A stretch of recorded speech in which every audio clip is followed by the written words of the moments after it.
confuse Brady that much, they're going to confuse Brock Purdy. Now, whoever I brought it up to said, yeah, but Brady doesn't have Deebo Samuel and Christian McCaffrey to lean on. And that is a big point. And Kyle Shanahan. Who might be the best play caller in football. And I'm saying that over my boy Sean McVay.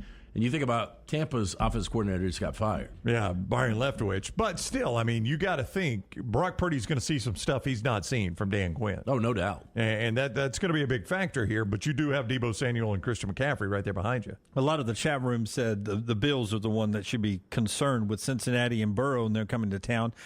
Cincinnati did not look good against Baltimore, but that team has had Joe Burrow's number. Yeah, and I don't think he's gone over 212 passing yards in 3 meetings with Baltimore this year. Cincinnati's biggest problem this week is going to be the public. There's going to be money on them. I really do think people are overreacting to the Josh Allen turnovers. If you go back and look at that, he took a deep shot that Xavier Howard picked on kind of a jump ball. You just a throw it up for grabs type deal. That was probably a bad pick. Strip sacks strip sacks happen all the time, and that just happened to be a scoop and score. And the other one bounced off Cole Beasley. Cole Beasley could have easily caught that ball. I think people look, if Allen turns it over 3 times, they'll lose to Cincinnati. But I think people are overreacting to Allen's 3 turnovers just a little bit against Miami. Those aren't. I don't think they're indicative of what you're going to get from Josh Allen in this game. We end with our Cowan Equipment poll questions. Do you think less of Lunsford now that he's giving up on the Titans? He says no longer a Titans fan today. 57% of you say yes, you are. You do think less of Lunsford today. 57%. That's a low number to me. I think as Americans, we should think a lot less of Lunsford for giving up on his team. I don't think he cares. I really don't think he does either. I don't. Yeah. Oh, well. Are you gonna? So you're just not. You're an NFL fan now for basically former Alabama players. I'm tempted to want to find another team just to have something else to be mad about. But yeah. Well, hey, if you want to be mad, go Dolphins. I think you're punishing yourself though, not having a team. Well, I mean, how many Titans games did you stop and watch this year? The last one against the Jags. Oh, well, you weren't a fan anyway. Then you only watched them in the playoffs. I gave up a long time ago. I just had a team because we all had to have a team in Madden. Okay. And the other question: if you're walking out of a grocery store and someone hands you a bag with $1 million or $100 million, first of all, $100 million is not going to fit into a bag. But $100 million, what do you do with it? Keep it, refuse to take it and turn it in, or take it and move towns, change towns. D has got to be your answer. Oh, so you go on the lam. You take the money and go there, and you just live the rest of your life looking over your shoulder with $100 million. $100 million's a lot, but I don't think I'd have to look over my shoulder much. Think wherever you want to go. 41% saying take it and move. 19% take it and turn it in. 18% say refuse to take it, and 21% says keep it. So pretty evenly split there. I'm not going to keep it and stay in town. No, that's the worst decision you could make. The worst thing you do is the least you've got to do is change grocery stores. No, I think the easiest way not to get shot and killed is B. Yeah. Just walk away. Yeah, well, leave it and walk away is probably your safest idea. Little homework, Lunsford. Find out how heavy $100 million is. I mean, we could get $1 million into some satchel, right? Probably so. $1 million, yeah. Yeah, we can't get $100 million into a van. No. I'd like to try. You ever see the movie Blow? They ran out of room in the house because they had so much cash. I have not seen that movie, I don't think. It's a good one. It's got Johnny Depp in it. We're back tomorrow, 9 a.m. Central Time. Remember, on the audio app, the fresh show starts here at the top of the hour. You can always get us on the replays on YouTube, Facebook, and everywhere else. Thanks for being with us. We're back with you tomorrow, 9 a.m. Central Time. Until next time, God bless you and God bless America.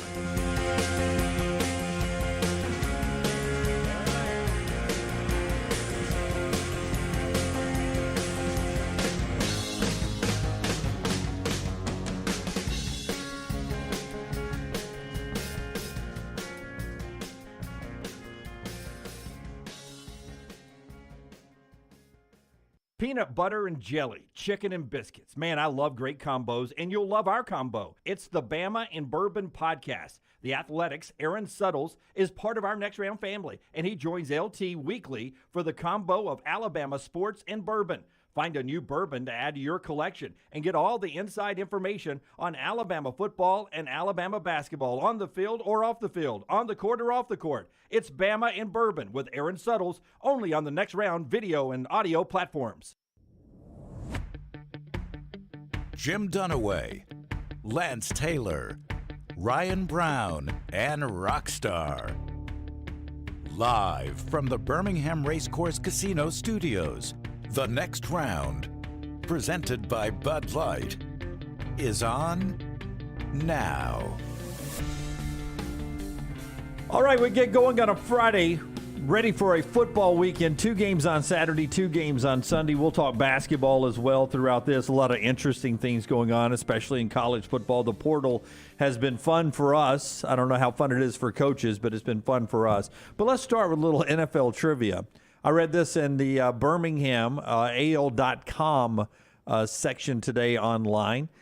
So many of you already know the answer to this. Have you guys looked at AL.com today? I have not. No. I went through it, but I haven't seen anything. Okay, you didn't read any stories or Nothing anything? on NFL. Okay.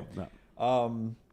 Jalen Hurts has the opportunity to be what this weekend if the Eagles win the game? The first starting quarterback that graduated from the first quarterback that started at Alabama to start a playoff win since.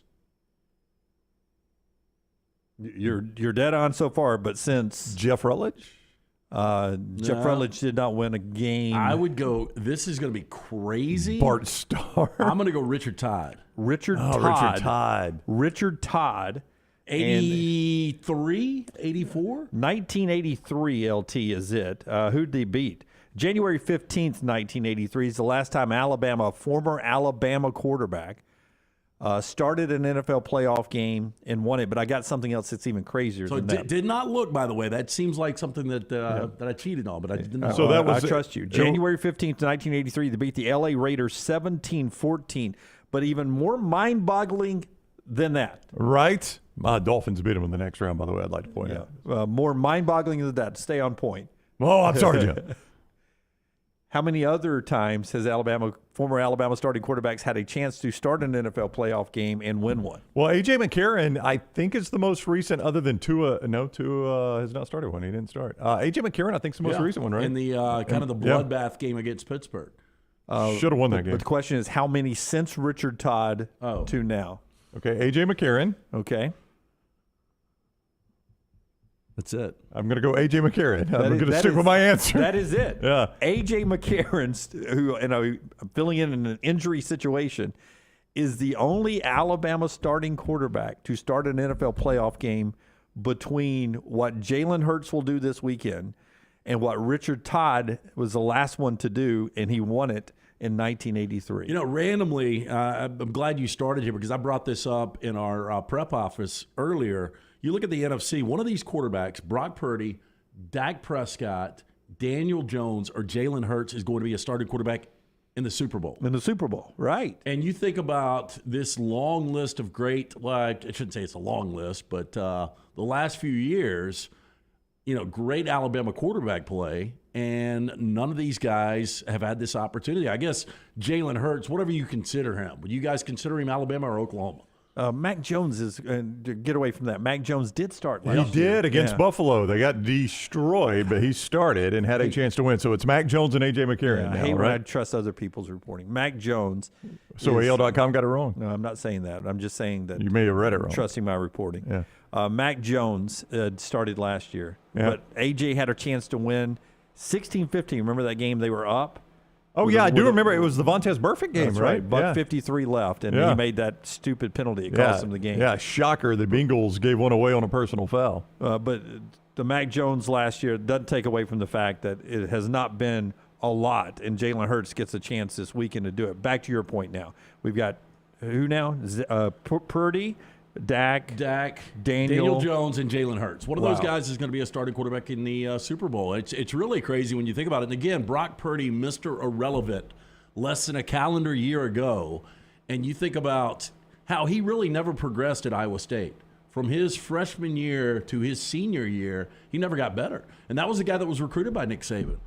And for him to have an opportunity to be the starting quarterback right now for the San Francisco 49ers and is yet to lose 7-0, and as you pointed out, really you consider it 8-0 because he came in the first quarter for an injured Jimmy Garoppolo. And for A.J. McCarron really never to be a consistent starting quarterback in the NFL is pretty crazy. I mean, this is going to be Hurts' second playoff start. That probably puts him pretty high in all-time Alabama quarterback playoff starts. It's just number 2 for him. Oh, he does. I mean, Stabler had a lot. Stabler had a lot. Namath, I guess, had a lot. Bart Starr had a lot. But once you get past that, man. I'd say Starr and Stabler more than even Namath. Yeah. Because I don't even really know what the Jets did after Namath won that Super Bowl. I mean, were they a playoff contender every year? Yeah, they got in a couple of years. He was so injured after that. I would say it's Stabler with the most starts, though. Yeah. Just because I think when Bart Starr was winning championships, I think it was like 2 rounds of the playoffs. Yeah. That's a good point. We didn't have many rounds of the playoffs back then either. That's a great point. You know, it's funny, though, when you talk to Alabama fans, it seems like everyone is on this Eagles bandwagon because they want to see Jalen Hurts. You know, it's one of the few guys that could actually transfer out, and everybody still loves this guy. Who, Jalen Hurts? Yeah. And he still keeps a connection to Alabama. Like, I don't know, so when NBC has a game and, some guy says his elementary school, some guy says where he actually played college, when they're doing the starting lineups.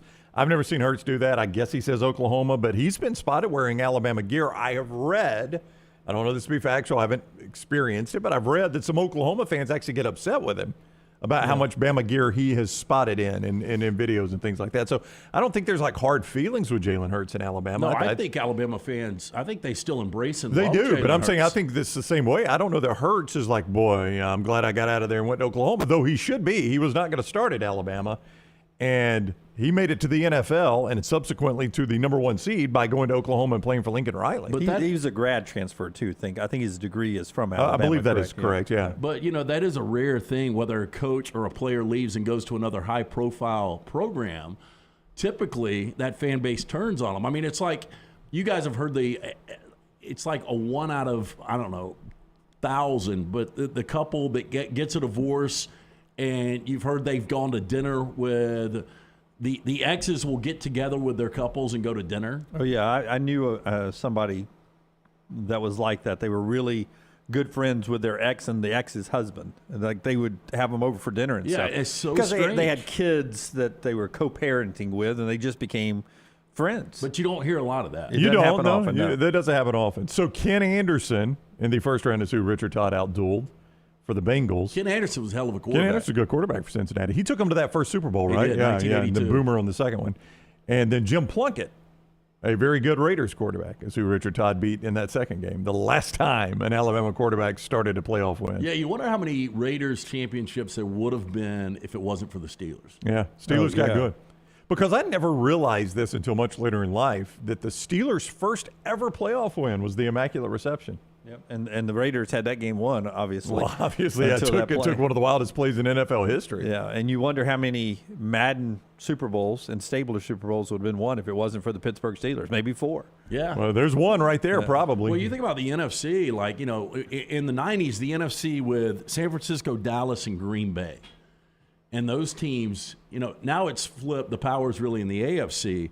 But, Favre only wins the 1 Super Bowl. Yep. Aikman was the one that got the benefit. I think Steve Young only won 1, right? In 96? He won that George Seifert Super Bowl, right, in 96? Yeah, against San Diego. Yeah, against San Diego where they scored. It seemed like they scored right away to Jerry Rice, long touchdown pass, and it was never close. I had San Diego plus 17 eating a Domino's pizza in my fraternity room and didn't sweat that thing out at all. Do you remember the starting quarterback for the Chargers?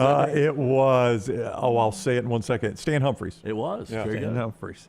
We will talk a lot about the NFL playoffs coming up a little bit later on in the show, but we'll jump to college football. If you're not familiar, prime time in television terms is the 3 hours preceding your late local news. That's what was always defined as prime time. But we'll do a little prime time in just a second here in the 9 a.m. Central Hour in college athletics after I tell you about what the Squadron is doing this weekend.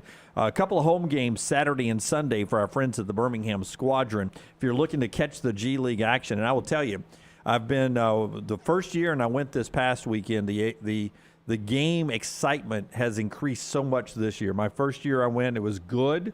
It was really entertaining when we were there. Was it just last Friday? Last Friday, yeah. Last Friday night. Such a good time, a little bit more people in the place, energy in the place. Their game day ops is so much more entertaining this year than it was in last. It is a good time for family and friends to get together. Squadron at home Saturday and Sunday. You can get your tickets with Ticketmaster, or you can call them up 205-719-0850. 205-719-0850. You want a good giveaway? Take a look at this hat right here. First 1,000 fans through the door Saturday night. Tip time's at 7. First 1,000 fans through the door get this one-of-a-kind Army Green Squadron baseball cap right there, because it's First Responders Night at Legacy Arena. They'll be honoring all the local first responders, and the first 1,000 fans will get that hat right there, a good-looking hat from the Squadron. By the way, the Leeds Elementary jump rope team is the halftime performers tomorrow night. Have you ever seen them? Actually, I have, believe it or not. Yeah, Yep. I think I have too. Yep. It's really impressive. You know, as a kid, I was not a good jump roper. I can actually jump rope pretty well now. I got better as an adult. I'm with you. As a kid, I just never really did it. But those people are amazing. I quit football. That was the day I quit football. When y'all had to do jump rope? I had played junior high football, right, and was about to be B team. I guess it was my next step in high school, and we were doing off-season training, and we had conditioning, and we were to jump rope for an extended period of time, and I was not coordinated enough to do that. So that's when I walked over to the coaches, handed them my rope. Jim's turned in his rope. I am now a one-sport I athlete. think you might be the first guy to ever tap out of a sport because you couldn't jump rope. There had to have been somebody else that couldn't On jump Rudy, rope. they laid their jerseys on the desk. Jim handed over his jump rope. I handed him my little rope and said, Here you go, I am Coach. now a one-sport athlete. I am now a baseball player. We're not jumping That rope in used to be baseball. my cardio, my sole cardio. I did used to be- cardio, yeah. Used to be jump rope. Yeah, I lost like 30 pounds one summer doing and it. I would try to go 1,000 in a row without tripping up. There are people that believe that we'll get back to the Squadron in a second. There are people that believe that all you need to do are pull-ups, push-ups, sit-ups, and jump rope. You don't need any weights. You don't need anything. That's all you need. You do those 4 things every day. I don't know It's if you like know this. it's like laughing, crying. Pull-ups are really difficult, though. Oh, they are. I hate pull-ups. Anything I do that's interval training, I get good success out of. I get good results out of interval training. I don't know if you do interval training or not. Yeah, I do, especially in the summer. Yeah, I mean, I've read that that's the best thing to do, and I did it. So I've gotten good results out of it. So I used to do that with jump rope. If we bring a jump rope up, will you try to jump rope? Oh, I will try. I have not tried since the 9th grade. I mean, hell, you tried to rollerblade in our hallway. You might as well, right? Almost killed himself doing that. Yeah, those were. I needed tighter roller blades. I think I could have pulled that off. Well, you got them in there. We'll just tighten them up. Not anymore. I couldn't get them tight enough. Not anymore. He does latches. Yeah, we toss those. Yes. Or did you take them home? Because when I ran into your daughter at Slice a couple of weeks ago, she said she saw you rollerblading. No, I had rollerblades back when she was little. Oh, okay. Yeah. She's 22 now, but when I was little, I would rollerblade. Squadron. Yeah. Hell of entertainment, right? Yeah, they do. By the way, Leeds Elementary School jump rope team will be there. All you guys have seen them. You're seeing their elite. You get to see them Saturday night, 7 o'clock there for the Squadron. Stockton's in town. They lead the G League. Ticketmaster.com, 205-719-0850, 719-0850. Primetime did it again. This guy, Cormani McLean, was the top-ranked corner in this recruiting class, and he didn't sign during the early signing period. He had been verbally committed to Miami since October. But when Deion took the Colorado job, he sort of hit the brakes on signing any paperwork during the early signing period. He said, nope, I'm gonna continue to work this out. And it was Miami, Alabama, Florida, and Colorado. Well, last night, he makes the flip. He's now going to Colorado, which moves Colorado's high school recruiting class up to number 29 in the country. Deion was on the job just for a few days, and he gets them to number 29. And their overall new talent, including the transfer portal and everything, they're number 19 in the country. This is considered to be a big get for Colorado, and he's the best-rated corner in this recruiting class. Look, this is one of the reasons you hired Deion Sanders, not only to bring Pub to your program, which obviously he's doing, but to bring big-time recruits in. And, I mean, he is crushing it right now. But you wonder what kind of money has changed hands. Miami's got this big collective. You wonder what they offered McLean, a kid that's from Miami, and then Colorado to be able to flip him. I'll tell you this. People do crazy things over money, right? Oh, yeah, absolutely. You get the Every day. wrong people involved in one of these collectives, something's going to go bad with one of these kids flipping.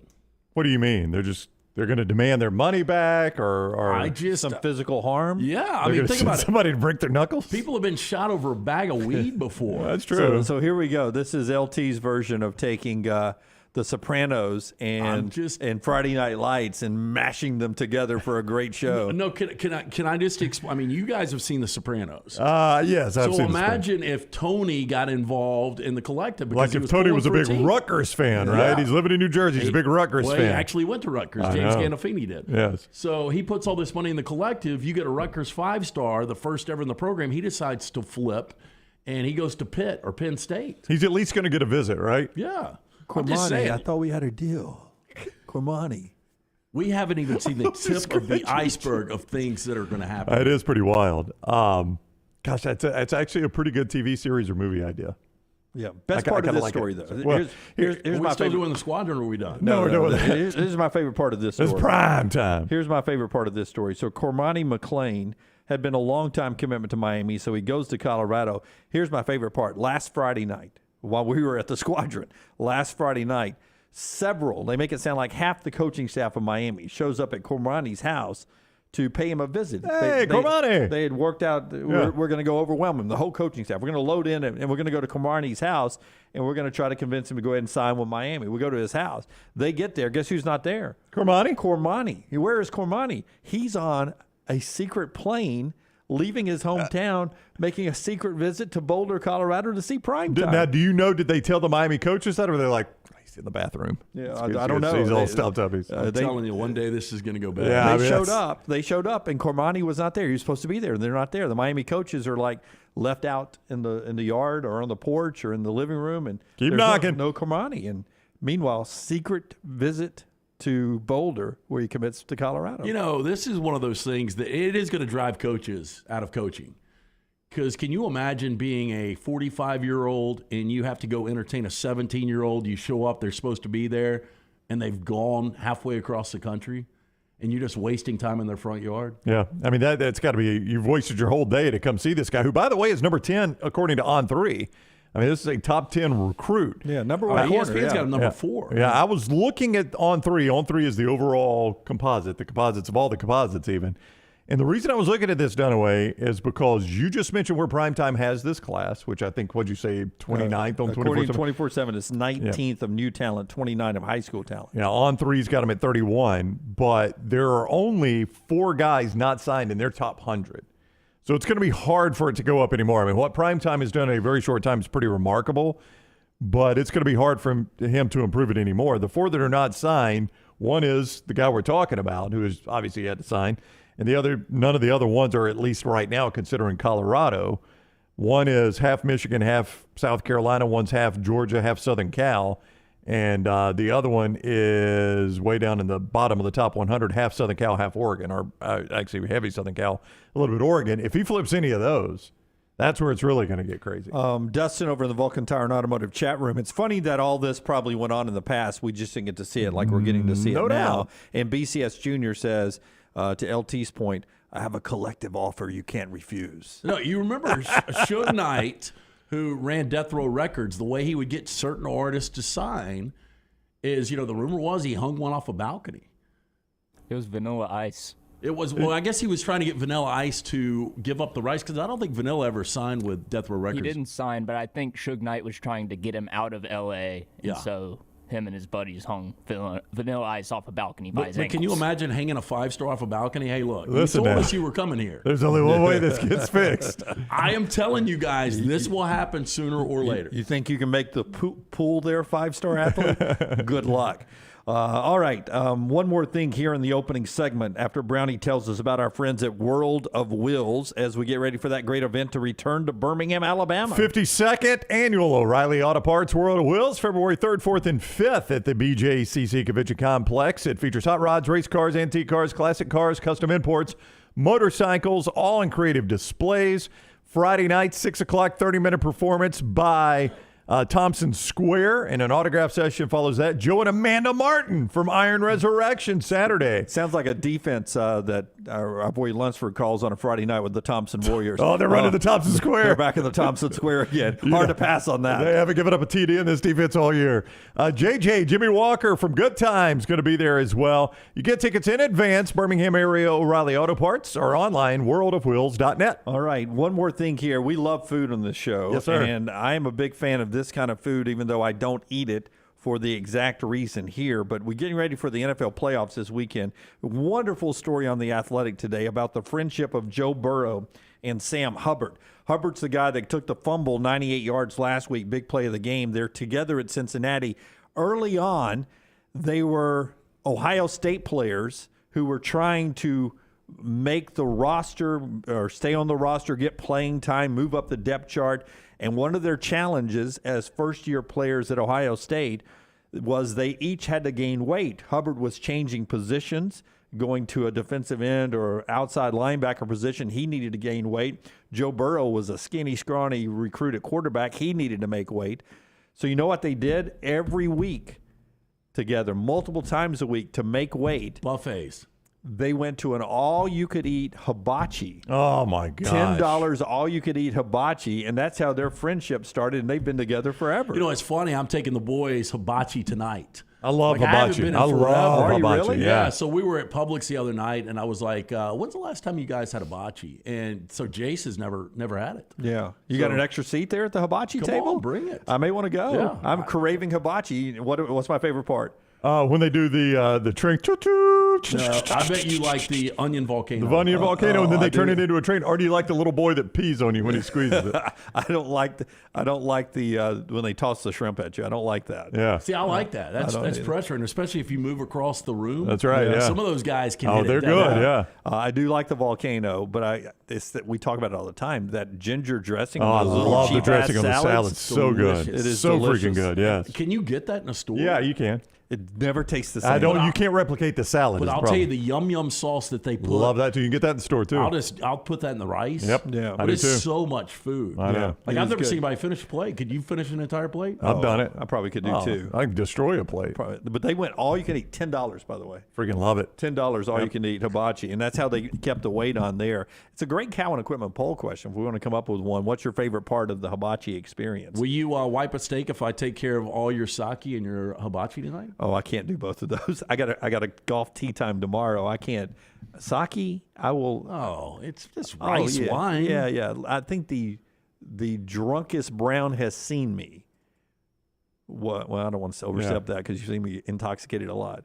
But the night we did a speaking engagement, and then we went quickly down to our friends at Bamboo, and we started drinking the sake down there. That was the night But I that- went the sideways ankle quick monitor. from the ankle monitor. I was like, hey, look, Guy look at next to this us was guy. wearing an ankle monitor.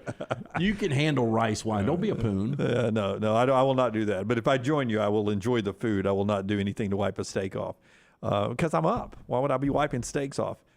No, that's what I'm saying. I'm buying you dinner if we include everything. You're talking about whatever. If you buy my dinner, we'll just call that a Yeah. steak. Oh, I don't know. That seems really cheap. I've never wiped any out for you. No, you have. We'll talk about it. What are some other choices we put in this Cowan Equipment poll question? I don't know. We can think about The it. shrimp Yep. flip. Yep. The volcano, the train, the little boy peeing. We got a lot of them. We'll get Taylor to send that out. Brought to you by our friends at Cowan Equipment. Yeah, if you're having a hard time finding that new plastic on the seat piece of heavy equipment, check out Cowan Equipment's rental fleet hit list for a wide range of well-maintained equipment from their rental fleet for sale now. Visit cowan.com/featured used equipment or call 800-239-COWAN for more information. Gary Parrish in college basketball when we come back right here on the next round. Follow Brownie on Twitter and Instagram at Ryan Brown Live. If renting is putting a dent in your bank account, here's your sign from the universe that it's time to buy a new home. And who better to help you through the ins and outs of home buying than our friends at Mortgage Right. With Mortgage Right, you don't have to worry about becoming a short notice mortgage expert because they do all the heavy lifting for you. They're trusted mortgage professionals and they'll help you choose the right mortgage option and stand by your side every step of the way. Visit mortgageright.com/TNR to buy before renting runs you dry. That's mortgageright.com/TNR. NMLS 2239 Equal Housing Lender. Hey, Lance Taylor from the Next Round to tell you about one of our favorite places for breakfast, lunch, and dinner. That is Hamburger Heaven since 1982. Hamburger Heaven has been serving Birmingham's best hamburgers, cheeseburgers, French fries, hand-spun milkshakes, and sandwiches made fresh to order. All of their ingredients are fresh and prepared daily. This includes their beef, always fresh, never frozen, hand-pattied each and every day. For breakfast, lunch, or dinner, visit any of the 4 locations, Highway 280, Irondale, Gardendale, and Homewood. Hi, this is Wes McClooney, owner of the New Balance Birmingham store. And if you're like me, you probably added an inch or 2 to your waistline over the holidays. If Santa didn't put new shoes under your tree, it's time to treat yourself so you can walk or run those extra pounds off. Make your New Year's resolution to get out and exercise. At the New Balance Birmingham store, get the perfect fitting shoe to motivate you. Shop the New Balance Birmingham store on Highway 280 next to Chick-fil-A.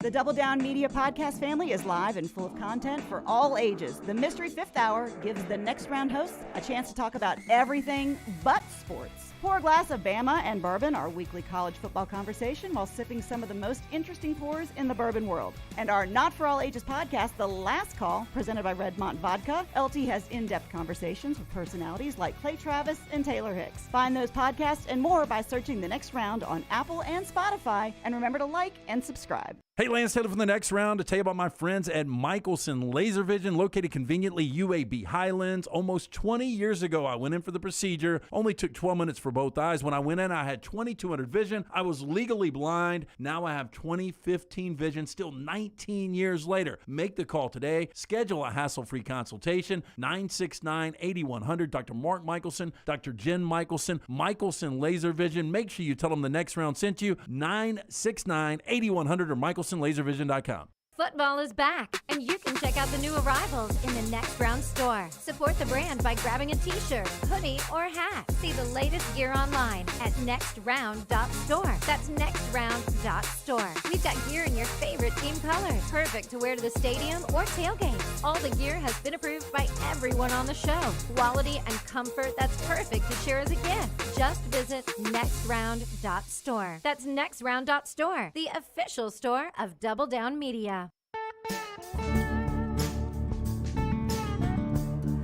Charles Barkley on our show earlier this week said Alabama's the best team in the country.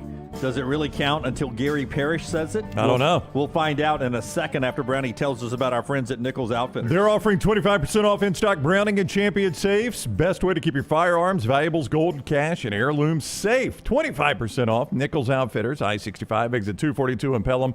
Nichols Outfitters knows the outdoors. Gary Parrish knows college basketball. He covers it for CBS, CBSSports.com. You see him all over the place. He's also, by the way, leaving radio to join the digital world like we did. Oh, welcome. Yes. Welcome in, Gary. You're going to love it. Welcome to this whole new world, Gary.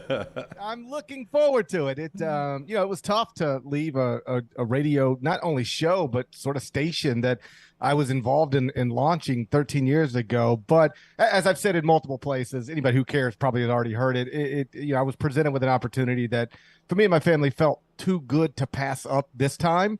And so we're going to jump with both feet and get started with the show full time on April 10th. Yeah, for those who don't know, Gary and you guys are all familiar with Chris Vernon. Verno has came on the show for years. He's with Grind City, and that's where Gary is going. So reuniting with our buddy Verno. So it's going to be very entertaining. We paid for our own opportunity, Gary. So.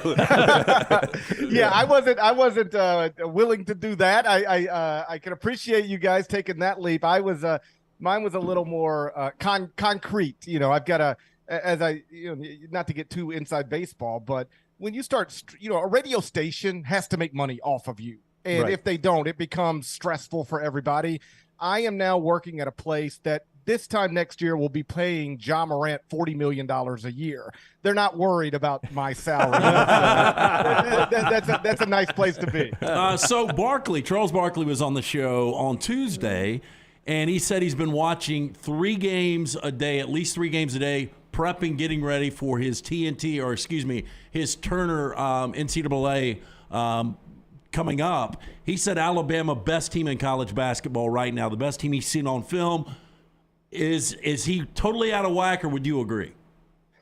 definitely not out of whack. I'll go to my top 25 and one that publishes every morning at CBSSports.com. In the spirit of transparency, I have Houston number one, but guess who is the only team that has beaten Houston this season and beaten Houston in Houston? That, of course, is Alabama. So I'll say this: you can argue that Alabama is the best team in the country. And I would argue that Alabama is the most dangerous team in the country because of the star power at the top of the roster and because of the style of play. Like, anytime you play a team that is going to guard you like a top 10 defense in the country and is also going to launch about 48% of its field goal attempts from three, they're capable of beating anybody, even when that other team is playing well. And so I don't know that I would today pick Alabama to win the national championship, but if somebody else did, I would understand why. And if they actually do it, that won't be a surprise to me. How many times, because you followed this for a long time, do you see a team in January that you think may be the best team in the country, but when we get to the tournament, they're just not the same team they were in January? Because that is the concern of a lot of Alabama fans who have never really experienced a national championship contender in basketball in a long, long time. I felt like Auburn this time last year with Jabari and Kessler maybe was the best team in the country in January, and they just weren't that team when they got to the tournament. Is that something that's pretty common in your experience, and what do you think sometimes plays into not being the same team in March that you have in January? It's very common. It happens not just from January to March, but from December to January. Like, one of the teams that has actually beaten Alabama this season, UConn, is a perfect example of it. UConn at one point was 14-0 with 13 double-digit wins, victories by double digits over Alabama, over Iowa State, over Villanova, over Oregon. And now that team is 1-5 in its past 6 games, really spiraling the wrong direction. And why? It's the same players. It's the same coach. But it's not the same team. And so I think more than anything, it's just that the margins are pretty thin for most college basketball teams. Almost no team ever has 5 high-level players in the starting lineup. And, it just takes sometimes an ankle injury here or some chemistry problems there that can turn it the wrong direction. To be clear, I don't think that's the case with Alabama. I think Alabama's legit. Like, I think it's January 20th now. If we're talking on February 20th, I imagine we would largely have the same conversation. This is the best team in the SEC, the most dangerous team in the SEC, and a legitimate national championship contender. And let me say this, even if they do go through a bad stretch, I'll still assume that they're going to be a contender to cut nets in Houston once that NCAA tournament starts, because let's just see how many boxes they check here.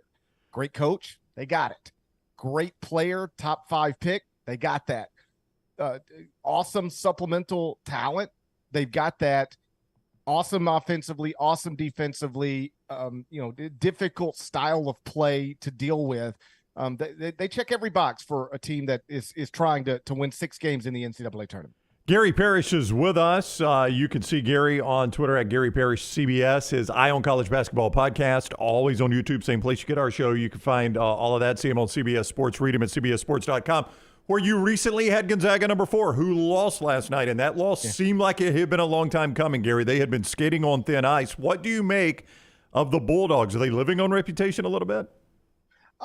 Listen, I think they are held to a different standard than everybody else in the country. Like, we have reached a point, and this is crazy, but we've reached a point where when Gonzaga doesn't win the national championship, people are eager to point out, well, they didn't win the national championship again. Like, this is a small private school in Spokane, Washington from the West Coast Conference. They're never supposed to win a national championship. They're never supposed to compete for a national championship. And so they are down this year relative to what they have been. That's undeniable, and it's looked that way for a while. But this is still one of the best, 15 to 20 teams in the country. All the computers show that. The resume shows that. They have beaten Alabama, which, again, many people believe is the best team in the country. They're not as good as they were last season or the season before. But this is still one of the better teams in the country, and the numbers that got wiped out last night are pretty remarkable. To be clear, I dropped them down to 14th in the top 25 and one that I'll publish a little later on this morning. That's where the resume suggests they should be right now, in that range. But you zoom out and take a broader look at what this program has done. They had won 75 straight games inside the kennel, 36 straight wins in the month of January, 93 straight wins against unranked opponents. Like, good teams lose to unranked opponents every week, every day, and not technically every day, but you get the point. And the reason last night what happened at Gonzaga was so notable is because that kind of thing never happens to Gonzaga. They're not great, but they're still good, and they're good enough to play in the second weekend of the NCAA tournament. How surprising is the job Jerome Tang is doing right now in Manhattan, Kansas?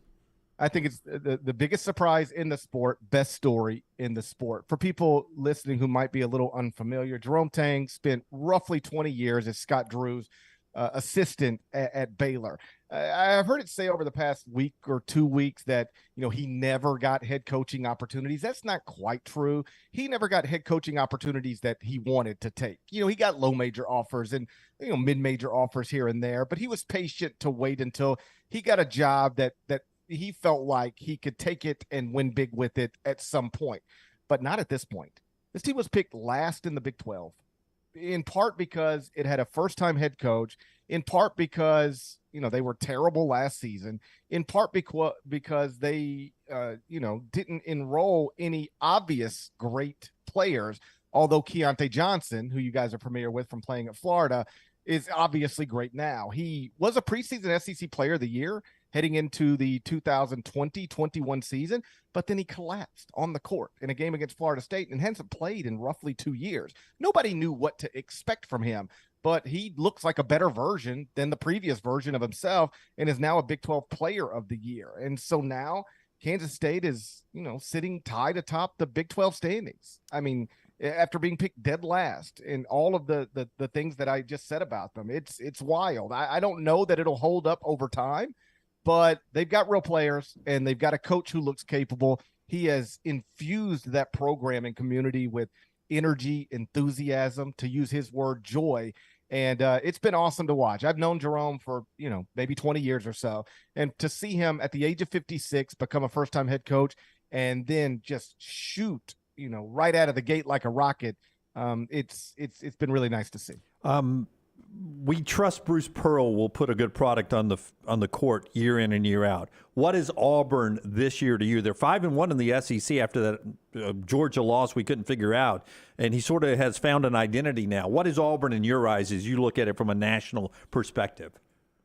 Anytime you win 15 of your first 18 from and you play in a power conference, you're good. When you're off to a 5-1 start in a power conference, you're good. I've been in the spirit of transparency a little lower on Auburn than most, because there was a point where they had losses to Memphis and USC and not really any big notable wins to offset that. It was like, okay, the computer numbers are good and BP's obviously proven, but what have they done? And I guess you could still argue that to some degree, because Arkansas doesn't look like it's for real anymore, missing 2 of its top 4 players, and there isn't any more big wins on the resume really. But I do think this is a legitimate top 25 team. I'd hesitate to go much further than that with them until I see them beat other top 20 level teams. But the computers do like them. They're 15th at KenPom right now. And again, they've won 15 of their first 18 games. I don't know that this team, in fact, I'm pretty sure this team is not as good as last season's team, but it's still a good team. And if I were an Auburn fan, don't ever take that for granted. Remember where you were once upon a time, where you couldn't find any coach to get you out of the bottom half of the SEC. Now you got a coach that's got you competing for conference titles every season, and that's that's obviously a good place to be. Gary will send you out with this comment from the chat room. I am thrilled, Kevin says, to be living in a world where I think Gary Parrish is an idiot for not having Alabama number 1 rather than an idiot for not having Alabama in the first 4 out. So there you go. That's where this has gotten, Gary. Hey, I tell you this, you rank college basketball teams every single morning of the season, there is no shortage of people ready to call you an idiot. I don't even hear it anymore, I promise you. But I appreciate appreciate people paying attention. Yeah, so thank you very much for the time, Gary. Have a great weekend. Enjoy the games. Yeah, guys. Take care. Bye-bye. All right, buddy. See you. Gary Parrish with us on the JohnstonRVCenter.com hotline. At Gary Parrish CBS is where you follow him on Twitter. Download his podcast. Watch his videos. He does a great job with college hoops. Yeah, I really and Gary is just enough of a smart ass in a good way that I really love his takes on everything, sort of like Verno, sort of like us on the show as well. And just that low clap back he was sending my way with that Beatles book right over his left shoulder. Yes. The book. Overrated the Beatles, according to you. Yeah. People wanted us to ask him about Graceland. I kept seeing that just clapping at me. Dunaway, here's a big Beatles book right over my white T-shirt clad body.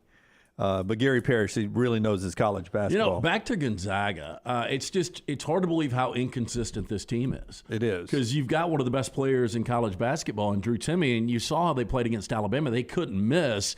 And this is not like a one-off. They have struggled. Santa Clara, San Francisco, losing last night to Loyola. Yeah, they were down double digits at some point in their last 3 road games. They were down double digits at some point. We knew it was coming. First off, let me give you the numbers, Forrester, before you show me the tweet from Rock Chalk, the folks who cover Kansas, because they were really upset about this, the love they were getting for the win streak out at Gonzaga. But they had beaten Loyola Marymount, Gonzaga had, until they lost to them last night 25 straight times, 83 consecutive wins over unranked teams, as you heard him say, 75 straight at home, 117 straight West Conference wins over teams not named BYU and St. Mary's. They had never lost to a non-Quad 1 opponent since the net was introduced. This was their first non-Q1 loss. That's pretty remarkable there now, yeah. But that 75 straight home win streak they had at the Kennel from people like at Kansas was getting a little clap back. Here's Rock Chalk on Twitter last night. Of those 75 wins, 2 were against ranked teams. Two. And they go on to point out that in the next 3 home games against Kansas, if they win 3 in a row, all 3 of them will be against ranked teams. Well, look, it's night and day. We've always known that Gonzaga's rolled through this conference unscathed most of the time. But this is one of the reasons we didn't celebrate 76 straight home wins. I really didn't. I didn't realize. I didn't know how many. They had. Look, I know Gonzaga never loses at home. I didn't know it was up to 76. And I would ask you: you poll 300 coaches in America and say, would you rather play a road game at Fog Allen Fieldhouse or the Kennel in Spokane? Which one do you think wins? We'd rather be at the Kennel than Fog Allen. I'd like my chances better winning at the Kennel than at Fog Allen. And Auburn's streak now, what would that make that? Are they second in the country now or third in the country with their win streak right now? Yeah, it's pretty high, though. They're number 1, says Forrester. Wow, I get the one finger. So Auburn's now number 1 in the country because Kansas was ahead of them at one point. They have lost, and now Gonzaga is down. So Auburn is number 1 with the longest home win streak in college basketball. And I'm going to say there's more than 2 ranked teams they've beaten in that streak. Yeah, I personally think I've seen them beat Kentucky. With your own 2 eyes. That may have been the last time they lost. I can't remember. But Auburn has the longest home court win streak in college basketball. Here are their upcoming home games. Against Texas A&M, against Georgia, and then against Alabama on February 11th. Yeah, well, that's why a lot of Auburn fans think they will at least split with Alabama this year. They don't think Alabama can win at Neville. What do you think that ticket will go for February 11th? Massive, because it's a top 10 matchup, maybe. I mean, there's a chance when February 11th rolls around, both those teams are playing in the top 10. I mean, it could be the biggest regular season Auburn and Alabama basketball game we've ever witnessed. Yeah, a lot of fun down the stretch here towards March Madness. Show being brought to you in part by our friend Dr. B under LT's T in our hat. He's got that wonderful hair that continues to grow. It is growing faster than the national debt. Yeah, Dr. Beckenstein, when I started to ask around, had a little hair loss. Everyone said his name. I went in to see him. We started the treatment. It's been unbelievable. My hair already 14% thicker. I've started the second phase of the treatment. Loving it. Dr. B pioneered the use of NeoGraft hair restoration right here in Alabama. Remains at the forefront of hair preservation in the Southeast. T3hair.net. That's T3hair.net. Dr. Beckenstein takes pride in treating each patient personally. family, applying his expertise to produce those quality results for more than 20 years. Women and men have turned to Dr. B for a range of cosmetic and reconstructive procedures. He will use that experience, his advanced training in genetic testing, to help his patients fully understand the procedures they are considering. Call Dr. Beckenstein today, 205-319-0316 or t3hair.net. JD on Twitter at Next Round Live. Auburn's streak ends February 11th. He's calling a shot. He thinks Alabama gets the win down there. I can't wait for that game. I mean, that could be a top 10 matchup between those two teams, which has not historically happened very often, if ever. I wonder if it's ever happened. We will roll on with a little more college football before we get to the top of the hour. Bruce Feldman joins us from the West Coast at 10:25 today. This is the Next Round, brought to you by our friends at Ghost Energy Drink. Looking for a little pick-me-up today? Always look for that logo, zero sugar. It's Ghost Energy. Follow Dunaway on Twitter and Instagram at Jim Dunaway. This hour is brought to you by Culver's. Cake cone, waffle cone, or dish, you can't go wrong with the flavor of the day. Join My Culver's at culvers.com to receive a flavor of the day forecast delivered right to your inbox. That's Culver's. Welcome to Delicious. Hey, Lance Taylor from the Next Round to tell you about my friends at Michelson Laser Vision, located conveniently UAB Highlands. Almost 20 years ago, I went in for the procedure. Only took 12 minutes for both eyes. When I went in, I had 20/200 vision. I was legally blind. Now I have 20/15 vision, still 19 years later. Make the call today. Schedule a hassle-free consultation. 969-8100. Dr. Mark Michelson, Dr. Jen Michelson, Michelson Laser Vision. Make sure you tell them the Next Round sent you. 969-8100 or MichelsonLaserVision.com. Hey, Lance Taylor from the Next Round. You've heard me for years talk about our friends at Bromberg's Jewelers, and we welcome you to stop by and see that great customer service at the Mountain Brook and Summit locations, but we'd also love for you to check out their new online shop. They've got plenty to choose from. Great gifts, big and small. Available online, they've got David Yurman, Tudor watches, select diamond and gemstone jewelry, William Henry, seasonal and favorite giftware items and baby gifts as well. They've even got an online sale section. For more information, Brombergs.com. Hey, Lance Taylor from the Next Round to tell you about my friends at Michelson Laser Vision, located conveniently UAB Highlands. Almost 20 years ago, I went in for the procedure. Only took 12 minutes for both eyes. When I went in, I had 20/200 vision. I was legally blind. Now I have 20/15 vision, still 19 years later. Make the call today. Schedule a hassle-free consultation. 969-8100. Dr. Mark Michelson, Dr. Jen Michelson, Michelson Laser Vision. Make sure you tell them the Next Round sent you. 969-8100 or MichelsonLaserVision.com. Start your day on our website, nextroundlive.com. The morning rounds give you the top links to the stories you need to see before going to lunch with your buddies. At nextroundlive.com, you can also watch and listen to the show live, or download our top podcast and shop in the Next Round store. New arrivals, new downloads, new shows, new contests, all on one website, nextroundlive.com. Make it your homepage, nextroundlive.com. Man, I love a good meal. I'm Jim Dunaway. A good meal is what you get with my friend Sterling at Champy's Chicken on Highway 119 in Alabaster. We're talking great southern fried chicken, wonderful sides, hand-cut chicken fingers, po' boys, and those Mississippi Delta recipe tamales. You got a perfect menu for everybody. Champy's Chicken is perfect for watching the big game, or taking a meal to the lake house, down to the coast, or stay in the restaurant and dine in a great atmosphere. It's all made fresh to order right there on 119 in Alabaster, Champy's Chicken. The Next Round store is live and loaded. Check out the latest logo t-shirts and hoodies. Get your favorite team colors, the Next Round flag shirt, or grab the popular Y'all Can Have the Rest t-shirts. Go to nextround.store. That's nextround.store.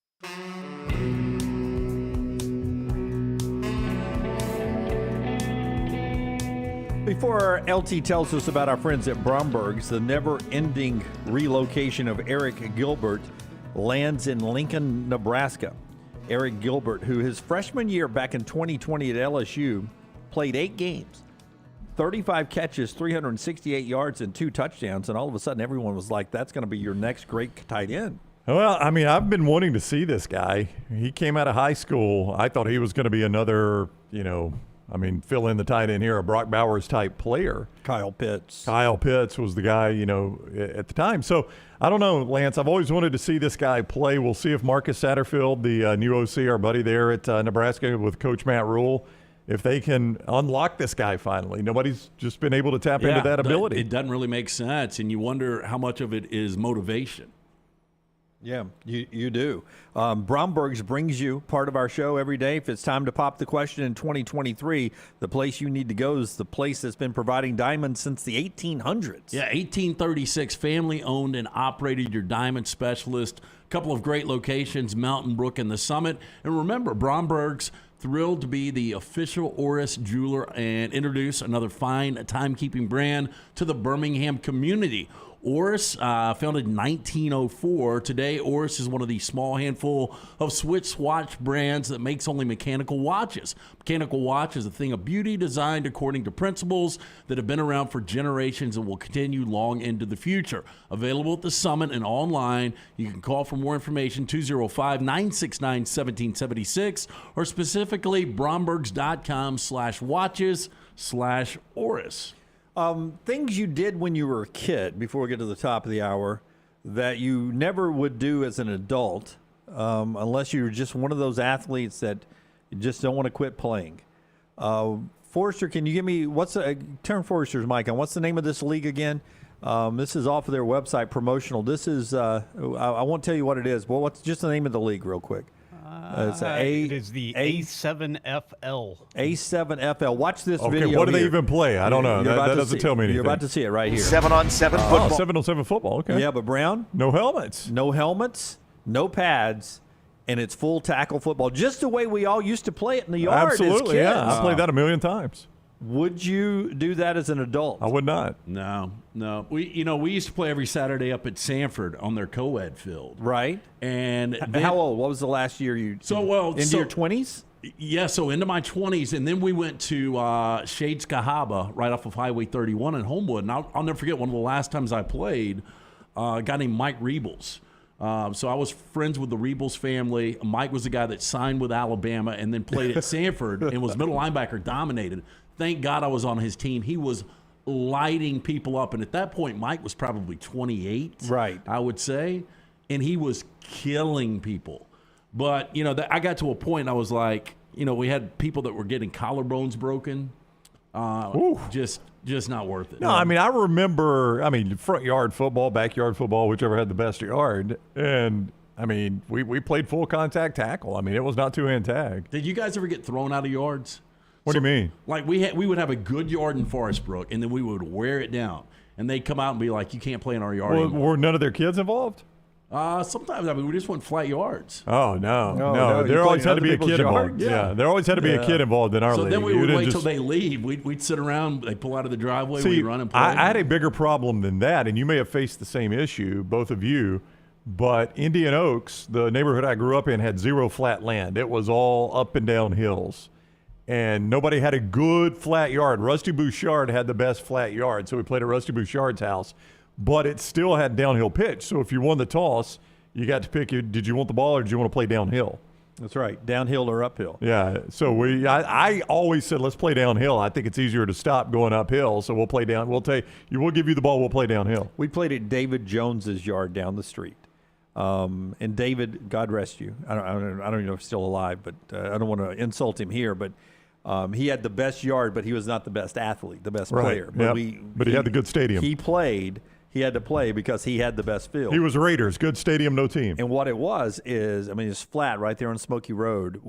Because his either his parents or the people who lived there before had a nice garden, and they had churned it up over time, and it was really flat, and they had stopped gardening, so we were able to cut in the weed area to keep that cut down, and we would take turns cutting it, but David himself would cut it most of the time, and they even let us put up. I told you this once. 2 big posts with a big piece of plywood that said Pine Bowl Stadium on it. We called it the Pine Bowl. We always had evidence. You've not outgrown this either. Because they had the Rose Bowl out in Pasadena, so we called this the Pine Bowl. And that was on the side that faced the street. Big white paint in kids' handwriting. That Pine Bowl. Extra step Dunaway always wants to do. I know. That's basically the open to every segment. We had to have a sign naming the stadium. But wait, on the flip side. I'm sure the mom loved it. On the flip side, we had the V and the H, 1, 2, 3, 4 in hooks. And we had little cards that we'd put up the score on. And it would, we'd have to go over there. Somebody would score a touchdown. At the other end of the yard, somebody would run down there and it put the 7 up. Dunaway would not play till they did that either. Nope. We got to have the scoreboard. I'm not playing it. We get the scoreboard. It's just 2-on-2 today, Jim. Do we have to dig out all the cards for the scoreboard? Did you guys we do. ever know of anyone or do it yourself that actually dressed up in uniform and played in the backyard? Now, I will say this. When I was a kid, I had I think was proud.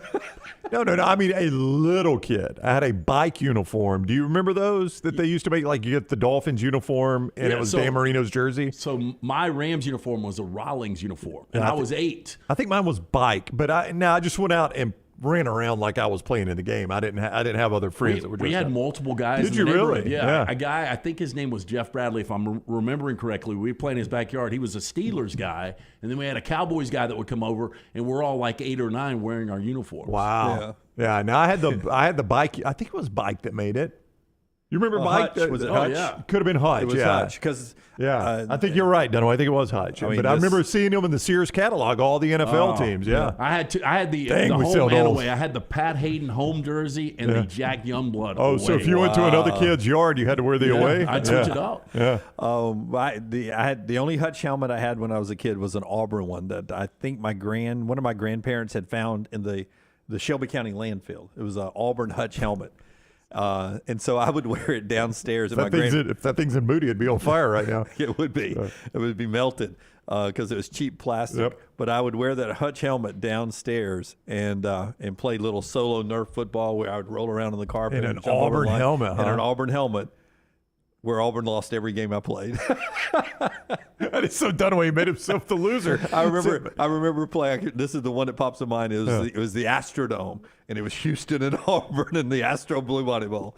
And Houston pulled the upset, beat Auburn. Man, tough game for Auburn. You can't remember lunch yesterday. I know. So many memories downstairs with my grandmother. So did Granny she got it out of the landfill, brought it home, hosed it out a little bit, let it sit out in the sun to dry? What's that stuff? Ajax, that scrubbed it. Yeah. But it still had little Auburn stickers on the side. Hilarious. I think it was missing the stripes down the middle. Yeah, you can't take the Bama out of little Dunaway. Rich Law said I could see Dunaway fumbling on purpose. He called it up. He almost scored. Because, a big hit into the wall and I would fumble it or something. Yeah, recovered by Houston. Absolutely. Houston has it. They're not going to keep him. Was it Sullivan to Beasley? Yeah. Was it Dunaway to Dunaway? That was my fake team, USCA, University of South Central Alabama, the Rockets. Wow. Yeah, we remember the Metro Conference with Louisville, Florida State, Miami, Southern Miss back in that. It was a good conference. Southern Miss, Florida State, Miami, all before they joined the ACC. Louisville, Memphis was in the University of South Central Alabama. USCA, the Rockets. Who ironically also played at the Pine Bowl. It was fantastic. Hosted a postseason bowl game. All right, top of the hour. We'll come back. Jim Harbaugh is continuing. He's going to our old fraternity.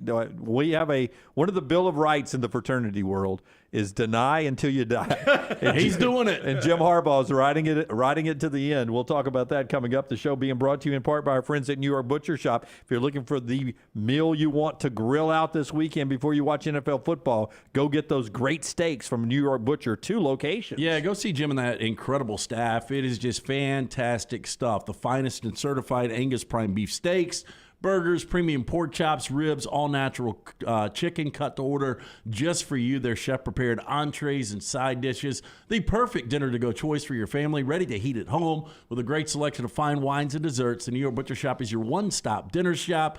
As Dunaway said, 2 locations, Cahaba Heights and on Highway 119 in Greystone. The New York Butcher Shop, rare quality, well-done service. Call the next round now at 205-734-0923. This hour is brought to you by Culver's. Cake cone, waffle cone, or dish, you can't go wrong with the flavor of the day. Join My Culver's at culvers.com to receive a flavor of the day forecast delivered right to your inbox. That's Culver's. Welcome to Delicious. The Birmingham Racecourse Casino's 7 days of giveaways is going on now. The more you visit, the more chances you have to win. We're giving away $125,000. That's right. Birmingham Racecourse Casino is giving away $125,000. Come play over 900 of the latest and greatest games, featuring exciting bonuses and huge jackpots. There's always more ways to win at Birmingham Racecourse Casino off I-459, exit 31, Derby Parkway. Must be 21 or older, must be present to win. A legendary coach once said, "It's not the will to win that matters, it's the will to prepare to win." Bryant bankers have the dedication and experience to put together a financial game plan that's right for you. Stop by one of the 7 Central Alabama locations today or give them a call at 1-855-4-BRYANT to begin preparing for your financial future today. You'll find out what unbeatable service and legendary results are all about. Bryant Bank, Equal Housing Lender, member FDIC. Did you tweak your shoulder putting up Christmas decorations? Injure your elbow shooting hoops in the backyard? Or hurt your knees getting up from the couch at halftime? Let 2023 be the year precision sports medicine and orthopedics gets your life back on track. Orthopedic care is better together. Find your provider today. Call 205-512-3885. That's 205-512-3885. Or visit precisionsportsortho.com/2023. The next round is so much more than the show you get from 9 to 1 each day. So make sure to head to our official YouTube channel at Next Round Live and subscribe to get all of our latest content. We, of course, have plenty of specialty content and shorts based all around the sports in the heart of the SEC. But we also talk pro sports, gambling, lifestyle and entertainment, and so much more. It's the Next Round YouTube channel where you never know what you're going to find next. Subscribe now to see the latest content and get notifications when we go live. That's at Next Round Live on YouTube. Start your day online at nextroundlive.com. Get all the latest videos, podcasts, and college football stories. And it's also a great way to stream the show or shop in the Next Round store. Stay connected by visiting nextroundlive.com. The NFL playoffs are here and the action has been incredible. Join us every Thursday as we look forward to the weekend's NFL playoff action presented by Pepsi. Pepsi, giving you the NFL and the next round all the way through the Super Bowl. Want more of the show? Download the app or visit nextroundlive.com for the latest podcast. The Mystery Fifth Hour, our Not For All Ages podcast, The Last Call, and our entire Double Down Media podcast family. All at nextroundlive.com and on the Next Round app. Jim Dunaway, Lance Taylor, Ryan Brown, and Rockstar. Live from the Birmingham Racecourse Casino Studios, The Next Round, presented by Bud Light, is on now. We'll talk Jim Harbaugh in just a second. Arkansas has got their OC, and we finally have another step in the Jaden Rashada situation that Brown will update us on in just 1 second after LT tells us about our friends at Michelson. Hey, if you wear contacts or eyeglasses, you're wasting money each and every year. I'm speaking from experience. I did it 20 years ago. I finally went in to see Dr. Mark Michelson. I had 2200 vision. I was legally blind without the aid of contacts. I now have 20/15 vision after the 12-minute procedure. Make the phone call that I made. Call 969-8100. Ask for Amy. Tell her the Next Round sent you. They're going to hook you up with a hassle-free consultation. You've got zero to lose to find out if LASIK is right for you. For more information, 205-969-8100 or michelsonlaservision.com. Brown, what's the latest on Jaden Rashada? I don't know who first reported it. On 3 is the first one I saw that reported he has officially been released from his letter there for the University of Florida. Florida has officially released him from his national letter of intent. I think Pete Nakos is the first to report this. He's with On 3. So that's the least, and Scott's showing you the announcement there, that's the least interesting part of this to me. I assume that was going to happen. Yeah, I mean, that was inevitable. Yeah, you have to release him. Yeah, I don't know what the purpose of keeping him under that letter was. He's so high profile, knows so many people. If you keep him, it's going to affect your recruiting down the road. Yeah, the far more interesting part is what happens next. That's right. Where does he go? Yeah, where does he go? But even more than that, what are the repercussions for what he claims happened in Florida? Yeah, well, the litigation. The litigation, if there is, or does Florida cut him a check, or what happens there? That's the far more interesting part to me. Yeah, so that is one of the college football headlines that's out there right now. The other is Arkansas has its OC, Dan Enos, a guy Alabama fans are familiar with, and Arkansas fans are too. So he's back to Arkansas, where he's now the offensive coordinator. Just book by cover, do you feel like Arkansas stayed the same, improved, or regressed in the offensive coordinator position? I'm not the all-out Kendall Briles guy, but his numbers, you can't really deny them. His numbers last year have been really good. I think I would have stayed. Well, I mean, obviously Kendall Briles made his decision to go to TCU, but I think with Dan Enos, I think you have downgraded a little bit. Yeah, Dan Enos comes in, but he's got some familiarity. I think he left Maryland to take this job. He'd been there with Mike Locksley. Yeah, but when he was at Alabama, I remember people crediting the improvement of Jalen Hurts to Dan Enos' quarterback coaching. And, then Hurts went on, obviously, and that was when Hurts was playing a backup role to Tua Tagovailoa. That's right. But I think Dan Enos got a lot of credit for the improvement of Jalen Hurts because if you remember when he came in mop-up duty behind Tua, you could see an improvement. Right. Everybody's like, man, Jalen Hurts looks like he's playing a lot better. And then he went to Oklahoma and took it to a far next level. But even being ready in the SEC championship game when Tua got hurt and Jalen came in and looked good, that was the Dan Enos A lot of people say that. Yeah, a lot of people give him credit for that. So I do think he's probably a pretty good quarterbacks coach. But to your point, Lance, as far as perception goes, you took a big step backwards if you're Arkansas. And then some portal news and recruiting news. We started the show off with top-ranked corner Cormani McClain, and does not sign with Miami like he'd been verbally committed to. He actually signs his papers with Colorado over Miami, Alabama, and Florida. So the nation's number one corner is now a Colorado Buffalo with Deion Sanders. He did not sign back in the early signing period and is expected when the window opens back up on February, I believe, the 1st, to sign his papers with Colorado. And then there's the Jim Harbaugh situation. Jim Harbaugh, who's being investigated by the NCAA, and this goes back to having assistants doing stuff during COVID, right? That's the main gist of this violation. He took a kid to get a burger to a burger shop in Michigan, in Ann Arbor, I guess, during COVID. And I guess the way they found this out was he submitted the receipt, I think, or whoever paid for it submitted the receipt. And when the NCAA was going through all the stuff, they found this receipt. They noticed the date on it. They questioned about it. And I think Harbaugh initially lied, or at least that's what the NCAA is saying, is that Harbaugh lied about it initially. Yeah, and so that, these violations that happened during COVID, I mean, it rose up to some pretty serious stuff at Arizona State. Michigan here, it is more about the fact that Jim Harbaugh was not cooperative with the NCAA, and they have met with him a couple of times this week, and he refuses, according to reports, to acknowledge that he lied. So he is denying until the end here. Yeah, and you and I believe in this philosophy. You deny until you die. Your problem is there's more than one party involved. Right. And when you take, players to lunch, all it takes is those players on record to say, hey, look, you're lying. But now Harbaugh, I think he's come back with, I really don't remember. Yeah, that's before you lie, you probably have to go, I don't remember. I do not remember that line. And you really can't question that, can you? Yeah.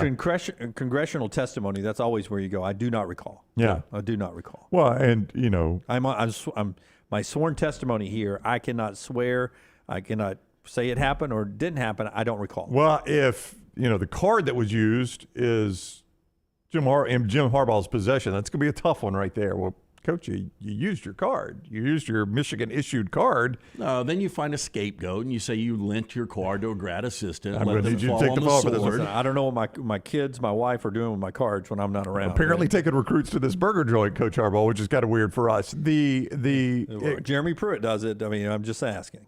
Correct me if I'm wrong, though. Is this not essentially what Bruce Pearl had a 3-year show calls for? Yeah. One took somebody to a burger, the other one grilled burgers. They grilled burgers, but it was the NCAA's issue was you quote unquote lied about it, which hampered the investigation. But this is the stuff that drives me crazy, though. I mean, it's so stupid. Why are we worried whether whether Bruce had anybody over for a picnic? Why are we worried that Jim Harbaugh took this guy to get a burger? Yeah, and what does it matter now in NIL? And all I would say, and you guys would agree with this. No, it's not the expenditure of it. It's the fact that colleges were not supposed to be having players on campus because of COVID. Okay, but the NCAA is losing its power. Yeah, they are. And if I'm Jim Harbaugh, I keep denying. I keep saying I really don't recall, and this thing will just disappear.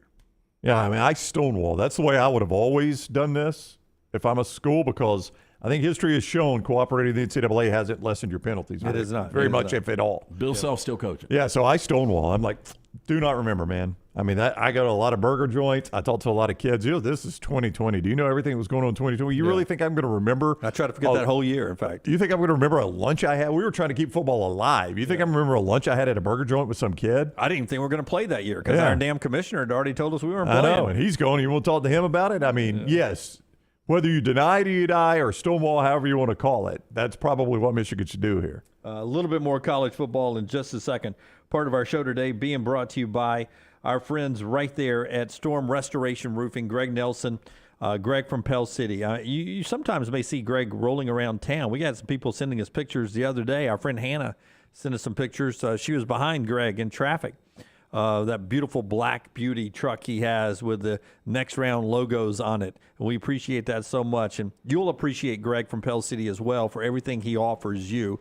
That includes, first of all, if you're military personnel, active, reserved, or veteran, he has several free services he likes to do just to say thank you for your service with pipe jack boots and flashing gutters.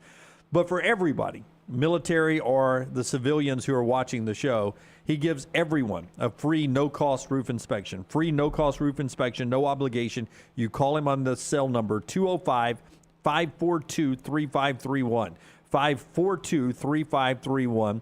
And he'll give you that free no-cost roof inspection. If you don't even want to talk to somebody, if you just want to connect with him on Facebook, you can do that, Greg from Pell City. You don't know what's going on in your roof, especially if a storm blew by recently and you're in that area.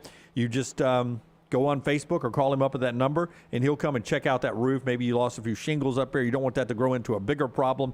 A-plus rated with the Better Business Bureau. Locally owned for over 20 years. He and his wife own the company. 205-542-3531. 542-3531. That's Greg from Pell City. Greg from Pell City on Facebook and Storm Restoration Roofing. All right, so some names, and we'll talk to Bruce Feldman in the next segment. Some names that ended up not going to the NFL because that window has closed. And some of these have ended up being some big-time impact players who are hanging around. I want to ask you about Blake Corum and Bo Nix. What those two guys, I mean, I don't know where you thought Bo would have gotten drafted if he had gone to the NFL, third round, fourth round, wherever you thought he was going to go. Second round, first round, I don't know. But Bo coming back to Oregon and Blake Corum coming back to Michigan, those two guys not going to the NFL and being back, what does that mean for those two playoff contenders? Well, you look at Blake Corum, there was an opportunity. Maybe he wins a Heisman Trophy this year if he never gets hurt. And, I was shocked that Blake Corum was unable to play against Ohio State and they were still able to win that game. Now, Donovan Edwards was really good in reserve, but Blake Corum, you can make the argument, is one of the top 2 or 3 running backs to come back in college football. So I think when you look at J.J. McCarthy, how he's progressing as a quarterback, with that 1-2 punch with Blake Corum, the offense is going to be even better for Michigan next year. I mean, I'm really surprised Bo Nix is as low as he is in the Heisman odds. I just think he's only 5th. Well, where did you have him the other day? Do you remember the one you gave? Was it 5th? 5th. But 12-1. But it was, it was plus 1,200, so it seems like a lot. Okay, I thought I remembered him being lower than that. No, there's only 4 guys in front of him. So, and as we pointed out, when Jim did that, one is the favorite who almost never wins this. Yeah. I can't remember who the favorite was. Well, it may have been confusing. There were 3 people at plus 1,200 with him. Drake May is your favorite. Drake May is your favorite. Favorite almost never wins this thing. And then Caleb Williams is number 2. And nobody ever wins 2. So, I mean, you can almost eliminate both those guys just on history right there. So you get to Bo Nix pretty quickly, quicker than I remembered, actually. I think it's the smart thing for him to come back. I mean, you look at this quarterback's draft. Now, I say that. You look at this quarterback's draft, and Will Levis, who Bo Nix, to me, has been a better college quarterback than Will Levis. I don't watch these guys on who's going to be a great pro or not. Bo Nix been the better college quarterback. I don't think much argument about that. You'd give me that. Will Levis is going to go in the first round. I mean, Mel Kiper's on ESPN last night. If I saw this right, somebody asked him about Will Levis's record and their losses, and he's like, I mean, you lose games, 10 points, 20 points, 40 points, what's the difference? I'm like, it seems like there's a pretty big difference there to me, Mel, but I'm not the NFL draft expert. To answer your question, I think Bo Nix can only improve his pro stats, or his pro status, in another year at Oregon. I mean, I don't know where he would have been drafted this year, but I think it'll be higher next year. Yeah, well, I'm thinking out loud, Caleb Williams will be your number 1 overall guy unless he gets I would imagine, yeah. And then I can't think of a clear-cut number 2. What about Sam Hartman? If he tears it up at Notre Dame, Sam Hartman maybe? Yeah, it'll be interesting if they don't use the mesh at Notre Dame. Like if he's playing a different offense. Yeah, if it's a different looking offense, if he's more of a pro style offense, that will be interesting to watch because he has wonderful numbers. Yeah, he's got a lot of Bo Nix in him though. Yeah, a little more accurate though. Yeah, but Bo Nix was such a different quarterback in that system from what we saw from Bo Nix last year. But he loses Kenny Dillingham as well, so he's got a new OC there. And look, and I just don't believe that Oregon is going to be a team that's going to be in contention to win a national championship. And we all know if you're not one of these teams that has an opportunity to go to a college football playoff, more than likely you're not a Heisman finalist. A ton of other players who came back, offensive linemen, defensive linemen, linebackers who will make an impact. But those two offensive players I thought were pretty interesting. All right, in the music world, we lost a legend last night in David Crosby, age 81. Now, I told you yesterday I do not really I don't spend a lot of time listening to 60s music, but I do respect how meaningful some of that music was, the Woodstock music, the era, and what they were doing, trying to change the world back then, right? And it was the voice of a changing world, the music of the 60s. But I always loved, Crosby, Stills, and Nash, their harmony between the three guys there. And David Crosby, 81 years old, passed away last night. Did you ever like their style of music? No. Look, I respected it, but I never liked it. I like Southern Cross. I think that's the only song I know offhand that I like that Crosby, Stills, and Nash did. Did we not get a quote from Steve Henniger when we did? Rockstar's dad quoted Southern Cross, and it was the night of our first show here. Yep. August 11th, 2020 or 2021, right? August 16th. Steve, Rockstar's dad, rented a place downtown and put on a big party for us for our first night. It's very meaningful to us, and he quoted Southern Cross. It's a great song. I like Southern Cross, but aside from that, I don't know what I like from Crosby, Stills, and Nash. But I know people think David Crosby's really good. I don't have their hits in front of me, but they had a ton of them. But everyone was reacting last night to his passing. So I instantly started flipping through some Woodstock documentaries and stuff just to go back and live in that era. Would you have wanted to be at Woodstock? Nope. The original one? Nope. Hell no. No, you're sleeping in tents, no showers. Yeah, you ain't getting a shower. Bunch of illicit drug use, probably a lot of rain. I think it rained a lot there and probably hot when it didn't. No, it sounds miserable. If you could plop me in there and get me out for like a 3 or 4 hour period, I'd even go an 8 hour period. I just don't want to be locked down in Woodstock for that long. No. Zero interest. Would you want to be at Woodstock? You would feel like you were missing out, so yeah. But yeah, I have FOMO, so sounds awful. So I would have wanted to be there. There's nothing that sounds good about Woodstock. Like I guess the music was good. Yeah, even if you were a single guy, would you want to hook up with one of those dirty granola chicks? Gosh, no. They hadn't showered in 3 days. So David Crosby. What? You don't think they? There's no way they showered, right? No. And I doubt they had portalettes. I bet you were just going out in the open. I bet the average person there smelled like a hamster cage. Yeah, and I wonder what the food situation was. Do you know this, Tyler? Do you know the food situation at Woodstock? They didn't have vendors there, did they? Well, first, you didn't even know what Woodstock was. Yeah, it's a music festival. I think the first one was in 1969. That is correct. The only one, by the way. The other one was a fake. Our boy's got some good knowledge back He does. there. Tyler knows his music. I couldn't get a hot dog and a beer at the first Steel Dogs game. I mean, I there's know. no way do you really think Woodstock's better than that? I would think it's just people like camping and bringing their own stuff and grilling out. Yeah, I think Tyler's probably right. I think there was probably a lot of sandwiches made and probably a lot of people doing a lot of drugs and not eating. Oh, yeah. Putting acid on your grilled cheese. Yeah, stuff like that. That's a hard pass for me. Tea. I didn't realize David Crosby, he got a liver transplant back in 1994, paid for by Phil Collins. Oh, how about that? Yeah, David Crosby. Now he lived a tough life, man. He put his body through a lot. Rough as a corn cob. Yeah, I think he drunk himself into rehab a couple times, if I'm not mistaken. Yeah, during their heyday, he looked like Chunky Gallagher. He had that long hair but receding hairline. But I saw what he looked like in his passing at age 81 last night, and he looked like an old president at that point. You're long, absolutely right. Gray hair, almost like the powdered wig. Yeah, and some of that hair was yellow in the back. Hey, Sweet Judy, Blue Eyes is one of their best songs ever. Oh, there it is. Pritch Laws just says that too.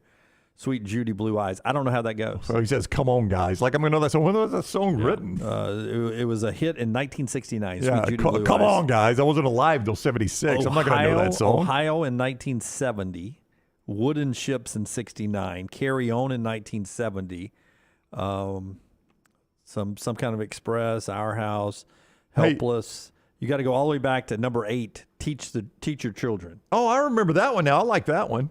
Oh, I did. Teach your children. Teach your children well. There's that is David Crosby, age 81. Dead on. You put him on a piece of currency. Yeah, that's right. He looks like an old president. Yeah, I wouldn't look twice. So Phil Collins bought him a liver? That's what it says on Wikipedia. Wikipedia is the gospel. We've said it before. Yeah, we go with everything we read there, and I'm looking up something somebody said in the chat room there to see if that's true, too. That is a heck of a gift, though, isn't it? Yeah. I mean, if you give somebody a liver, and it's not your own, but you bought it from somebody, that's a really nice thing to buy but somebody. back then, Phil Collins could afford it. Now, Phil Collins he's in bad shape. How about that now? Harry is right in the Vulcan Tire and Automotive chat room. He's the father of Melissa Etheridge's child. How about that? Now, sperm donor. It didn't. I'm a little confused. Yeah, I was about to say. Not the normal way. Yeah, sperm donor. Yeah. Yeah, I mean, they had a little issue Insemination, this is not missionary. She and her partner had an issue on creating a child. Those parts don't work. But, he gave up the sperm. Yeah, it was an immaculate reception. Well, I think I would have picked a different donor. Now, I wonder if, she's probably, musical talent combo with Melissa Etheridge and him. I don't know if he has the best genetics, though. Might be able to sing a little bit and write a song. Well, he lived to 81. Now, I wonder you if don't have me living to 81. That's a good point. He was obviously needed some money if Phil Collins was buying his liver. I wonder if he sold his sperm to Melissa Etheridge, though. I mean, do you sell that or you just donate it? You sell it, and I don't think he was a saver looking at him. He looks like a guy that drove around in the Volkswagen van. Yeah. Didn't have a pot to piss in. The people who wrote back then, Dave Lewis, who's writing for Rolling Stone, said Crosby, Stills, Nash, and Young dubbed, quote, the American Beatles. Yeah, I never liked Neil Young at all. Come on. Yeah, adding Neil Young, that ended it for me. One of the impossible questions. You've got so many good bands out of England. Like the number one U.S. band of all time is really tough to come up with. You mean other than the Killers? Like Aerosmith. I mean, Aerosmith gets discussed as REM. I mean, they get in the discussion, right? I don't know. Crosby, Stills, and Nash does not get the discussion for me. Guns N' Roses, Metallica. How far do you go? Metallica probably for me would be number one. How far do you go before you get to Kiss? It's a great American band. It is, but musically, I mean, how talented were those guys? And I know there's going to be some Kiss lovers over there that are going to kill me. First concert we ever went to, Dunaway. That's was right. Kiss. Ironically, it wasn't Brown and me. It was LT and me to that one. All right, so the late David Crosby passing away last night at the age of 81. When we come back, we'll talk to Bruce Feldman of The Athletic. The show being brought to you today in part by our friends right there at Hemp Hill Services. LT will send out a lock later on at The Lance Taylor at The Lance Taylor. You know Adam and Chad and those guys. They help you so much with your plumbing, your heating, and your cooling. Yeah, our friends at Hemp Hill, they want to remind you this January, throughout the month of January, we got a great deal for you. 10% off any plumbing or HVAC service. Call for our friends at Hemp Hill. Mention you heard it right here on the next round. Adam, Chad, Andrew, the guys at Hemp Hill Services. They want to make sure your HVAC unit ready to keep up with the changing weather. Hemp Hill Services, locally owned and operated, independent train dealer. The team can service all makes and models for all of your plumbing, heating, and cooling needs. Call Hemp Hill Services. It's hard to stop a train. Call 205-229-2090 or hemphillservices.com.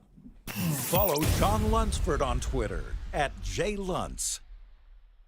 King Real Estate School can prepare you for a new career, and they've got a new class starting January 23rd. It's taught by a working broker who teaches from real-world experience. King Real Estate School even includes exam prep for the Alabama pre-license exam. The full 10-week course is only $399, and discounts are available for military, first responders, and teachers. Visit KingRealEstateSchool.com to learn more or to sign up for the January 16th kickoff. That's KingRealEstateSchool.com. King Real Estate School license number 154952.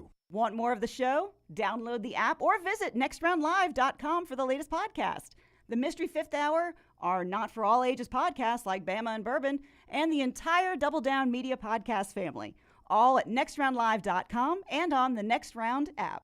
Want more of the show? Download the app or visit nextroundlive.com for the latest podcast, The Mystery Fifth Hour, our Not For All Ages podcast, The Last Call, and the entire Double Down Media podcast family. All at nextroundlive.com and on the Next Round app. Vulcan Tire and Automotive is hiring. If you want to take advantage of joining in with a local growing company in the automotive service industry, this is the opportunity for you. Hiring oil and tire technicians and more experienced mechanics. If you've got the talent and the desire, there is a spot for you at Vulcan Tire and Auto. Stop by one of their 4 locations and the manager on site can walk you through the pay scale, great benefits, and flexible work schedule. Get paid to build your future in the industry. Moody, Trustful, Hoover, and Gardendale, VulcanTireandAuto.com. Support the show and grab some great t-shirts and hoodies right now in the Next Round store. Buy the Alabama State map shirts in your team's favorite colors, the popular Y'all Can Have the Rest, or Next Round flag shirts are also online now. Just go to nextround.store. That's nextround.store. The traditional Next Round logo shirts are there too. Buy them for yourself, or they make a great gift for someone else. And let us know what you'd like to see in the store coming up. Nextround.store. That's nextround.store. Fall is here and fall means football, but don't forget about your yard. My yard is looking fantastic, and it's all thanks to our friends at Wayne's. Because it's fall, lawns are now in dormancy, and yards of the month are made in the fall during the proper shutdown of the growing season. It is important to get the correct nutrients and pre-emergent in the turf and root system to ensure a weed-free and lush lawn next summer. Call Wayne's today, 866-WAYNES-1, or visit them online, callwaynes.com. And remember, first month is free of the EnviroLawn service from our friends at Wayne's. Start your day online with our website, nextroundlive.com. The latest videos, podcasts, and college football stories. It's also a great way to stream the show or shop in the Next Round store. Stay connected by visiting nextroundlive.com. The NFL playoffs are here, and the action has been incredible. Join us every Thursday as we look forward to the weekend's NFL playoff action presented by Pepsi. Pepsi, giving you the NFL and the next round all the way through the Super Bowl.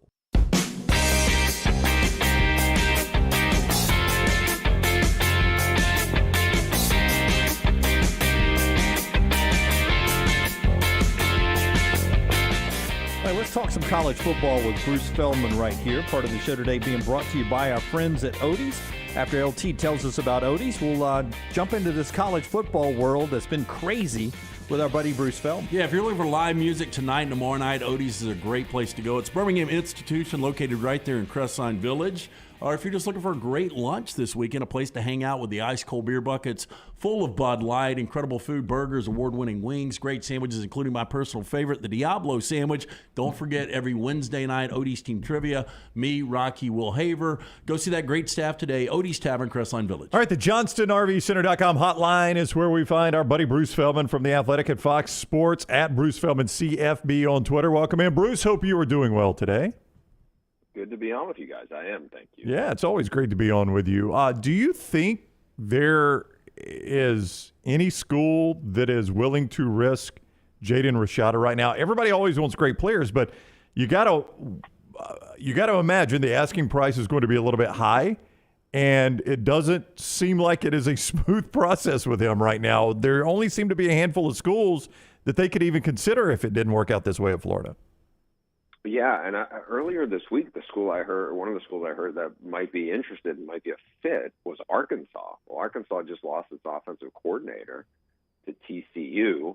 They obviously hired, Dan Enos fast. I don't know, if that helps it or not. I don't know if Oregon is going to be a player again. I don't know if Washington is, somewhere closer to where he's from. He's from Northern California. I mean, the thing that I think is hard in this process is there's been so much talk, and you have all these characters around him who are now kind of jumped in the margins of NIL to try to make money, off this kid in this case, and you just wonder if it's to the detriment. It's one thing. I feel like it's one thing if you're a defensive lineman or a defensive back. I mean, I just did this story about evaluation and how it tends to bear out a lot better with defensive linemen and defenders more than it does offensive guys. And I think you can see players bounce around more if at certain positions. With quarterback, it's not to say we haven't seen transfers, because we've seen a lot of them have success, but it's so much dependent on so many things and comfort and stability and everything around it, and who's developing you. It's such a developmental position. You wonder, is this going to end up, really hurting the kid in the long run, because he is, they all these handlers kind of whisked him around to do this tour of a ridiculous amount of schools when he was in high school. And I mean, it just seems like a really odd situation that's playing out. It's kind of feels like one of the downsides to the NIL rush that's going on right now. Bruce, 13 million was that number that was reported, and obviously everything went sideways. Have you heard of a number bigger than that with any of these guys? No, and the thing is, I'm glad you brought that up. Like, I am very skeptical that this isn't, like when A-Rod signed a $252 million deal, in baseball. Like, that was relatively real money. I mean, not real money that any of us are going to get, but like real money in terms of like there's a real contract and there's a real business to it. Like when we see it in pro sports, those contracts are a lot more real than the contracts we're hearing about as it relates to, especially recruits. Oh yeah, this guy's going to get X million dollars. Yeah, is he really?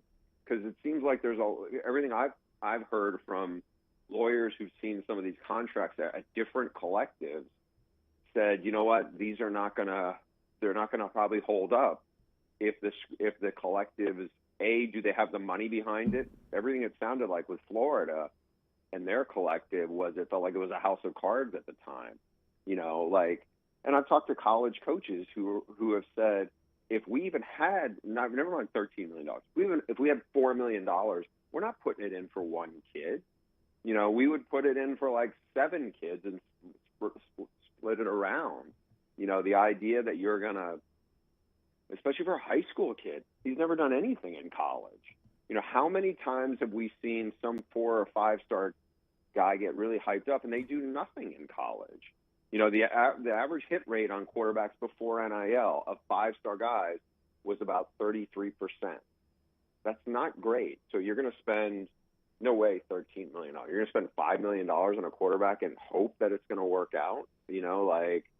It's a really nutty dynamic going on right now. And again, I don't think that $13 million was real. I just think it was somebody wrote it on like the equivalent of a bar napkin and. They weren't going to do it, and I don't think from everything I heard, it wasn't even close to the $9 million. He wasn't going to get that. So it's just there's a lot of craziness going on right now. Bruce Feldman's with us at The Athletic, and again, I subscribe. You should too, and go read his story today. Fascinating how the NFL All-Pro team, the average college recruiting stars on the defense were 4.5 stars. The average offensive numbers were 2 stars. On the NFL All-Pro team. Bruce explains it all in his story today, and it is a fascinating read. I'm interested, while we're talking about getting players and NIL and who's got it and who doesn't, how much of what Colorado is doing, like getting the top recruit in McLean to flip from Miami to Colorado last night, how much of that is just Deion Sanders' star power and his salesmanship, or does Colorado have some kind of NIL money working now? Because that's a big getting the nation's number 1 corner. Yeah, I really think it's more to do with Deion than anything else. You have players buying in to the charisma and the aura of Deion Sanders. And in this case, this is not a coincidence that back-to-back years, the nation's number 1 cornerback prospect has gone to a school nobody was expecting him to go to initially. Well, it's Deion Sanders' school. I mean, he's arguably the greatest cornerback who's ever played. And so I think that is a very attractive thing. This is another, by the way, this is another kid from Florida. He's from Lakeland. That's not that far from where Deion grew up. So I don't think this was like a shocker anymore. Last year was a shocker. I think, it's going to be like, I cannot wait to see what's going on at Colorado. I'm just fascinated by how it's going to work. They were so bad before.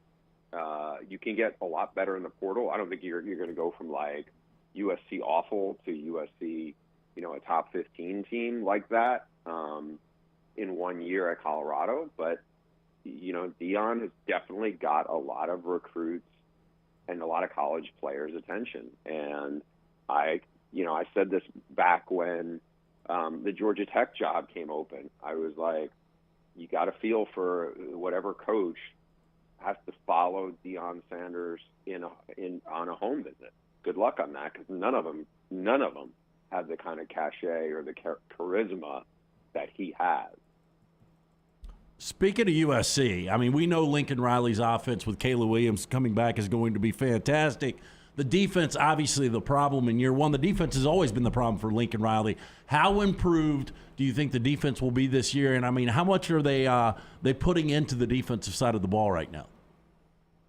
I don't know yet. I think we got to wait to see. You know, the portal window just closed for this cycle. We'll see what happens if they can upgrade the talent significantly after the spring.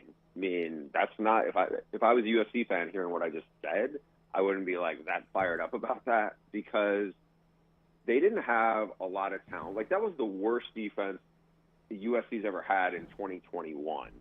They didn't get much better. The only thing they did was, in the first half of the season, they did a good job at getting turnovers.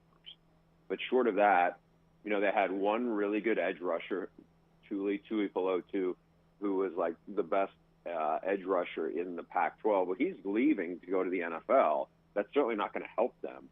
They were really bad at linebacker, and they've been very underwhelming for a long time. Despite what the recruiting rankings say, their secondary has really struggled.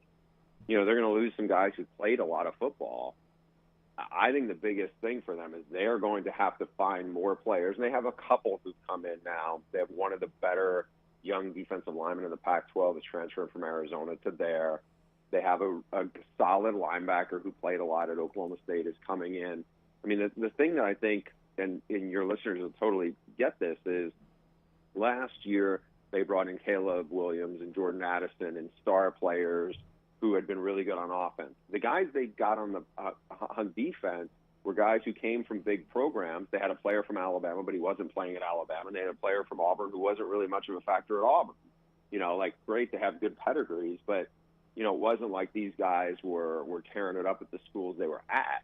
And so I think they know they have to upgrade the talent. They also fundamentally, you know, you mentioned about Lincoln Riley's defenses in the past. I think the challenge is going to be, do they practice differently? I mean, is there more emphasis? I mean, I was at that Pac-12 title game. There was a terrible tackling team against Utah. I mean, talent is one thing. It's another thing where you just don't look like you want to or don't look like you know how to. And I think those are things that they got to really work on this offseason. Bruce Feldman of The Athletic, Fox Sports, at Bruce Feldman CFB on Twitter, also New York Times best-selling author, with us for a few more moments on the JohnstonRVCenter.com hotline. Do people inside that building, Bruce, feel like that final Pac-12 schedule was a middle finger to USC from the conference? Yeah, you know, but they've always had their like kind of a chip on their shoulder about how they felt like they've been not treated. Meaning, like, I think out here, a lot of people look at it and go, well, they would never, you know, the SEC wouldn't do Alabama like that, or something like, or you know, the Big 12 wouldn't do Texas like that. If you're the glamour school, and be honest, like, USC was carrying the weight for everything for the Pac-12. So I just think it was probably, like you said, it was probably the last middle finger to give them. I wanted to ask you about Texas A&M, because we made it through this, not only commitments to the NFL, but through the first portal window. And Max Olson, again at The Athletic, does a great job of breaking down what Texas A&M has lost. What's happening in College Station? Why do you think they've lost? I think I saw where it was 25 scholarship players, and a lot of them blue chip guys. Why the exit from College Station, in your opinion? I think it was a real awful season, right? You lose to App State, you lose like 7 games in a row at one point. Don't even make a bowl game. I just think there's a lot of players in there. The vibe was not great within the program inside. I think also last year, a lot of those kids, I think there was 8 kids from, you know, they had the highest ranked in 247 history recruiting class a year ago. A big chunk of that class is already gone. Now, some of those kids, I think, probably came in thinking it was going to be one thing, and it turned out to be another. And some of them were just probably like, I don't know how invested they were. I mean, I heard a story in the season about like one kid that was like a high, I don't know if he was a 5-star or a high 4-star, who like wanted to go there at the last minute. They didn't even know that much about it. At least what one of the guys on staff told me. He was like, well, we're going to take it anyway. And it's like, if you're getting guys like that where it's more chasing stars as opposed to maybe the fit, then those things tend to blow up in your face too. So I think right now all the vibe around College Station has been so negative for the last, I don't know. You can even go back to the Jimbo Saban, Dion, blow up a little bit. But I think after that, it just feels like A&M has been on the defensive for the whole time. Is Jimbo going to be the play caller? That was hanging over the season. He has to make changes. You do have staff changes going on. I'm interested to see what happens here because they were so dysfunctional last year. Now you're going to throw Bobby Petrino into the mix. You have a really weird staff dynamic where if you ask probably other coaches who would be like some of the last guys you'd want to be around in a staff room, a bunch of those guys are at Texas A&M right now. And that probably doesn't help either. So there's definitely talent. I do think Wegman, the young quarterback, is really good. I mean, I saw him at Elite 11. I've heard a lot of really good things about him. Love him or hate him, and most people are on probably the latter.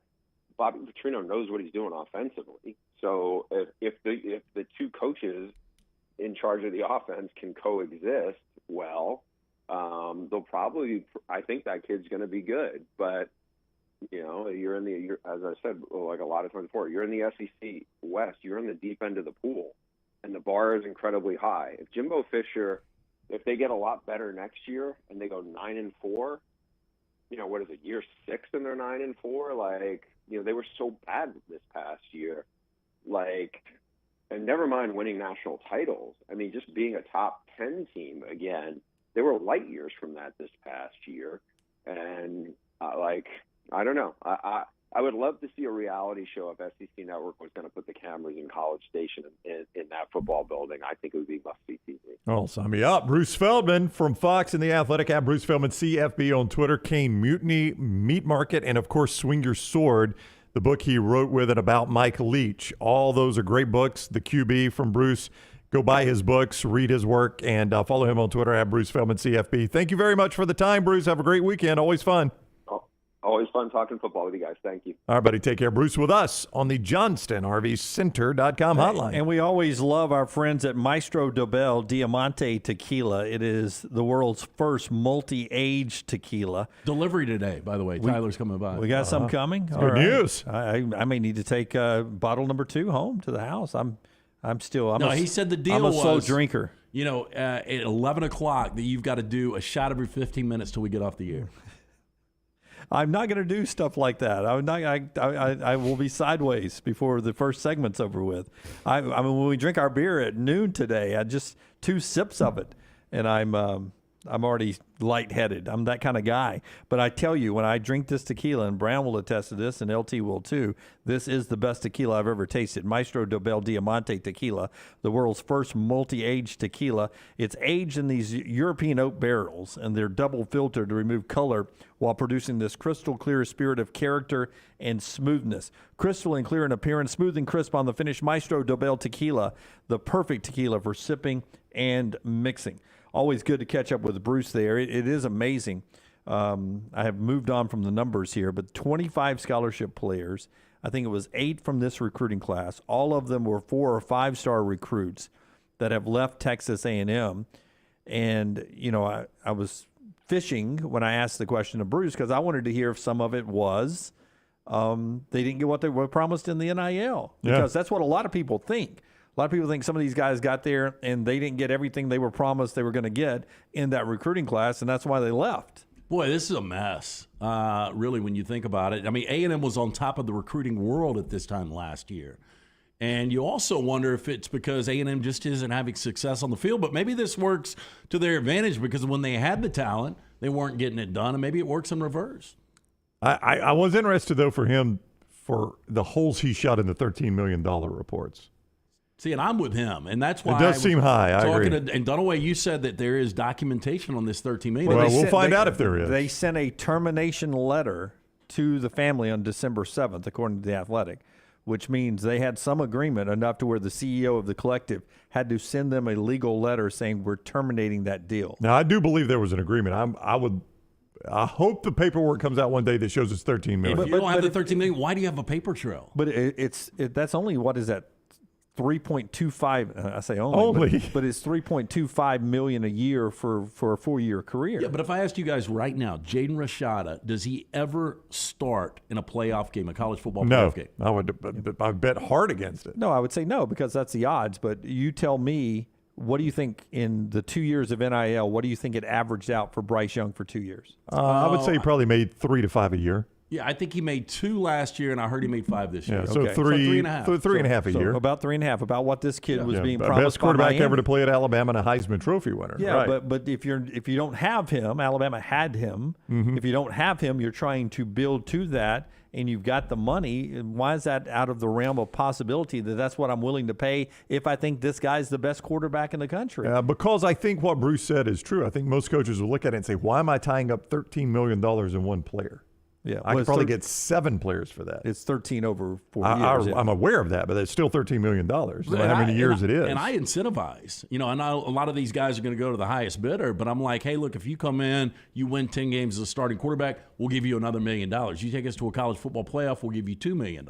Yeah, but that works out great for you if that happens. But like you said, if you're offering me that and Miami is so desperate, they're going to offer me this, that I'm going to take that deal. I think it'll come out that it's closer to $13 million than it is to whatever everyone thinks it is. I just wonder if it was one of these guys in the collective that took him out to dinner, got a little drunk, and said 100% is what it was. Yeah, that's probably it. And that's where we're going to find out how binding is that. And as I said, you were off, but as I told Brown, I said, if I'm on the jury and you had to send a termination letter, you being the collective, that tells me you thought there was something because you sent me a termination letter. If nobody ever says anything and you're saying $13 million and I'm saying, what are you talking about, dude? We didn't offer you $13 million and there's no paper trail, then it's he said, she said, or he said in this case. But when you send me a termination letter, that tells me that you thought we had a deal on something. Yeah, the only concern is the paper trail. Yeah. I think this sets a dangerous precedent, though, if somehow Florida has got to compensate them. Well, yeah, and they're going to have to, I think. I do too. Or at least a collective will. If there was a termination letter, they're going to have to. They had an agreement. Yeah, and LT, they were offering him 7 figures is all it said. So it didn't say 1 million, but it was at least more than $1 million of NIL deal to go ahead and sign. But you had to sign a letter releasing us of all previous claims, and the family wouldn't do that either, and that's documented as well. Well, your initial question, Bruce, was, is Jaden Rashada worth it? I would not touch this guy. No, Somebody a long time ago in the Vulcan Tire and Automotive chat room said this is what Jameis Winston would have looked like in the NIL world. But I think you could go with any big-time recruit. Yeah. This is the world we're going to live in moving forward, and we won't talk about it because it's boring television and radio. Never would have stole crab legs, though. Yeah, boring television. They wouldn't have to, but given to you. Boring television and radio, so we won't talk about it. But California has a bill out there where every athlete's going to have to be paid off the rights, and that's probably where we're headed. But I don't really want to discuss it because I'm not a big government guy. But the other part of it too is you can't cut a sport if you're paying any singular coach over $500,000 or something like that. There's some sort of wording like that. Yeah, so ridiculous. But I mean, you can't. You're telling me I got to pay all this money, but I can't cut a sport? How? Who's going to pay? How are we going to make these numbers work? Yeah, when we're in debt, who's going to pay for this when we're in debt? Well, probably you, the government. Yep, that's probably at this it, point. Yeah. All right, quick break here. Right after I tell you, the fine folks at Montevallo want to make sure that you're in good standing when it comes to academics. Your son or daughter may be looking for that place to go to school, right? They're a junior or senior in high school. Think about the University of Montevallo. Just give them a shot. University of Montevallo. You can check them out online, montevallo.edu, montevallo.edu. In-person tours. You can make a virtual tour right now. Find out if your kids want to keep playing sports. 21 NCAA Division II fully funded scholarship sports, small class sizes, all that at Montevallo, montevallo.edu. Follow The Next Round on Twitter, Instagram, and Facebook at Next Round Live. Hey, if you're looking for Birmingham's best pizza, you need to stop in and see our friends at Slice Pizza and Brew. It's as local as you can get, from the ingredients that go into every pizza to the beer on tap. For a great lunch or dinner, go see our friends today, Vestavia or Lakeview at Slice. Have you had a pipe burst, a washing machine overflow? Maybe your toilet or bathtub is overflowed upstairs and now you have water coming through your ceiling? No problem. The specialists at Dry Tech are here to help. What's important is you act immediately when water damage occurs. Failing to do so can cause mold, rot, and mildew issues. Long-term exposure to those toxins can cause many health issues down the road. So act fast. When trouble strikes, call Dry Tech 205-637-0143. That's Dry Tech at 205-637-0143. Follow Next Round Live on Twitter, Instagram, Facebook, and YouTube. The social media team at Next Round Live will share the latest interviews and videos from UAB, Alabama, Auburn, and campuses all over the college landscape. You'll also get the latest highlights and news from the Next Round Live Daily Show. Jim, Lance, and Ryan will share their thoughts, and remember, you can always see the old shows on the Next Round Live YouTube channel. Subscribe, like, and don't forget to comment. Turn on the notifications so you don't miss a thing. It's Next Round Live on Twitter, Instagram, Facebook, and YouTube. King Real Estate School can prepare you for a new career, and they've got a new class starting January 23rd. It's taught by a working broker who teaches from real-world experience. King Real Estate School even includes exam prep for the Alabama pre-license exam. The full 10-week course is only $399, and discounts are available for military, first responders, and teachers. Visit kingrealestateschool.com to learn more or to sign up for the January 23rd kickoff. That's kingrealestateschool.com. King Real Estate School, license number 154952. Peanut butter and jelly, chicken and biscuits. Man, I love great combos, and you'll love our combo. It's the Bama and Bourbon podcast. The Athletics' Aaron Suttles is part of our Next Round family, and he joins LT weekly for the combo of Alabama sports and bourbon. Find a new bourbon to add to your collection and get all the inside information on Alabama football and Alabama basketball, on the field or off the field, on the court or off the court. It's Bama and Bourbon with Aaron Suttles, only on the Next Round video and audio platforms. Don't let a roof problem disrupt your football Saturday or Sunday. Call Greg from Pell City and Storm Restoration Roofing, locally owned at 205-542-3531. Greg wants to give you a free no-cost inspection. Free, no cost, no obligation, 205-542-3531. He can also pressure wash your metal roofing. It's easy to see why his company's so successful. A-plus rated with the Better Business Bureau, and insurance companies trust him. You should too. 205-542-3531, or just look him up on Facebook, Greg from Pell City. Start your day online with our website, nextroundlive.com. The latest videos, podcasts, and college football stories. It's also a great way to stream the show or shop in the Next Round store. Stay connected by visiting nextroundlive.com. That's nextroundlive.com. Back with you on the Next Round. We will talk more football in the 11 and 12 o'clock hours to get you set for the basketball weekend. But back to our discussion about the greatest American bands. Most of the polls, rankings I found in the commercial break, and it was 4 of them, have a variety of these top 6. It's got to be Metallica. Of these top 6, Aerosmith, Nirvana, Eagles, Metallica, Beach Boys, and Creedence Clearwater Revival. Those are the 6 that rank in the top 5 on any given ranking that I looked at. Those 6 are sort of the dividing line, the equator of all the discussions. Those 6 are in there. I love Nirvana. I like Nirvana a lot more than the Foo Fighters. But Nirvana was such a condensed run. Just very small catalog. It's like Lynyrd Skynyrd. I mean, it was such a limited catalog. Lynyrd Skynyrd is just on the outside. Yeah, again, abbreviated. You look at the Eagles. You look at Metallica. I mean, the Eagles have been going for 5 decades. Yeah, I know. Metallica, 4 decades. The Doors and Van Halen right there with Lynyrd Skynyrd. They show up in some of the top 5s, but not consistently there. But it's about those 6. I was never a Beach Boys fan. Oh, no. I'm right there with you. I respect their work, though. It's not about respect or disrespect. I just never liked their music. Well, I respect their work. I don't know that I'd call myself a fan. Yeah, they're old. That beach music where people are dancing around a campfire, no thank you. Yeah, and Creedence Clearwater, yes, there are some songs like Who'll Stop the Rain. I like that one. That's about it for me. Yeah. There are other songs that I like from CCR. I just don't remember any of their names. Down on the Corner? Is that a CC? Down on the corner. Out in the streets. We're the Doobie Brothers on that thing. The Doobies. I liked Blackwater. Oh, Blackwater. See, I couldn't keep stand on that. rolling. See, I'm just not a classic rock guy, and I like some classic rock. I mean, Forster, I'm right about this, right? You hate the Eagles. You hate them. Fingernails chalkboard to you, right? I cannot stand the Eagles. That's elevator music to me. But I bet you liked them at some point. No. Never. Okay. Never. No, I liked the them Eagles as a kid. No, I like the Eagles fine. But I mean, Scott, you got to, at least appreciate their accomplishments, though, right? I mean, you have to admit that they're really, really good at what they do. Do I?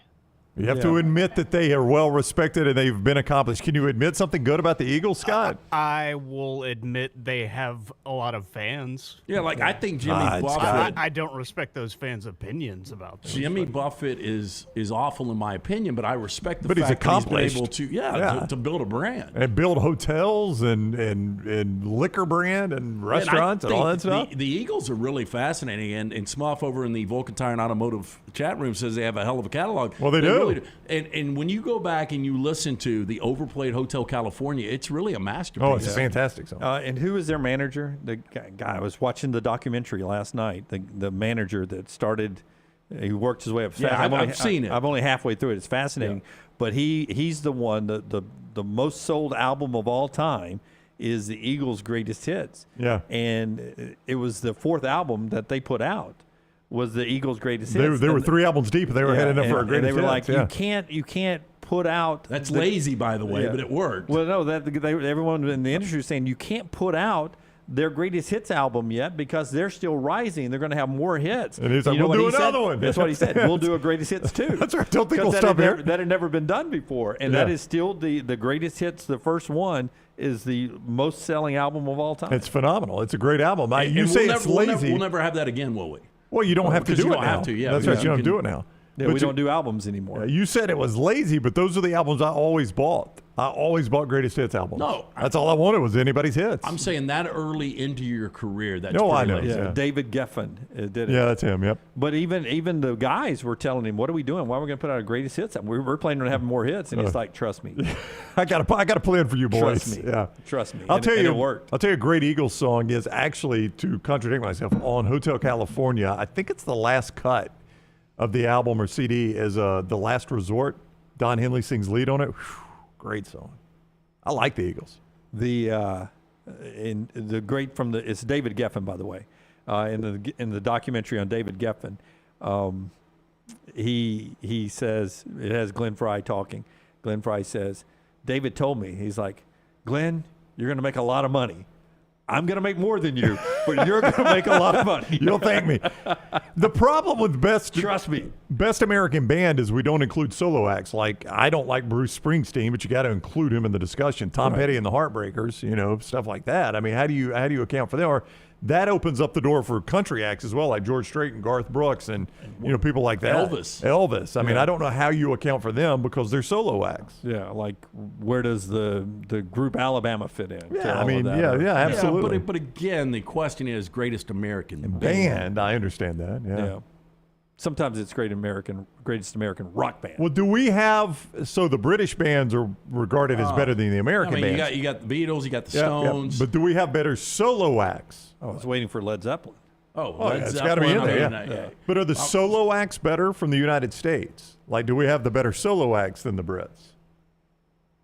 Oh, we have to. We absolutely have to. They've got Harry Styles. Oh my gosh. Yeah.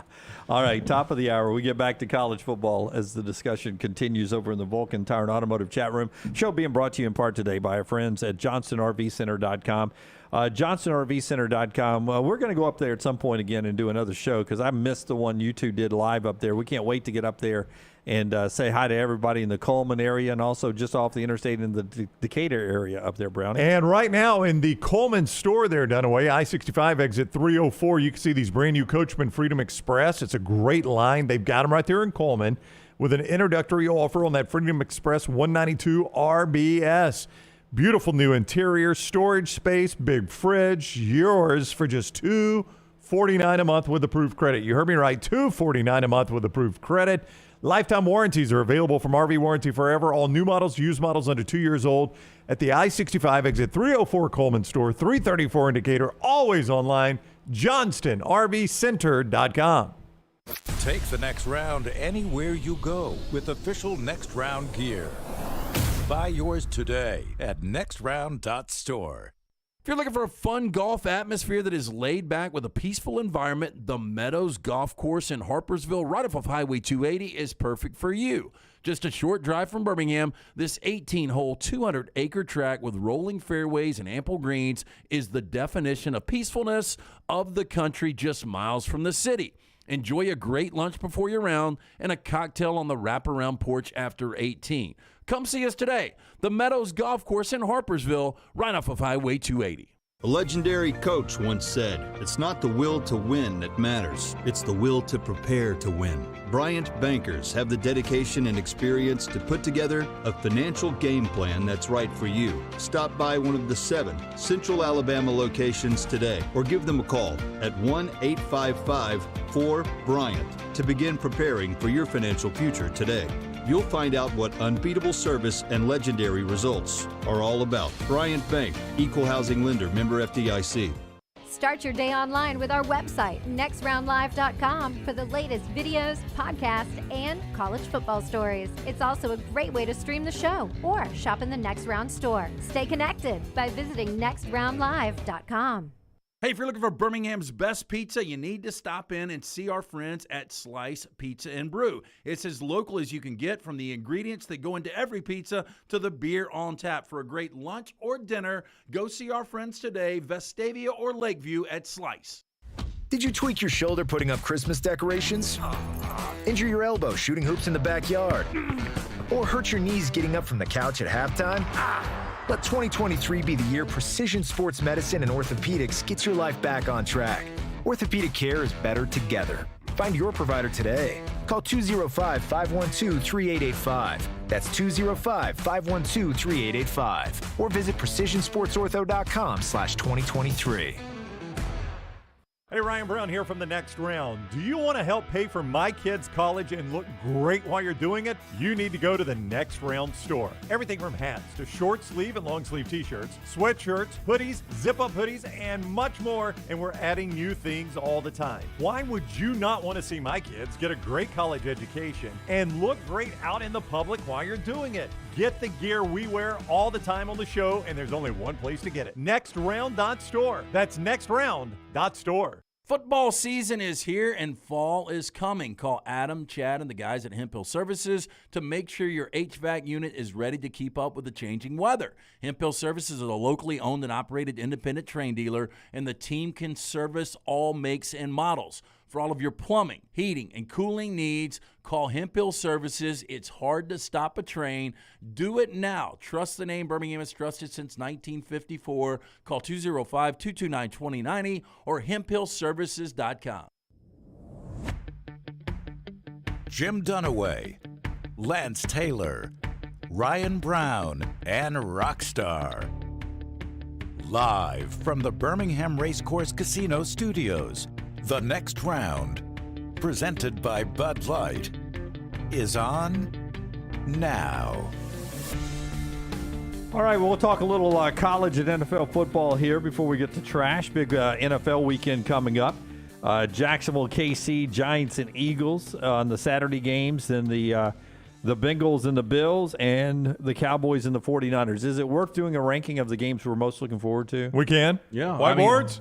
Yeah, whiteboards. I mean, is it worth doing that? Sure. I don't know if it's obvious. I think it's pretty obvious, but I could be wrong. Yeah, I think it's pretty obvious too. But I'm not obvious. You tell us about our friends at MyBookie, Brown, and then we'll do our rankings here of the games we like. Jim, you can play all these games at mybookie.ag no matter how you rank them. Just go to mybookie.ag, use promo code NEXTROUND. A deposit of $50 or more gets you a cash bonus instantly to your MyBookie account. Now listen, a lot of people will do that, but here's what sets MyBookie apart. At mybookie.ag, you bet it one time, one singular bet, and it is yours forever. Nobody else is doing better than that, guys. Sometimes you have to go 10 times. Bet it 10 times into the future before you own it. not mybookie.ag. Code next round. You get that deposit bonus when you sign up. Any deposit over $50. NFL playoffs this weekend, college hoops, weekly UFC tournaments, blackjack tournaments, all that right there. Bet anything, anytime, anywhere. Mybookie.ag. Code next round. MyBookie.ag, code next round. Brown, can you tell me again some of the things you can bet right there at MyBookie? NFL, UFC. I said UFC. I didn't say UCF. Are you trying to stop me? NFL. No. I need some more time. I need to finish this. NFL, the National Football League, Jim. We got 4 games this weekend that you could bet. Here are my the rankings. National Football League. Go ahead, Jim. The games I'm most looking forward to this weekend in order.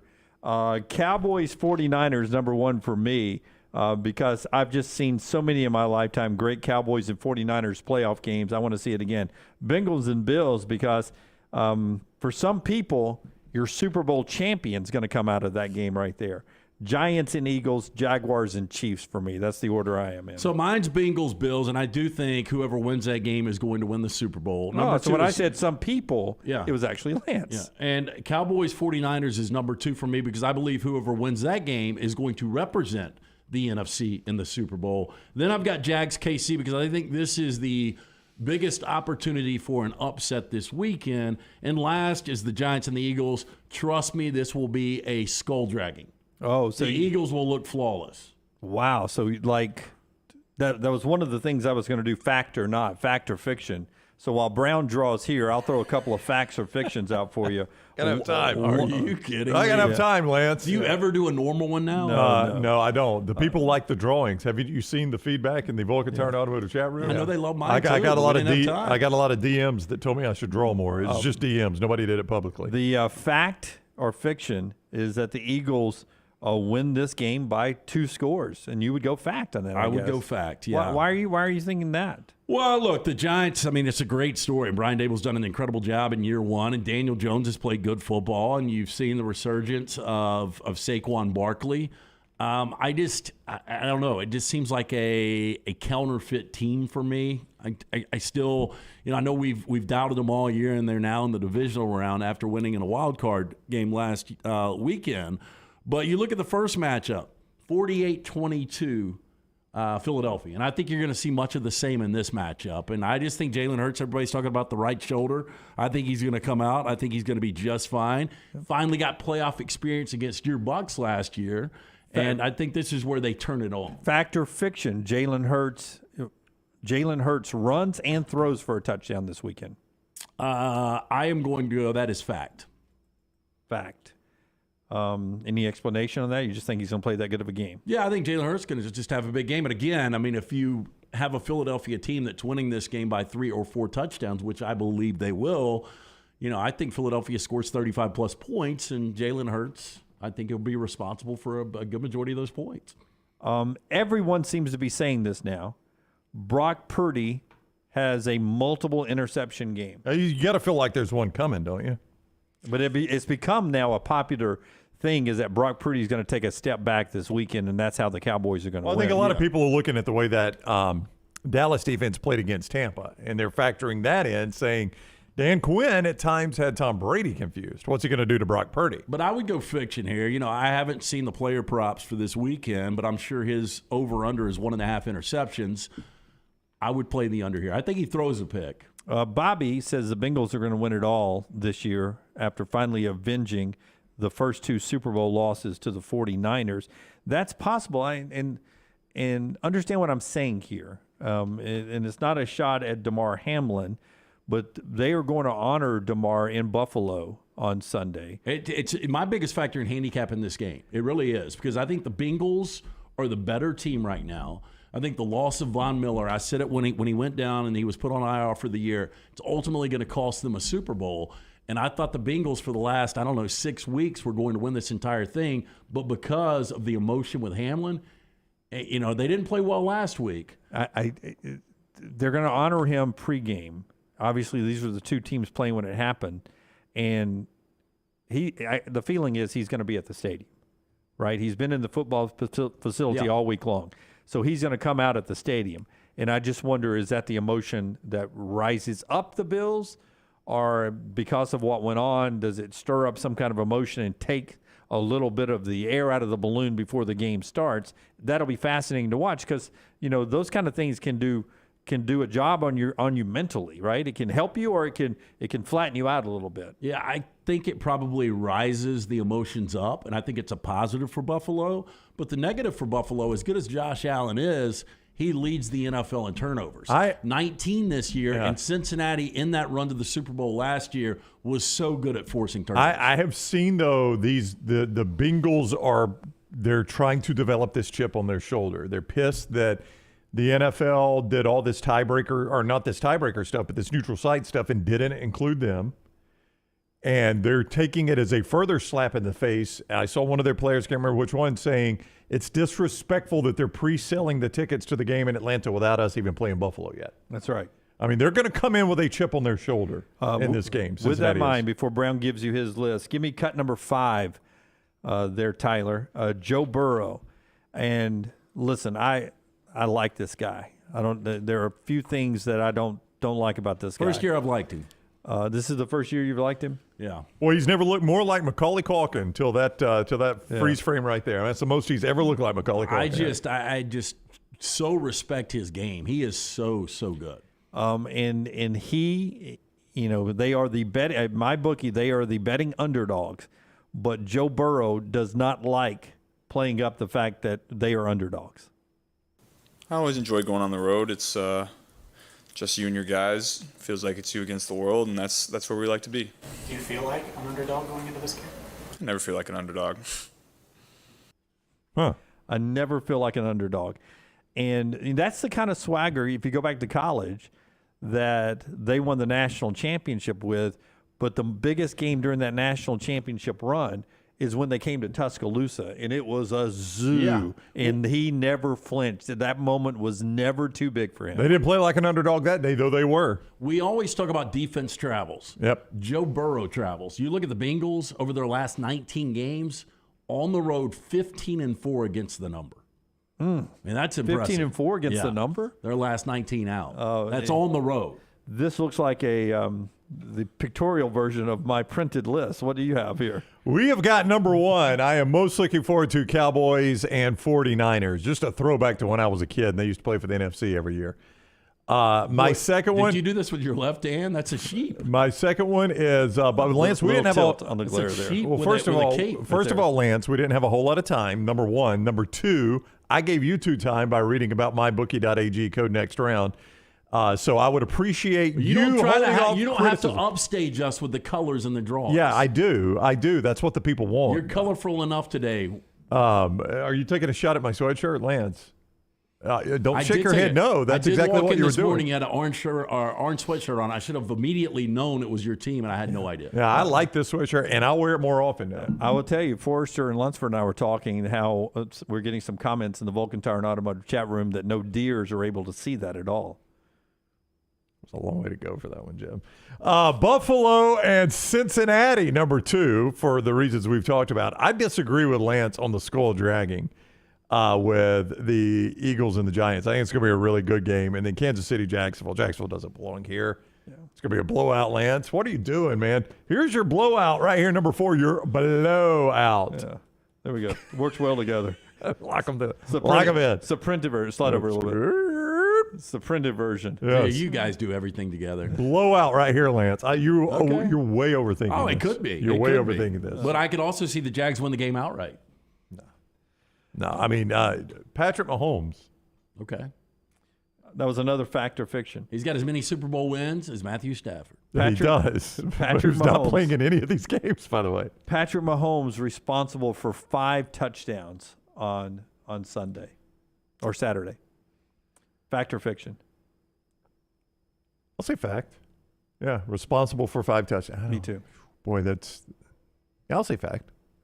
There's going to be a lot of points scored in this game. Should be. So, that would lead you to say 5 at least for him, right? Yeah, I don't trust the Jags defense, but at the same time, I think Trevor Lawrence can put up points against this team. But if you go back to the earlier meeting this year where it was 24-14 Chiefs, They had over 500 yards of offense. The problem was they had 3 turnovers, and the Jags recovered an onside kick. So they lose 4 possessions right there, still have 500 yards, and only score 24 points. It's now official from Zach Taylor, the coach of the Bengals, Ian Rappaport telling us that Zach Taylor ruling out left tackle Jonah Williams and guard Alex Kappa. So they're down 2 linemen. But let's from an already questionable offensive line. Well, the offensive line was better this year, but I was going to bring up that point. You remember last year and in the playoffs, postseason, I think the Titans got him 9 times. Yeah.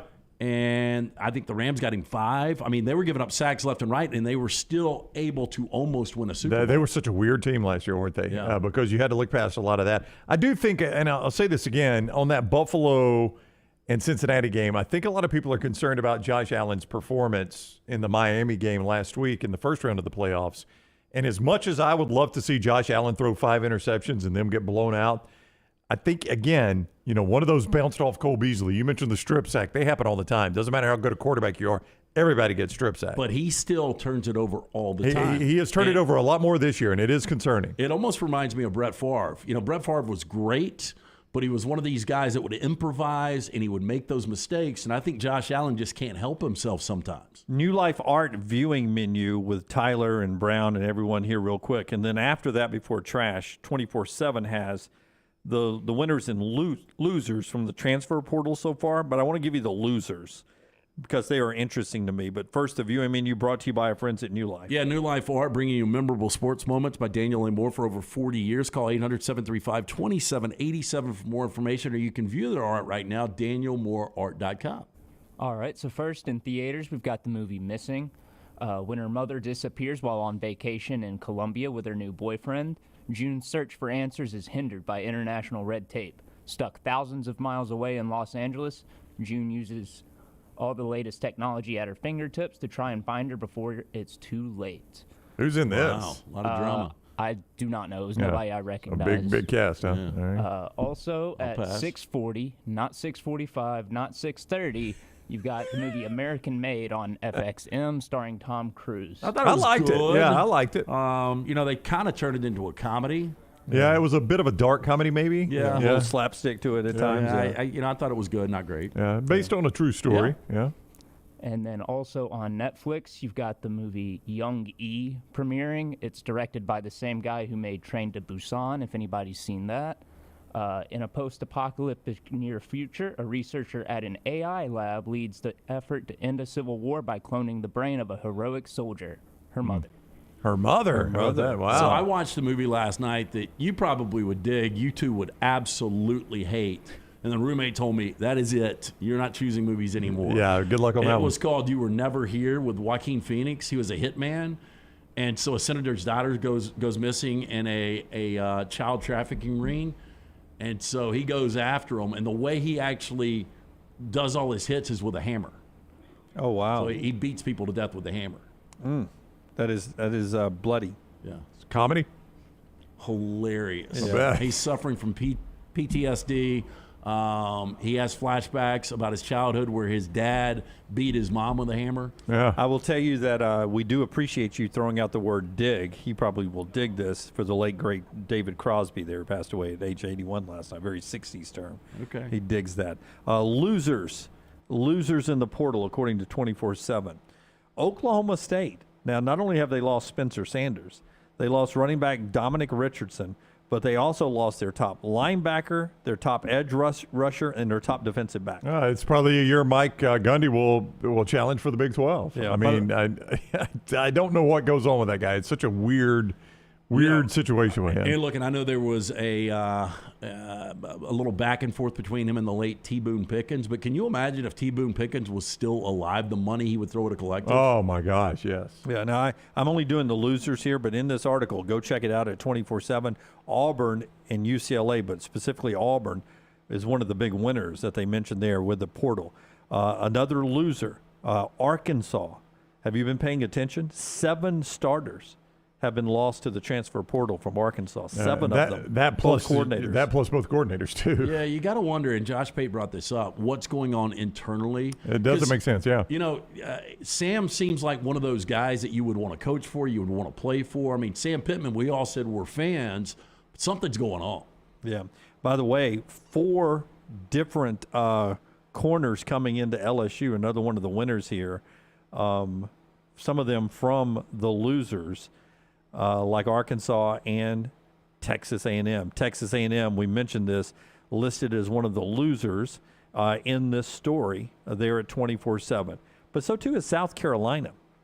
Jaheim Bell, Jordan Birch, Marshawn Lloyd, and Gilbert Edmond starting tight end, 2 edge, and a running back off that great South Carolina team. You know, we discussed that when was it Birch that left? Or no, it was the tight end that left. Or we were talking about everything seems so positive there. That's just a weird, I guess when I saw the transfer portal, it would be guys that weren't playing and programs that were not in great shape. But that has not been what it is. You see guys that get a lot of playing time, they hit the portal. You see programs that appear that they're ascending like South Carolina, and still it happens. That's right. And Troy makes a great point. Auburn completely has personneled their offensive line. They've gone not only new starters, but new on the 2 deep as well. So that's been their big move. And then I'll give LT credit for this because he brought up Dante Cephas of Kent State. Keep an eye on that. He said there are several MAC receivers that he sees every week that should be big in the portal and go to some of these places that are looking for receivers. And Cephas did that. Seemed like everybody wanted him, and he went to Penn State.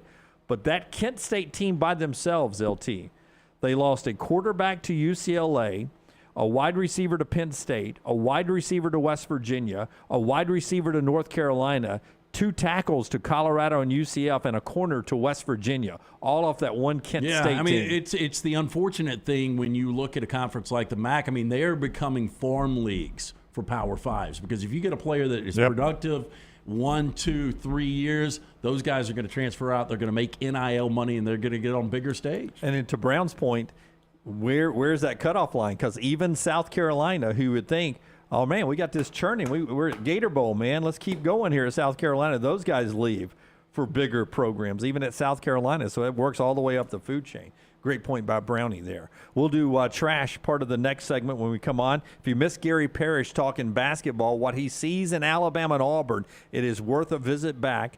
It is podcasted right now, nextroundlive.com, nextroundlive.com, and all our video and audio platforms. The show today being brought to you in part by our friends at Redmont Vodka and Redmont Distilling. They bring you all the podcasts as well. You can find Redmont Vodka wherever you buy your vodka. Yeah, we'll have some March Madness information to pass along from our friends at Redmont Vodka. Looking forward to that. But look, the weekend is here. Pick up a bottle of Redmont Vodka. Ask for it by name. It's available in 20 states right now. Their aim, clarity, and taste, color, and smell. It's vodka perfection. Redmont Vodka made from corn, which not only makes it gluten-free, also provides that smooth finish, no harsh aftertaste, 8 times distilled. Available at your local package, including Beverage Place and Pink Package and ABC stores. Again, ask for it by name this weekend. It's Redmont Vodka. Call the next round now at 205-734-0923. For more than 40 years, Red Wing Shoes has been helping the hardworking people of Alabama. This is why Red Wing Shoes has created the 3-step comfort solution. Step 1, a certified fit specialist will use a 3D scan to electronically measure your feet and arches. Step 2, help you get the appropriate footwear for your occupation. Step 3, customize your boot or shoe with a Red Wing orthotic. Whether you have high arches or flat feet, Red Wing has the comfort solution for you. So experience comfort at its best. Visit one of the Red Wing shoe stores located in Pelham or Trussville. It is the season of speed event at Alfa Romeo of Birmingham, and there is no better time to buy or lease a 2022 Alfa Romeo Giulia TI or Veloce model. Now through the end of the year, get 0% financing for 48 months or 1.9% financing for 72 months. Go by and see the great selection and take advantage of the low interest rates while you still can. It's the season of speed event. 48 months, 0% financing. Get into the best car I've ever driven at Alfa Romeo of Birmingham. Want more of the Next Round? Download the app or visit nextroundlive.com for the latest podcast, The Mystery Fifth Hour, our Not For All Ages podcast, The Last Call, and the entire Double Down Media podcast family. All at nextroundlive.com and on the Next Round app. Hey, Lance Taylor from the Next Round to tell you about our friends at Gutter Cap. Gutter Cap's that patented aluminum cover system that fits over most existing gutters to keep out debris and eliminate that gutter cleaning. It's backed with a lifetime warranty, almost 20-year service record right here in Birmingham. Stay off that dangerous ladder forever. 45% off the retail price now if you call guttercapbirmingham.com. Call my good friend Chris Stewart now, 205-823-2212. Cap it, don't snap it. It's Gutter Cap. Follow Next Round Live on Twitter, Instagram, Facebook, and YouTube. The social media team at Next Round Live is dedicated to giving you daily news conferences and practice video from UAB, Alabama, Auburn, and around college football. Follow and compare to the sites you used to visit. You'll also get the latest highlights and news from the Next Round Daily Show. Turn on the notifications so you don't miss a thing. Next Round Live on Twitter, Instagram, Facebook, and YouTube. See more at nextroundlive.com. Everyone makes New Year's resolutions. This year, make the best resolution ever. If you are buying a new home in 2023, use Holly Mack Wilson and get started right away. Let an experienced professional help you get your home ready to sell before the spring buying season. Holly Mack Wilson can help you with all your home buying and selling needs anytime, anywhere in Alabama. Make the best resolution ever and call today 205-901-9446 or online at hollymachomes.com. Holly Mack Wilson, an anywhere in Alabama Keller Williams agent. The Next Round store is live and loaded. Check out the latest logo t-shirts and hoodies. Get your favorite team colors, the Next Round flag shirt, or grab the popular Y'all Can Have the Rest t-shirts. Go to nextround.store. That's nextround.store.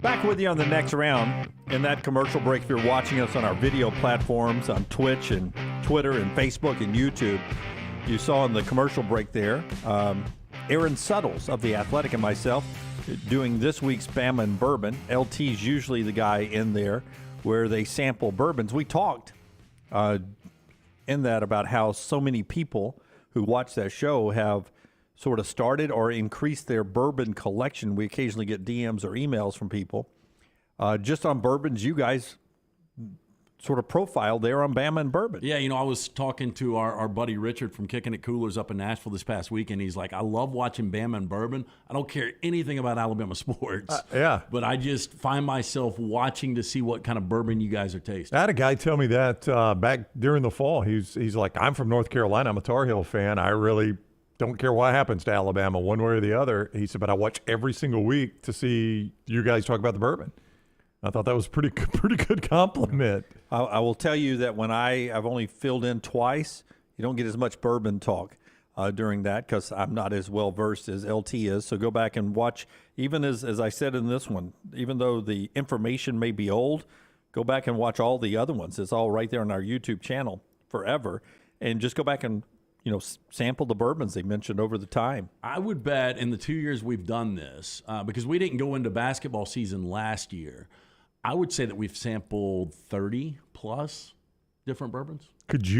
That's about right. I'll put you on the spot. Could you say the best one you've sampled in your memory? It is on the spot, but I know this year the Widow Jane was really good. The Jefferson's Ocean. I was wondering if you were going to mention that. I remember that one. That's the one that they put in the barrels, put the barrels on a boat, and just ride around in the ocean and let it age.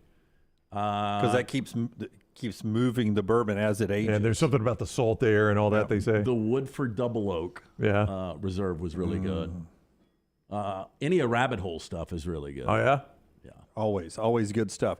We appreciate everyone watching everything we put out on all our platforms. But remember, wherever you watch us, like, subscribe, follow, thumbs up. It helps us out tremendously. And if you find yourself, I'm just a YouTube watcher, I'm just a Facebook watcher, but at least go to those other sites for just a second and like and subscribe, even if you're in one specific place, maybe just on Twitter. Thank you so much to our friends at Wayne's who have been with us since we started this. They are celebrating their 50th year in business this year. And in a way of saying thank you, our friends at Wayne's want to say thanks to their loyal customers and the communities that they serve by offering $50 off pest, termite, lawn, or mosquito services. The offer is good for existing customers as they add services or new customers as you join the Wayne's family. So whether you're existing and you're adding new services Or if you're a new customer, you get $50 off the pest, the termite, the lawn, or the mosquito services there. They also are stackable, so if you sign up for pest and lawn, you get $50 off each. That's $100 total. Or 3 services, $150, etc. You see how that works. But this offer is only good through February the 28th with our friends at Wayne's, as they celebrate 50 years with that $50 off from their pest, their termite, their lawn, and their mosquito services. You got to use the promo code TNR, though. TNR in the promo code to get the value right now with our friends at Wayne's. All right, before trash, I wanted to ask you guys real quickly about this statement. Can Buffalo finally make a Super Bowl in the modern era? Now, to me, I don't know where the modern era starts, but apparently it is somewhere after the early 90s. Yeah, 93 was their last one, right? 94. Yeah, because they lost back-to-back, right? Yeah. Yep. 4 straight. When 90. Yeah, they lost to the Giants, the Redskins, and then back-to-back to the Cowboys. Yeah. So I guess the modern era is, what do you say, 25 years for modern era? Is that what we're doing? I guess you would. But I maybe read it's because of my age, but I consider those Super Bowls in the modern era. Yeah, that was my point, Brad. Yeah. To me, the modern era to me was the Super Bowl era. But I guess now, since the Super Bowl started in the 60s, that the modern era is no longer all of the Super Bowl years. So, in NFL history, they will define it pre-Super Bowl and Super Bowl. But now in the modern era, the Buffalo Bills have yet to go to a Super Bowl, which I guess means your Dolphins haven't. No, they have not. Because they've got a longer draft than the Bills. Yeah. Well, but I think of the Dolphins as a Super Bowl team. Well, when I say modern era, and it's probably because it's when I started watching the NFL, I think of like the 84 Dolphins. I mean, there's something about that draft class where all those passing quarterbacks came to the league that felt like it was a different era of the NFL. But maybe it's just because that's when I started watching the NFL. That's the last elite quarterback you guys had, obviously Dan Marino, and he's a guy that got you to a Super Bowl. More than Cleo Lemon, you think? Yeah, a little bit. But you look at this Buffalo team, and I think if they're able to get to a Super Bowl, you start to have that argument, best Bills quarterback of all time. Yeah, he's going to have to go a little bit more to get past Jim Kelly. But if they win the Super Bowl, that's a heck of an argument. He'll go past Jim Kelly if they win a Super Bowl. Tripp says modern era equals true free agency. I guess you can also go salary cap, which has changed the league tremendously. Because even if you just do stupid things like the Madden video game franchise, trying to keep players inside that salary cap when they want contracts, hard to do, man. Hats off to guys like Belichick who've been consistent over a long, long time. All right, time for mortgage rights. Trash on the table. Let's hit it, man. Hit it. Vision Cable. Hi, watch me beat Peter McNeely on Vision Cable Vision. Great. Okay, now Comcast Cable. Hi, I'm Mike Tyson. Watch me beat Peter McNeely on Comcast Cable Vision. LT's Trash is presented by Mortgage Right. Mortgages done the right way. Hey, when you want to buy a home, don't wait on rates because they may not wait on you. Interest rates are higher, and if you wait to buy, you'll be left out. So let our friends at Mortgage Right help you get the lowest rate available and build a plan to take advantage of lower rates when they're back with a speedy pre-approval process, flexible down payment assistance programs, and a variety of loan products. Mortgage Right can help you buy quickly and take advantage of the increased home inventory. They have the tools, information, and expert help to make home ownership happen. Go to mortgageright.com/TNR. Call 205-815-9200. NMLS 2239, Equal Housing Lender. So when you guys are doing yoga, is there anything you worry about happening? I don't like the way my back feels in downward dog sometimes, and I'm worried if I can ever get out of the downward dog. But other than that, I'm good. For me, if I'm not in proper yoga attire, I feel like things falling out of the shorts. Do you like the yoga pant? I do like the yoga pant. I think it's a great invention. Yeah. Okay, for 14 years, yoga instructor Anna Margaret Sanchez has taught a free community class in Miami's Upper East Side. It started with 20 people. It's been growing over time. Now it reaches over 100 regulars. They actually stream it. You can watch on Instagram Live. So for the first 47 minutes, the first Saturday of 2023, it drew a really big crowd, and everything was going well until at the end of the class, something fell. Oh, no. And it hit one of the yogis, they call them. I didn't realize you called the the participants' yogis. Nope. Hit one of the yogis in the face. It was an iguana that fell out of a tree. Frozen iguana? Yeah. I think when it gets below 40 degrees, you have to worry about this, I think. Sanchez went on to say, quote, guys, I think we're going to have to close the class. I'm going to have to take care of someone who just had an iguana drop on their face. That someone was Michael, who withheld his last name because they didn't want to be known as the, quote, iguana landing pad guy. No, you don't want to be known as that. That will ruin your life. Didn't see it coming. Felt like a sandbag hit me in the face. First thing that went through my head, it must have been a coconut, but there are no coconut trees nearby. He had a lot of time to think about this. He was told the green iguana looked to weigh between 20 and 30 pounds. Ouch. Paramedics were called, treated Michael for his bloodied nose and lip, as well as his eye that had swollen shut. Yeah. So you're telling me 40 degrees or below, these things basically check out? They warn you about it in Florida when it gets that cold, that watch for falling iguanas. Yeah, so I'm not making this up. I'm serious. Told you guys I had a pet iguana Rex. Worst pet I've ever had. Why? It was just didn't talk to you like Lady Bird. Yeah. It's not one of these pets that's going to show you a lot of emotion. Yeah, right. They just got to sit there. So they have, and this is all reptiles, a hot rock that you've got to plug in that they digest their food on. Oh, okay. Well, somebody cut that hot rock off, so poor Rex couldn't digest his got a little food. constipated, huh? So, I found Rex expired. Trip, that was the other one I was going to bring up. The farting that could happen in yoga class would be a concern. So, well, I thought it was going to be something related to that, honestly. Yeah, as you were going, that's what I thought was about to happen. That somebody had ripped one. So is it the purple iguana in Gainesville? Is that the name of it, or is it purple? It's not purple parrot, is it? Purple porpoise. Yeah, purple porpoise. Okay. Yeah. Or the purple dolphin. Purple dolphin. Is it? Yeah. Okay. Used to go there back in the early 2000s. That's where a lot of people would check out during the game halftime. and go and get drinks and come back. Yeah. I've done that. Okay, a visitor at a McDonald's fast food restaurant in Australia captured video of an unusual sight. A horse riding in the backseat of a drive-through customer's car. No, that's horsepower. How in the hell do you get a horse in your car? That seems tough. It's got to be a Shetland pony, though. That can't be a legit big horse. Or it could just be a Godfather headable horse. Could be that. Yeah, it looks a little more life. Has a little more life than the one in the Godfather did. Didn't you say and I saw the Boomer Schooner when we were down in Miami. It's Shetland ponies. Those ponies pretty much. Those ponies are smaller than. I don't need to throw my phone. They're smaller. I probably can find the video. No, they're big enough. I mean, they're small enough. They could. The ones that pull the Boomer Schooner, they could fit in the back of a car. Yeah. Now, Dunaway is right about this. Donna Bevan posted a video to TikTok showing the surprising scene outside of the eatery in New South Wales. Video shows Bevan briefly converse with the driver of the car, who explains the horse is, quote, excited for his ice cream. Oh, who's not? Well, I mean, Ladybird looks like she would almost be that size, right? Oh, no. Ladybird's one of the smaller Vizslas you'll see. Ladybird's only 40 pounds. Yes. Don't Well, I didn't say she was overweight. Jim. No, I'm just saying that even her height is a lot smaller than other Vizslas. Yeah. I don't know why you would insult Ladybird. I went back too far. That was the 2018 game. That was 2018, January of 2018, Alabama, Oklahoma, and we were staying down. It might have been December of 17. I can't remember. We were staying down on South Beach, and that's where they were doing game day. And right out the back of the Clevelander where we were staying was the game day set. And they had the Boomer, or is it the Sooner Schooner? I think is what they call it, the Sooner Schooner.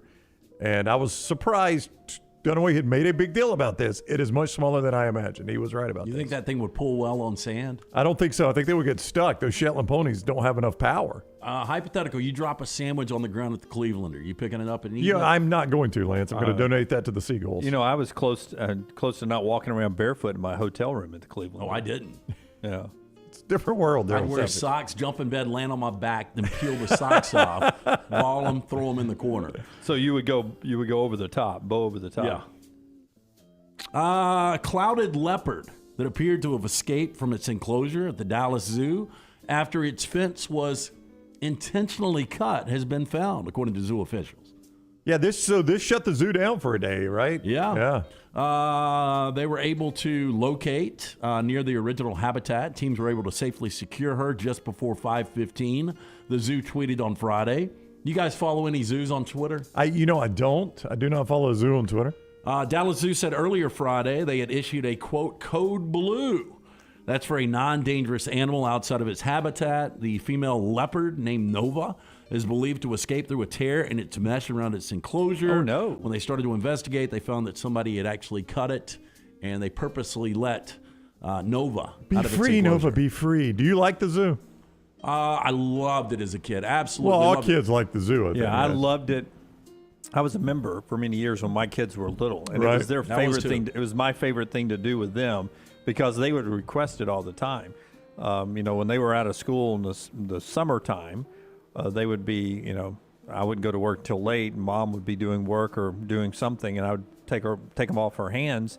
They would let's go to the zoo, and we'd do the zoo. We'd go to Mountain Brook Creamery, do some ice cream and stuff. Yeah, and look, I don't have a lot of knowledge, but I would use my whatever knowledge I had on animals to explain it to the kids. That was always fun. Okay, here is the schooner. The horses were not there that day, Brown, but that is. Oh, I saw them at the game though. Yeah, That is Jim. Like you guys know, I'm not 6 feet. That's how small the schooner is. Yeah. Well, yeah, Bong's bigger than that. I mean, it looks bigger on television than it really is. That's the Sooner schooner, and that's 5'10.5" Jim Dunaway. Yeah, it is. It is much, much smaller than I would have imagined. But then at the game, I saw the Shetland ponies, and they are very small, as you might imagine. Damn, that palm tree's about to go down. It's leaning. Yeah, they lean. Yeah. Usually towards fresh water. Probably iguanas on top, right? Potentially frozen ones. I think it was One Republic that was getting ready to play out on that stage there in the background. Oh, I thought that was game day. Back to the Vulcan Tire and Automotive chat room over there. I agree. Troy said if you watch 1923, you wouldn't say a leopard is non-dangerous, but this is the smaller version of that. This is the 25-pounder. Yeah, it's a kid leopard. Leopard in 1923 drug somebody up a tree. Oh, really? By a human? By her trachea. Yeah.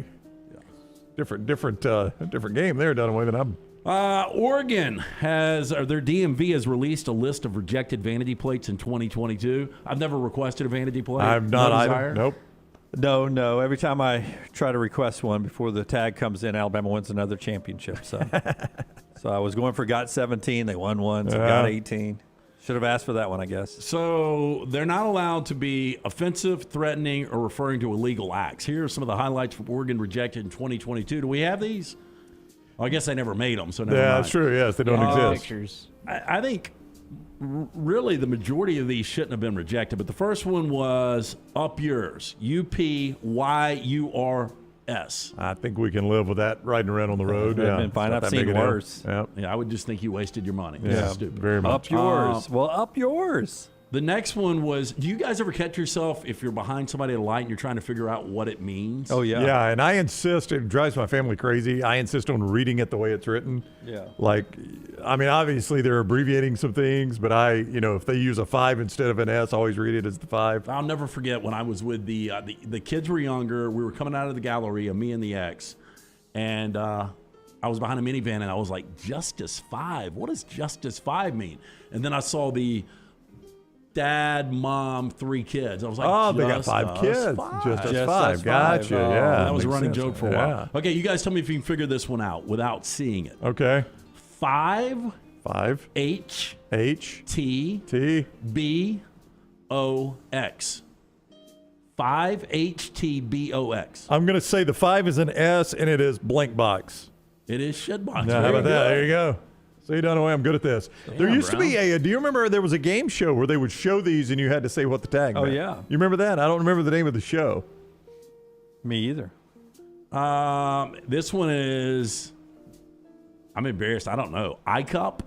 ICUP? Oh, ICUP. I see. You got an ICUP. If your family was here right now, that'd be the one they'd be making fun Why of. would people care if you had ICUP? I don't know. That's stupid. PP was also rejected. Like PEE? Yep. And then finally, WSKYRN, Whiskey Run, was also Whiskey Run was rejected? How was that one rejected? Terry from Texas on Terry, Facebook, yeah. Texas Terry says, a few years ago I tried to get OU sucks. They wouldn't let me have it. I don't think they'll like the sucks part. SUX, yeah. That's so stupid. Yeah. All right. That is Trash Today, brought to you by our friends at Mortgage Right. Yeah, and make sure you check out mortgageright.com with a little /T and R with rates trending upward. Save yourself some money, stress, and time by buying your home with our friends at Mortgage Right's Lock and Shop program. With Mortgage Right's Lock and Shop program, you can lock in your interest rate before you start shopping for a home. If rates rise during your lock-in period, your interest rate will not be affected. Plus, you'll know your home buying budget ahead of time. Call 205-815-9200 or NMLS 2239 Equal Housing Lender. Listen, I know a lot of people are not watching the NBA regular season. Playoffs come later on. But last night, if you did watch Celtics and the Warriors, fantastic game. I caught it from about the fourth quarter into overtime. Celtics won it 121-118 in overtime. And a lot of people who were following that game, they say, oh, yeah, give us 7 more of those in a rematch in the NBA final, that they're really that good together there. So I will tell you who you got to watch out for, and that is the Memphis Grizzlies. They've won 11 consecutive games now. They're only a half game back of the top seed Denver right now, and that team is dangerous. Golden State ain't going to the finals. Let me go on. You don't think Golden State's going to make the finals? You think it's going to be Memphis? Memphis or Denver? Yeah, Memphis or Denver. I would say one of those two. Yeah. By the way, when football's over, and we get down to just the hockey and the basketball and the NBA, if you're not a Boston fan, you may want to turn away. Celtics and Bruins right now, the best records in the NBA and the NHL. This hour of the show brought to you by our friends at Champy's. Champy's world-famous fried chicken, Highway 119 in Alabaster. More of that Champy's menu coming up a little bit later on this hour, but go get them for lunch today. Destination lunch, Champy's Chicken, Highway 119 in Alabaster. Next Round is on demand now in the podcast section at nextroundlive.com. King Real Estate School can prepare you for a new career, and they've got a new class starting January 23rd. It's taught by a working broker who teaches from real-world experience. King Real Estate School even includes exam prep for the Alabama pre-license exam. The full 10-week course is only $399, and discounts are available for military, first responders, and teachers. Visit kingrealestateschool.com to learn more or to sign up for the January 23rd kickoff. That's kingrealestateschool.com. King Real Estate School, license number 154952. Hey, Lance Taylor from The Next Round. You've heard me for years talk about our friends at Bromberg's Jewelers, and we welcome you to stop by and see that great customer service at the Mountain Brook and Summit locations, but we'd also love for you to check out their new online shop. They've got plenty to choose from. Great gifts, big and small. Available online, they've got David Yurman, Tudor watches, select diamond and gemstone jewelry, William Henry, seasonal and favorite giftware items, and baby gifts as well. They've even got an online sale section. For more information, brombergs.com. Start your day online at nextroundlive.com. Get all the latest videos, podcasts, and college football stories. And it's also a great way to stream the show or shop in the Next Round store. Stay connected by visiting nextroundlive.com. The NFL playoffs are here and the action has been incredible. Join us every Thursday as we look forward to the weekend's NFL playoff action presented by Pepsi. Pepsi, giving you the NFL and the Next Round all the way through the Super Bowl. Follow Next Round Live on Twitter, Instagram, Facebook, and YouTube. The social media team at Next Round Live is dedicated to giving you daily news conferences and practice video from UAB, Alabama, Auburn, and around college football. Follow and compare to the sites you used to visit. You'll also get the latest highlights and news from the Next Round Daily Show. Turn on the notifications so you don't miss a thing. Follow Next Round Live on Twitter, Instagram, Facebook, and YouTube. See more at nextroundlive.com. You want to look great while supporting your favorite show? You know the place to go is the official Next Round store at nextround.store. Yes, there are .store domains, and we have one. From shirts to hoodies to hats and all kinds of fun stuff, you can rep the Next Round anywhere you go. At the beach, Next Round hats to block out that sun. Up north in the winter, get you a comfy Next Round hoodie. Just need something to put your $20 beer in at a game? Get you a Next Round koozie and throw that thing in your pocket. You never know what stuff Jim's going to make me put in there next. Check it out. It's the Next Round store at nextround.store. Man, I love a good meal. I'm Jim Dunaway. A good meal is what you get with my friend Sterling at Champy's Chicken on Highway 119 in Alabaster. We're talking great southern fried chicken, wonderful sides, hand-cut chicken fingers, po' boys, and those Mississippi Delta recipe tamales. You got a perfect menu for everybody. Champy's Chicken is perfect for watching the big game or taking a meal to the lake house, down to the coast, or stay in the restaurant and dine in a great atmosphere. It's all made fresh to order right there on 119 in Alabaster, Champy's Chicken.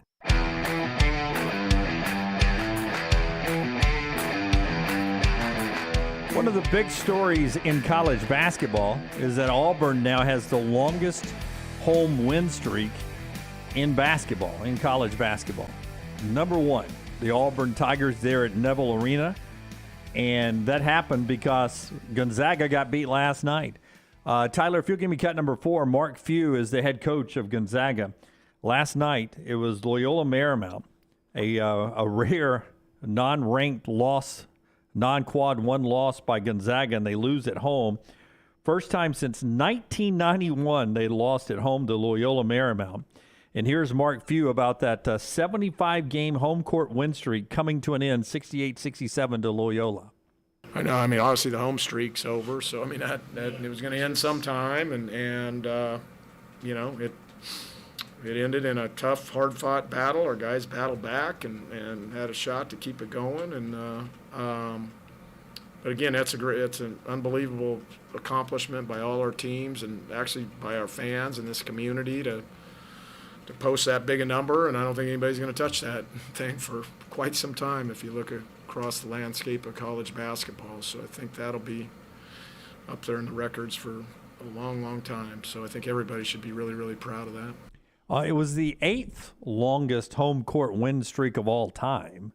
I assume UCLA was number one, yeah. but I was looking for that this morning. Yeah, I didn't go chase it down. I assume UCLA maybe was it for a couple of different times, right? It probably ended and came back. But it was because of the conference they play and the schedule they play. It just wasn't one that was resonating with me. I mean, I guess only reason. Go ahead, but I was going to say the only reason I even noticed it, Brown, is because Auburn was getting so close. They were in the top 5. I'd see it on the graphic, or I wouldn't even have known who had the longest. I mean, I guess if you had stopped me and said, okay, who do you think's got the longest home winning streak? If I had given it enough thought, I would have said Gonzaga because they never lose conference games. So that's the vast majority of your home games is going to be conference games. And they play a lot of non-conference games, the big ones anyway, neutral site, or in tournaments. Like, you don't see Duke go to Spokane. You know, you don't see Kentucky go to Spokane. If they're going to meet in one of those made-for-TV events, right? Or at the Maui Championship. That's right. So if you'd have maybe stopped and think about it, I probably would have gotten around to Gonzaga, but it's not something that resonates with me. And I would have never guessed it was that long. Here are the 7 with longer streaks if we've got time. All time? Yeah, go ahead. And then I got to make up some. I missed something I promised I'd put on for our buddy John, who sent something in on Twitter. And I meant to do it before trash. I'll do it after you give us this list. Oh, these are actives. These are actives. All right, John, here we go. Sorry about that. John sent in pictures. That picture, Forrester, I sent you those 2 pictures. This is from Rock Creek in Concord, Alabama. The only the things you only get in maybe in the South. Guy is on I think is that a lawnmower or is that, it's a lawnmower. Wow. He's on a lawnmower pulling a tractor and. He's pulling a trailer, right? A trailer is what I mean. Yeah, a trailer. And he's going down to get gas and also more cold beer. I mean. He's got his cooler back there, Brown. He's stacking up cases of beer in the back there. So it's the old lawnmower to the gas station. The old Cub Cadet, though, is pulling some weight. I didn't know a Cub Cadet could pull quite that much because there's some stuff in that cooler. Okay, I've got it now. I mean, that is that's deep south right there, man. You're probably not going to get that in New York City. Yeah, well, probably not in New York City. But, John, thanks for sending that in. I'm sorry I didn't get that out before trash. But shout out to the big Rock Creek Concord area. John, thank you very much. The all-time 7 longest win streaks home court basketball LT. Yeah, I've got the top 4 actually. Cincinnati, 84 consecutive. What period of time? Was that like Oscar Robertson or Bobby Huggins? Yeah, I don't. Hold on. I don't see that. Never but mind. I've got the rest. UCLA's number 3, 98 straight between 70 and 76. St. Bonaventure was next with 99. I don't have those dates. And then Kentucky was number 1, 129 straight between 43 and 55. So probably Old Memorial Coliseum, maybe even before that up in Lexington. So Kentucky was the best ever. And Auburn is number 1 right now. Number 1 right now. And I think it's at 28, is it, Forrester? 28, and they're on the road this weekend. So they are on the road this weekend, Auburn is. Yeah, there's so much parity in basketball now. I mean, number 2 is UCLA with 19 consecutive at Pauley Pavilion. Auburn's, I mean, I tell you what, man, if they make it past Alabama, that Tennessee game at the end of the year would be tricky on them. But if they make it past Alabama on the 11th, that home winning streak's probably going to make it to the end of the year. Now, again, you got to play Tennessee at home. I don't know his exact record. Bruce versus Tennessee has been really, really good, though. Yeah. And they will play Tennessee twice, obviously, but they'll play the game in Knoxville earlier in the year. So if they make it past Alabama on the 11th, there's a good chance Auburn takes that home winning streak all the way to the end of the regular season. Champy's Chicken bringing you this hour. Sterling and his crew, Great Southern Fried Chicken, Mississippi Delta tamales, and a lot more. Highway 119 in Alabaster. Great for lunch, great for dinner. And, again, it's a destination place. If you haven't been by there, just want some good Southern Fried Chicken and the wonderful sides. Sterling and his folks do it right there in Alabaster. Highway 119 is Champy's world-famous fried chicken, champyschicken.com. All right, Brown interviewed Jelly Walker earlier this morning. His weekly visit with Brown, thanks to our friends at Legacy Credit Union, is out on all the video platforms. And Andy Kennedy was with us yesterday.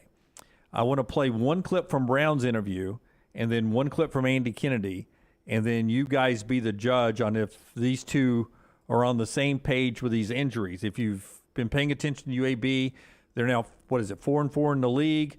Jelly's been out last couple of games. He's got a bruise in his foot that is keeping him off the court. First, give me cut 7, Tyler, Andy Kennedy, and then we'll do cut 8 after that. But Andy Kennedy on our show yesterday had this to say about the Jelly Walker injury. Here's what AK said yesterday here on the next round.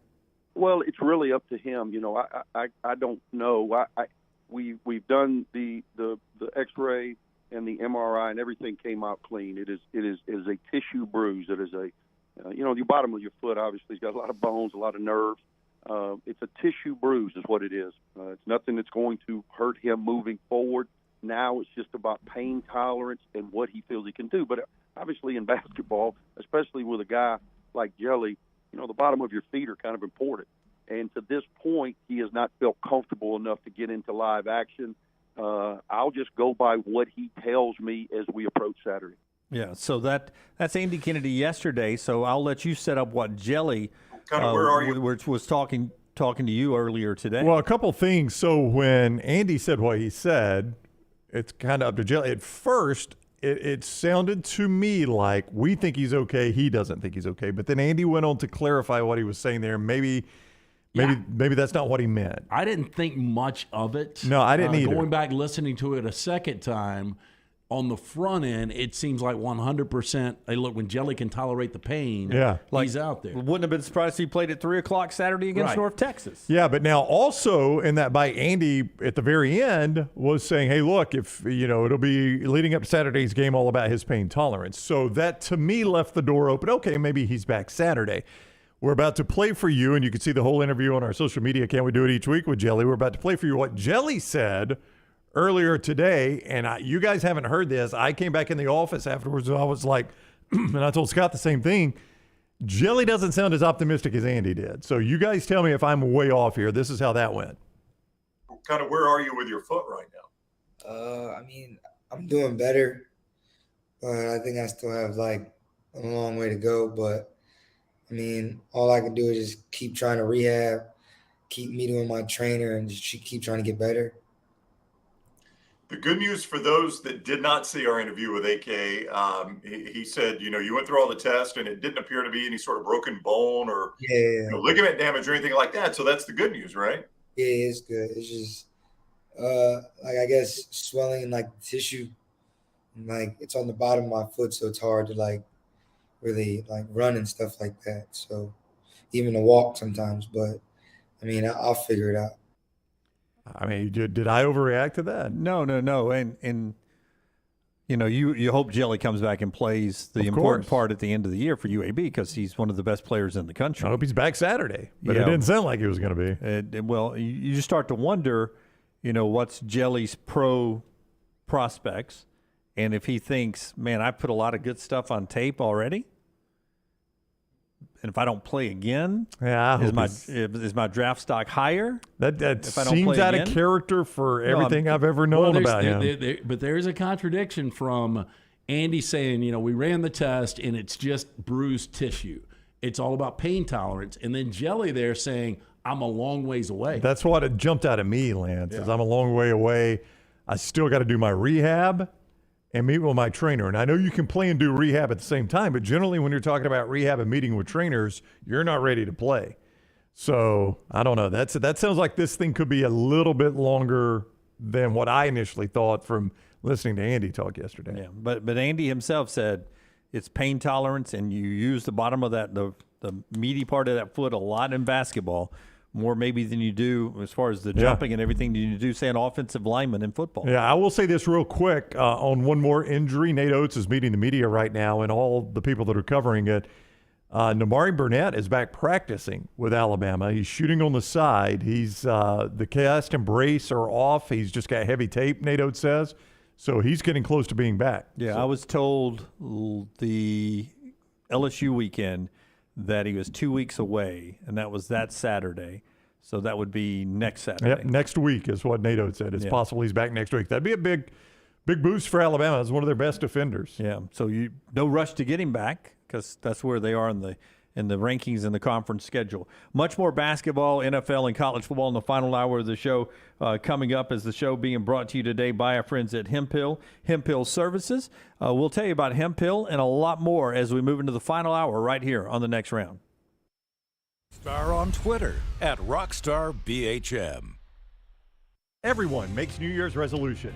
This year, make the best resolution ever. If you are buying a new home in 2023, use Holly Mack Wilson and get started right away. Let an experienced professional help you get your home ready to sell before the spring buying season. Holly Mack Wilson can help you with all your home buying and selling needs anytime, anywhere in Alabama. Make the best resolution ever and call today 205-901-9446 or online at hollymachomes.com. Holly Mack Wilson, an anywhere in Alabama Keller Williams agent. A legendary coach once said, "It's not the will to win that matters, it's the will to prepare to win." Bryant bankers have the dedication and experience to put together a financial game plan that's right for you. Stop by one of the 7 Central Alabama locations today or give them a call at 1-855-4-BRYANT to begin preparing for your financial future today. You'll find out what unbeatable service and legendary results are all about. Bryant Bank, Equal Housing Lender, member FDIC. Have you had a pipe burst, a washing machine overflow? Maybe your toilet or bathtub has overflowed upstairs and now you have water coming through your ceiling? No problem. The specialists at Dry Tech are here to help. What's important is you act immediately when water damage occurs. Failing to do so can cause mold, rot, and mildew issues. Long-term exposure to those toxins can cause many health issues down the road. So act fast. When trouble strikes, call Dry Tech 205-637-0143.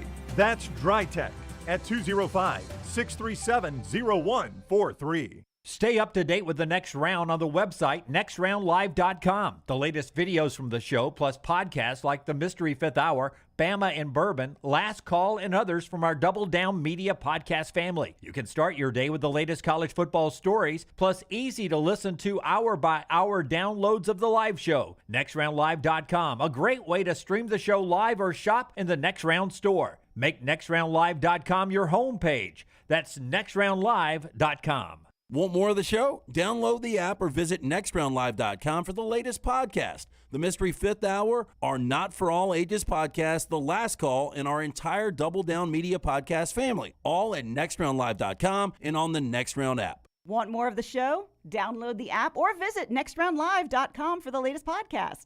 The Mystery Fifth Hour, our Not For All Ages podcast like Bama and Bourbon, and the entire Double Down Media podcast family. All at nextroundlive.com and on the Next Round app. Hey, Lance Taylor from the Next Round to tell you about one of our favorite places for breakfast, lunch, and dinner. That is Hamburger Heaven since 1982. Hamburger Heaven has been serving Birmingham's best hamburgers, cheeseburgers, French fries, hand-spun milkshakes, and sandwiches made fresh to order. All of their ingredients are fresh and prepared daily. This includes their beef, always fresh, never frozen, hand-patted each and every day. For breakfast, lunch, or dinner, visit any of the 4 locations, Highway 280, Irondale, Gardendale, and Homewood.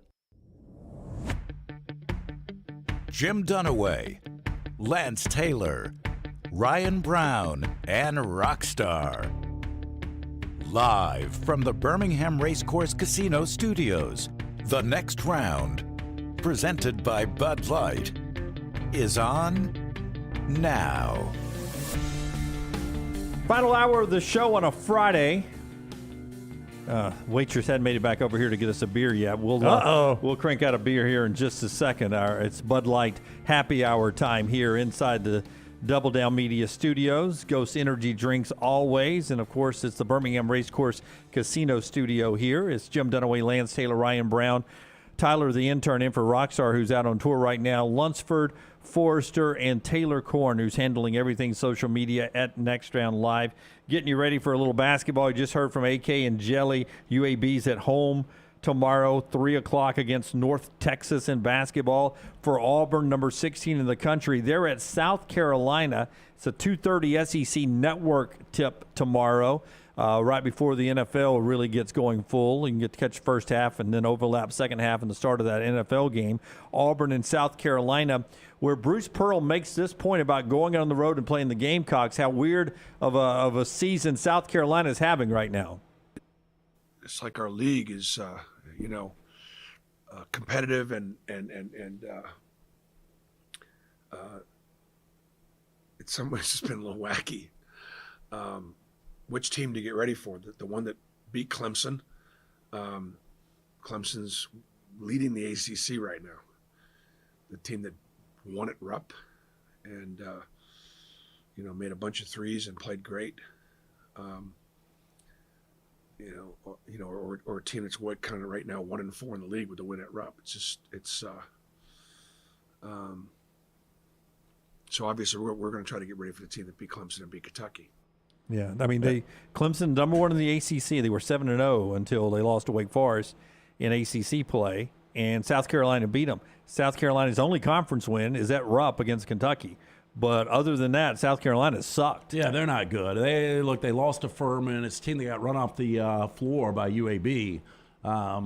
This is one of those games, but again, Auburn loses to Georgia, so every game in the SEC, I guess, is a losable game. But, 2 of their last 3 losses have been by 43 and 41 at home to Tennessee and Texas A&M. And I think Auburn is better than A&M, I think, and playing pretty close to, if not right with, what Tennessee is doing right now. I mean, that's the kind of game I anticipate here. I mean, Ole Miss beat them by 12 at home, and I thought Ole Miss was the worst team in the league. I would set this number at Auburn 10. I was going to ask you, so 10? Yeah. Alabama and Missouri at 5 o'clock tomorrow. Alabama number 4 in the country, and Brown had some interesting information there coming out of the Nate Oates news conference in the last half hour about Burnett's return. Yeah, it looks like next week for Nimari Burnett.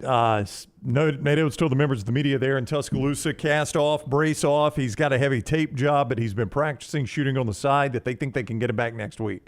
That is all Alabama has done here.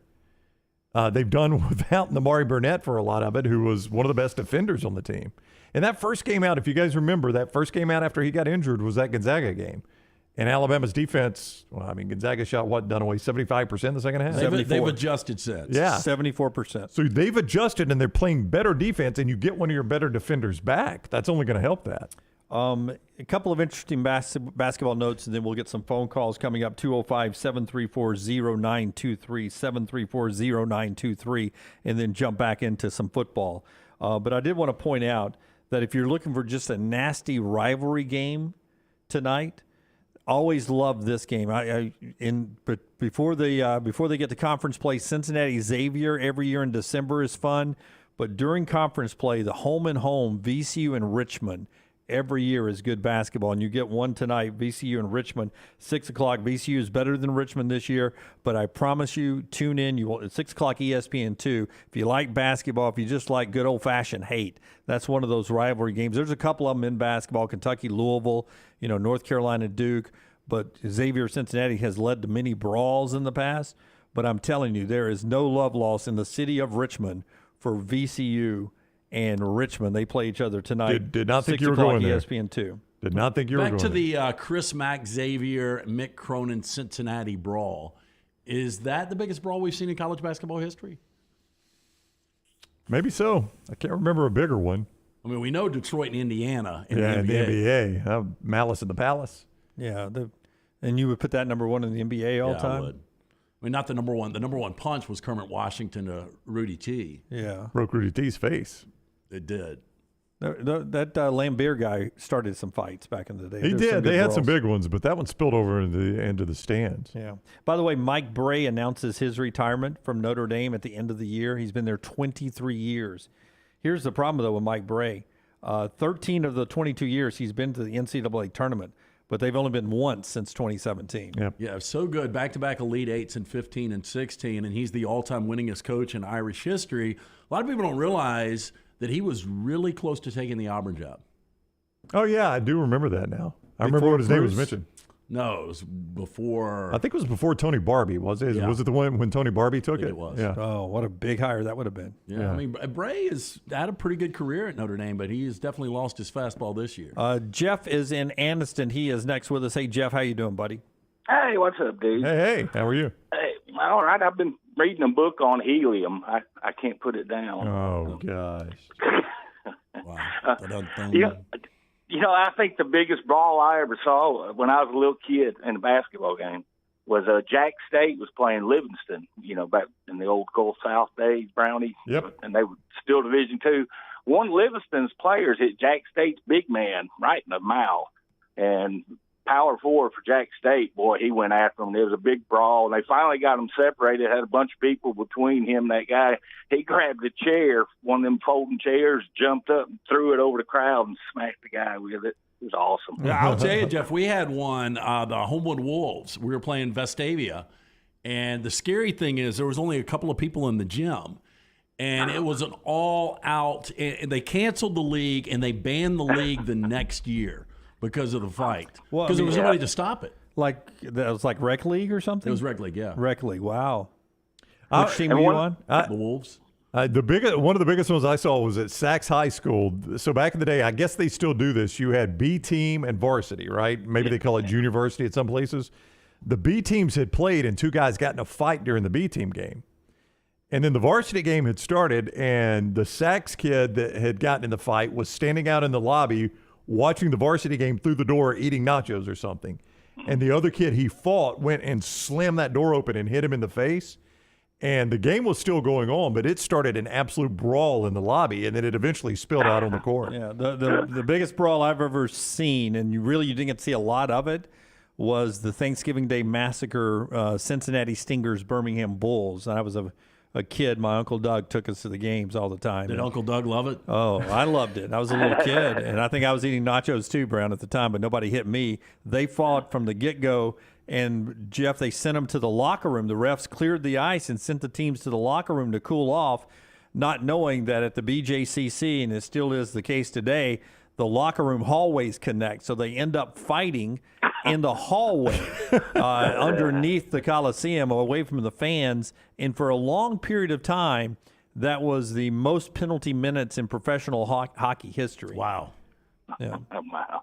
One of the best one-on-one fights I saw was actually Jacksonville and Alexander at a girls' game. The 2 point guards had kind of been going at it all game. All of a sudden, they just looked at each other, and they just started wailing. And, I mean, these girls knew how to fight. They were throwing fists. Cool. Man, we had a chick in middle school that, like, none of the guys wanted to mess with until one of the guys did the year I left to go to high school. Shantae was her name. Yeah. And I remember if you get to school early, you would have to go to the gym and sit on the bleachers. She drug a chick by her hair down every single bleacher. Every time, right? The next year, though, she challenged a dude that actually laid her out, and he ended up getting expelled. Yikes. Yeah. She met her match, though. Most of our viewers and listeners, though, and some of you were probably there, remember Braves and Padres that year. Bob Horner was in a cast. Yeah, right Cornell, up. Washington. And so much of that happened right up on the backstops where all the fans could be part of it. Yeah, that was really good. Yeah, I know y'all like to watch 80s movies. Is it all of y'all or just LT? No, I mean, I thought the 80s movies were it was a great genre of, what was it called? The Brat Pack? Yeah. That underrated one, I don't know if y'all ever saw it. Have y'all ever seen Miracle Mile? It's got Anthony Edwards and Mary Willingham. Talking about Panama City? That was Miracle Strip. No, it's in L.A., but there's a little place, a mile. It's pretty cool. It's not a happy movie, but it's a good one. Yeah, I'm trying to figure out for the kids tonight. I think we're going to have a doubleheader. I think we're going to watch the remake of The Getaway with Alec Baldwin and Kim Basinger. Have you ever seen that, Michael Madsen? It seems like it. Yeah, it's a good one. And then the remake of True Grit. Oh, I like that. Oh, I do like that one now. Yeah. I like that better than the original. Yeah. Cheers. Have y'all ever heard anybody use the term Great Caesar's Ghost? Oh, yeah. There used to be. have? Yeah, I think I've heard Brown use it before. You've never heard me use it. I've never used it. But it was either a TV show or a movie that had a character that was his. Was it not Doc Brown? Did Doc Brown on Back to the Future not say, Great Caesar's Ghost? I think you're right. Yeah. It was Great Scott. Oh, no, he said Great Scott Rabbit. So there was a character that used to use that, yeah. All right, give me a seesaw on these if you would. Okay. Mark Few ever wins a national championship? I was 10%. Just thinking when we were looking at Mark Few, how much older he looks each and every year, and the window he had the last couple of years, especially in 21, where they go undefeated and they meet Baylor, a hot Baylor team. And he's just got that look now that it's like it's almost past him. Of course, this would be the year when everybody's ready to pack it in on him that he screws around and wins one. But I'm with Dunaway. I'd say 10 or 15% at best. But to your point, Brown, what if all of a sudden, St. Mary's and BYU and Loyola are actually all pretty good teams? That's right. And these games are San Francisco, and these games are close because the whole conference is having an up year, and Gonzaga gets in there after losing and being challenged more than usual, and they're more prepared for the tournament. That would be a flip of the script. I just don't see that they don't have the talent. I agree. I'd be stunned this year. Don't have the guard play. Yeah. Well, and truthfully, I think Timmy looks a little slow this year. Well, you saw the same highlight I saw last night where he got worked on the way to the basket. Yeah, but just watching him, if you went to the Gonzaga-Alabama game and you were in early, he was the last one to come out for warm-ups. Everybody's got their own routine. But once he comes out for warm-ups, he works really hard. He has a routine. He works really hard, and then he ends up being about the last one to leave the floor to go back in the locker room before they come out one last time. But he's just played so many college games, and I just wonder, if at times he's a little bored with it all. I don't know. He's a really good college big. Again, in the NBA, I think he's the guy that probably averages 8 and 6, but he's got great footwork. That's the type of team, to me, only type of team that give Bama problems, though. It's got that big guy in the middle, especially if he's got somebody who can play a little two-man ball with, shoot the three. That's where we're going to struggle, if we struggle. All right, how about same question about Izzo, winning another? I'd probably go 10 or 15%. Oh, I'd go 0. 0, You don't think Izzo ever wins another? He hadn't won one since 2000. Well, yeah, Few's never won one. Yeah. But I mean, Few's been a lot closer recently. He has been recently. I don't know. I mean, the Big Ten doesn't win them very often. He was the last Big Ten, right? Yeah. But you're right, 10 or 15%. I'd go about 10 to 15% for everybody. Well, not for everybody, but for every elite No, coach. I think both those are elite coaches. Self is going to be a lot higher than 10. He would be. Yeah, I don't know why I had this thought this morning, and it was on a coach, but how difficult it is to win a championship in college basketball. And to put it in perspective, I mean, Jim Boeheim's got one championship. I know. He's coached, 45 years? That's right. Yeah, something like that. And that was with Carmelo Anthony. And he's had some great teams. Yeah. Let me ask, LT, is USC's football team going to start playing on a football pitch now? Why do you ask that? What does that mean? Well, they said the word field is racist, so they're not using that anymore. That's a real story. I've seen the story, yes. No, is this the USC, the students? I didn't think. I thought it was it USC that said this. I thought it was another school. Well, USC did too. Stanford started doing stuff, then they shut that down. But then USC came out with the old football pitch. Our society. It's something else, man. Just leave me alone in my little spot here in Anniston. That's all I have. Did y'all know that Nick Chubb has averaged over 5 yards a carry his first 5 seasons? Yeah. That's hard to do. And I tried to dig and see another running back. I don't count the quarterbacks because that's not, to me, the same I thing. bet Eric Dickerson and Earl Campbell both did it. I checked Jim Brown and a couple others. I'm not sure. The first 5 years to average 5, that's something. I mean, even like I said, Jim Brown didn't do it. But what percent do you think Power 5 wins the basketball championship this year? I would say the Big East scares me a little bit, but I would say 90%. I mean, you don't get Houston, Lance. You don't get UConn. Oh, yeah, I forgot about Houston. Yeah. Gonzaga. I mean, you don't get them. You do get UCLA, Alabama, Tennessee. I'll go 60-40. Purdue, Kansas. You get Kansas. Normally, this does not factor in when we're talking about championships, except basketball. I'd go 50-50. Wow. Okay. Okay. All right, this might be Eric Dickerson only did it once in his first 5 years. Wow. Yeah. That's amazing. It really is. This may be an awkward question for y'all, so if you want to, you can whisper it, although like whispering in movies is a pet peeve of mine. Loud kissing and a bunch of rain and dark. And why they start showing people vomiting in movies and stuff? Hell, we know what they're doing. They ain't got to show stuff coming out of them. But say Kansas needed a coach, and they had to choose between Pearl and Oates. Who would you call? I would go Oates just because he's got more tread left on the tires. I mean, if I'm getting Bruce Pearl, I'm getting 63-year-old Bruce Pearl by the time he would take the Kansas job. Or would it be 64 by then or whatever? I just don't feel like I'm turned 64 in March. Yeah, I don't feel like I'm going to get that many more years out of him. I would think would be good years, but I think I can get good years out of Oates and get more of them. He's 50, Oates, 51, 52, something like that? I think he's younger than that. Is he? So I'm getting much more time out of him. I mean, Bruce Pearl's the more accomplished coach and has proven to be the better coach. Can Oates equal what Pearl has done? Absolutely, he could. Certainly at a place like Kansas, he could. I just know I'm getting more of him. Jeff, Earl Campbell, first 5 years, how many 5+? 0. 1. Wow, I don't think any other running back's ever done it. That's an amazing stat. I mean, I never thought Jim Brown's 5.2 for a career would be approached, and this guy's doing it. I mean, I didn't realize just how great he's been. Yeah, been underappreciated because of bad quarterback play. Right. Biggest pickup for their team: Tyreek Hill, McCaffrey, or Roquan Smith. I am going to go McCaffrey because they're still alive. They're still alive. Tyreek Hill led the league in receiving, so it's hard to argue against that one. But McCaffrey, Roquan was all pro, wasn't he? Yeah, McCaffrey has changed that. I think I'd go McCaffrey as well. Probably so too. Thanks a lot, guys. I appreciate it. All right, Jeff, be good. All right.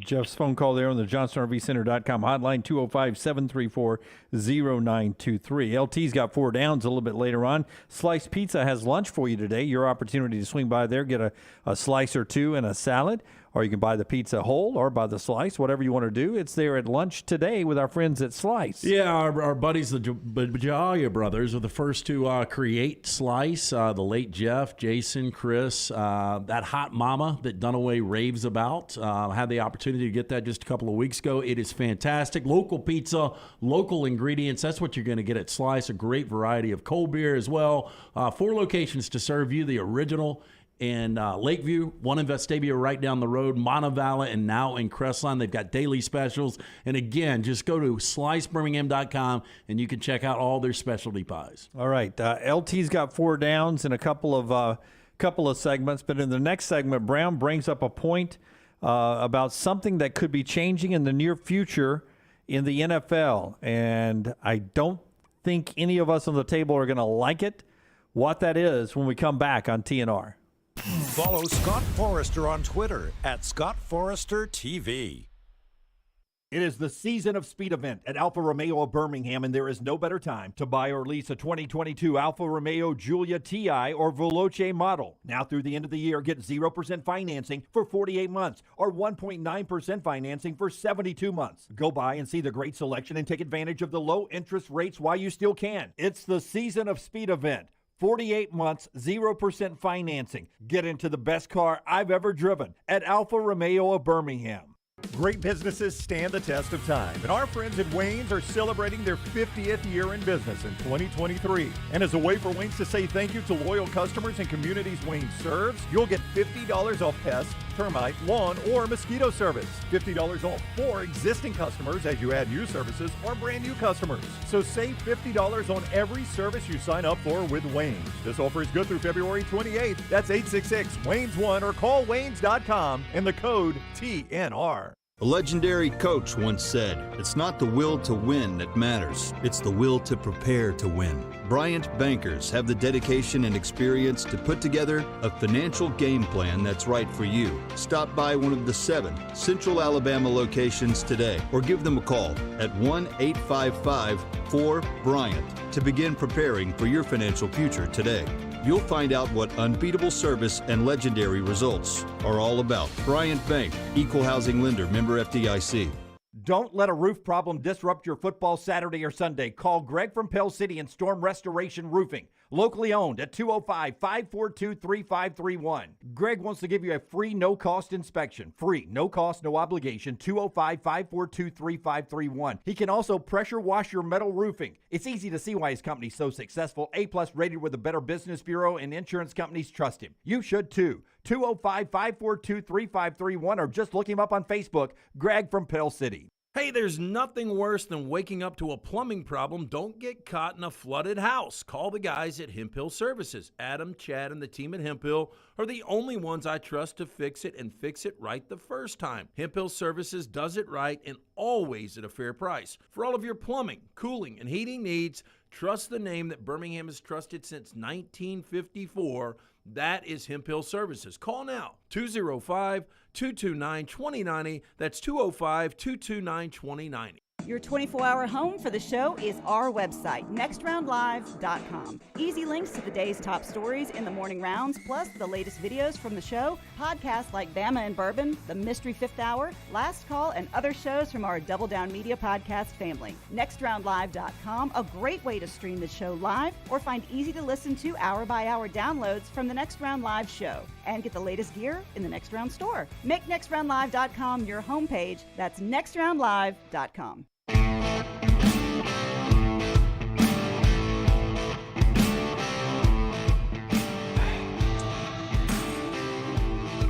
Back with you on the next round, part of the show being brought to you by our friends at Hemp Hill Services. We're about to talk about the NFL. You guys are chatting about several different things over in the chat room, including El Tigre, who says, "Why are y'all worried about how old the old Texas coach is going to be?" So Mike said Oates is 48. Did I just age him 3 or 4 years? Is yeah, he that I told young? you were off. Yeah. Oh, I knew it was in the 40s. Well, you didn't say that. 50s? You didn't say that. I was doing just something how old else. he was. Oh, you weren't listening to me. Yeah, he is 48. So that's why if I were Kansas, that would be the choice I would make just based on age. I mean, there's no doubt. Kansas, Texas. Well, Jeff asked about Kansas. Oh, yeah, it's about Kansas. Yeah. I think if I was anybody hiring, that's who I would go after. It would be Nate Oates. Yeah. Well, he just asked in comparison to Bruce Pearl. And again, the age is the big difference there. I mean, I'm going to get a lot more out of Nate Oates if he's successful. And give me the. I mean, if I could get Brad Stevens, I would take Brad Stevens over him. Well, I mean, or Billy Donovan, if I convince him to come out of the NBA to coach at Kansas. Yeah, but how old is Billy now? Billy Donovan? He's 58, I think. He's got to be 58, 59. Yeah. So I don't know how much more you got of Billy Donovan. But I mean, who's unsuccessful at Kansas? Nobody in our lifetime has failed at that job, have they? Well, hell, I'm trying to. I mean, Roy you had Williams and Bill Self. In my lifetime, you had Larry Brown, Roy Williams, Bill Self. I mean, and they have consistently been. Now they don't win a ton of national championships for how good they've Larry been. won one. Larry Bill's won 2, and Roy was played very for one. close. Yeah. He cried a couple of times in the finals. And told Bonnie Bernstein he didn't give a you-know-what about the North Carolina job. Tell us about Hemp Hill, and then I'll jump into a couple of NFL things. Hey, for the month of January, get 10% off any plumbing or HVAC service. Call our friends at Hemp Hill Services. Just mentioning you heard it right here on the next round. Adam, Chad, the guys at Hemp Hill Services, they want to make sure your HVAC unit is ready to keep up with the changing weather. Hemp Hill Services, locally owned and operated, independent train dealer. The team can service all makes and models for all of your plumbing, heating, and cooling needs. Call Hemp Hill Services. It's hard to stop a train. 205-229-2090 or hemphillservices.com. Auburn fan Dustin, when Pearl retires, we'll take Beard on the rebound. Chris Beard, who's out at Texas. Listen, it will not surprise me if he's coaching somewhere next year and somebody's getting a steal. That guy can coach basketball. He will be coaching next year, in my opinion. Whatever program hires him, that AD is just going to have to deal with the. You're going to get backlash initially, but the way it only lasts for 2 days. I but know you're going to have to deal with it because I'm shocked that people haven't picked up on the way our society works now. Is there is outrage and faux outrage for about 48 hours, and then everybody that gets outraged finds something else to get outraged about. So you if you'll just buckle up and say, hey, we're going to live through this for 48 hours, you'll be fine. Announce it on a Friday. Yep. And then by the time you come back to work on a Monday, there's something else to be outraged about. Yeah. Yep. I mean, we're worried about the word filled by Monday, or why there's no why we're not sending somebody to Mars to bring back more cobalt from Mars or something like that, so we can have unlimited lithium batteries or something. Landmine believer, I agree with you, and I've said this before over in the Vulcan Tire and Automotive chat room. If Oates does take another job, Beard is the guy that Greg Burton needs to go after. Yeah, and just buckle up and let the firestorm happen for a little bit. It'll blow over, I promise you. As long as he keeps his nose clean, as long as he doesn't have another issue, that first 48 hours is all you ever have to worry about. I don't think he's ever had an issue outside of this. I mean, I know. That's a big one. It's a big issue. Got him fired. But I'm just saying, I don't think there was anything prior. Okay, earlier we did a Cowan Equipment poll question. We'll update you later on, but always go vote at Next Round Live in our Cowan Equipment poll questions. We were talking about Joe Burrow and Hubbard, the big defensive lineman. I believe it's Sam Hubbard. When they were at Ohio State together, when they were trying to make weight, they would go and have all-you-can-eat $10 hibachi, the great Japanese food there. So that's what they did to gain weight. We ask you, what's your favorite thing in our poll question today about hibachi? Is it when they toss the shrimp at you in your mouth? Is it the onion volcano? Is it the ginger dressing? Or is it something else? You can go vote at Next Round Live. But a couple of NFL notes here. One is an interesting stat that we can be paying attention to this weekend. Do you guys know the last time that an MVP won the Super Bowl? A league MVP won the Super Bowl would have been... I would go Peyton Manning. Maybe it. That is not correct. Who is it? It is the grocery store man, Kurt Warner. Wow. 1999 MVP, 2000. Didn't deserve the MVP that year. And that's coming from a Rams fan. Marshall Faulk. Who is... Nine MVPs have made it to the Super Bowl since then. They are 0-9. The closest to winning one was Matt Ryan, who blew the lead. Oh, boy, he had it, too. Yep. I mean, who's the odds-on MVP? But two of the last five MVPs who made it to the Super Bowl, I'm getting to your answer in a second. Two of the last five who made it to the Super Bowl, the MVP won the Super Bowl the next year.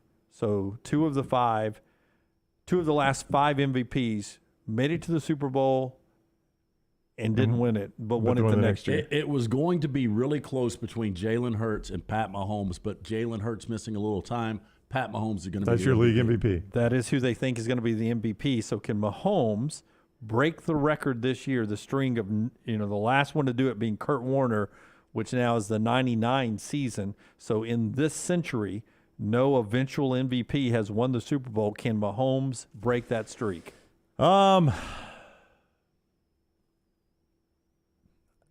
Yeah, I don't know, man. I think Cincinnati beats Buffalo this weekend. And then you've just got this inspired Cincinnati team like you got last year. If he can get there, I think the AFC team will win it this year, whoever the AFC team is. The more I think about it, I'm getting pissed off with the Cincinnati Bengals, because if you play that game out the other night and Cincinnati wins that game, then they got a chance at least the two. Then they are the same as Buffalo, right? Yeah. Well, they would have been tied with Buffalo, and they would only head-to-head tiebreaker. That's right. So this game would be in Cincinnati. This game would be in Cincinnati. That this is correct. The week I'd be pissed off about. Well, and they're pissed off about next week, too, which I know we're getting to. And then next week, Buffalo and them are going to be on a neutral site when really they should be coming to my place this week, because I think we were going to win that game. Yeah, now they would be going to Kansas City, perhaps. It would have depended on what Kansas City. It would have. Well, Kansas City won. They won the game, but if they had lost that game, that was the only way they wouldn't have to go to Kansas City. But I don't think they're concerned going to Kansas City. They did it in the AFC Championship last year. No, they're wearing this chip on their shoulder because they're pissed that the NFL is pre-selling tickets to a Buffalo-Kansas City game. And that's what we get to next here, Brownie. You brought this up, that you're starting to read and hear from NFL insiders that what is happening in Atlanta has got 32 owners paying attention. Well, it's a lot of people are saying, Lance, this is a test balloon in Atlanta, that they've kind of stumbled backwards into a test balloon here. So here's why people are saying this. Tickets went on sale to just season ticket holders for Buffalo and Kansas City, and they sold 50,000 tickets in less than 24 hours.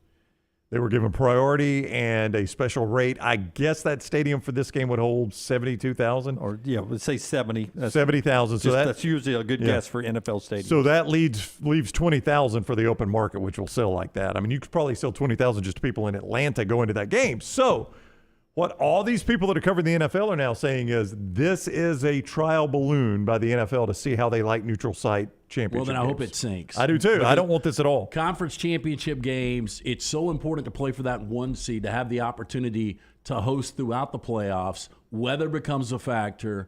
And the NFL, I mean, it's all about a money grab for the NFL. International games, now we're testing this. But and they make a ton of money anyway. But let me ask you, do you think weather should decide championship games? Yeah, I mean, if you earn it, if you're Buffalo, yeah. Yeah, I mean, if I'm Buffalo, that's part of me being in Buffalo. I've played through the snow all year. I ought to get to do it again, and Miami have to come up there or whoever. If I'm Kansas City, it's going to be cold, maybe snowy in Kansas City. And if, they're not going to play a team because it's either going to be Cincinnati or Buffalo. They're used to that. But, if you got a Jacksonville's at a huge disadvantage. Now, it was cold in Jacksonville the other night. It was in the 50s. I don't know what the Kansas City forecast is for this weekend, but, if that game's played in the teens or 20s, it wouldn't shock you at all. Yeah, I mean, some of the cold games I've seen in NFL history have been in Kansas City, yeah. But when your Bucks won their last championship a couple of years ago, they went through Green Bay. They earned their right. Yeah, I remember when the Giants went up and won at Green Bay, when Tom Coughlin's face looked like it was peeling off. Yeah, they did it twice, didn't they? Both their Super Bowls. Didn't maybe they go so. on the road? And both times through Green Bay? They did go on the road. I don't know. Maybe. Yeah. Maybe. What time I'm sorry, real quick, Jim. What time did Kansas City and the Jags kick? That is Sunday. That is Saturday, and that is 3:30. Yeah, there's a chance for snow in that. Good. Yeah, there's in fact, a significant chance. It's like a 70% chance of snow. Weather is part of football. I understand that. But do you want it to be part of championship football? Well, I mean, you already eliminated in the Super Bowl, by and large, though they have played a Super Bowl in New York City, and it was actually a balmy day, but they took a huge risk of crap weather. But most of the time they've played it in either tropical-type climates or in domes. So here's the other side of this, too. So if I'm Kansas City, so now I'm going to get one home playoff game. That's all I'm going to get is one. So I wonder if this also eliminates the bye. If they just say we're going to do away with the bye. Put 8 playoff teams in. Put 8 playoff teams in. So if you're the 1 seed, you get 2 playoff games. Or the 2 seed, you get 2 playoff games. But it's also going to eliminate a little drama in weeks 15, 16, and 17. That's my concern. Locked off a playoff spot. I mean, what's the big deal of playing one road game? Well, the 1 or the 2 is going to be the same now because I'm going to be guaranteed home game. I might get a little lesser team, but I'm going to be guaranteed 2 home games and a neutral site game. Yeah, I think at that point you're opening up the ability of losing 2 regular season weekends for some of the great teams who are no longer fighting to get that home field advantage. Yeah. Like this year, to me, having that one bye added some value to the games through the end of the week, end of the season, because having one bye was huge. You could rest up some people. You get all the home field through the playoffs, but you were the only one that got a bye. Well, Eagles and Chiefs were the only ones that got a bye. One thing we haven't mentioned is how unfair it is to the season ticket holders, too. I know it opens up to them first, but you don't get the whole allotment. Yeah, well, I don't get the whole allotment in theory. I guess you're right. And I got to pay more to travel. And now I got to turn around and go to the Super Bowl if my team happens to win. I mean, it's not expensive to go to Atlanta, but you're going to have to fly from Kansas City or Buffalo. You're going to have to pay for a night or 2 of hotels. I mean, you're talking for one person, you're approaching $1,000 at that point. I shouldn't say I'm shocked because, again, the NFL is all about money. I love the NFL. But this is going to happen now. If they're saying this is a test model. That's what a lot of the reporters, Jeff Darlington, ESPN, Mike Florio, Pro Football Talk, or just 2 people I've read recently are saying that there's the unsaid secret in the NFL is they've fallen backwards into this model. And they want to see how it looks and how it goes, and it may be a thing of the future. Well, it's another revenue stream where they can bid that out. So now you're bidding out Super Bowls and AFC, NFC championships. Yep, and that probably means more money for the teams. Because if you think about it, the only teams that make money off the AFC championship game are the home teams. So if you bid it out, now it's collectively shared. So Tampa, Miami, LA, Detroit, everybody is going to make money off that now. Yeah. All right.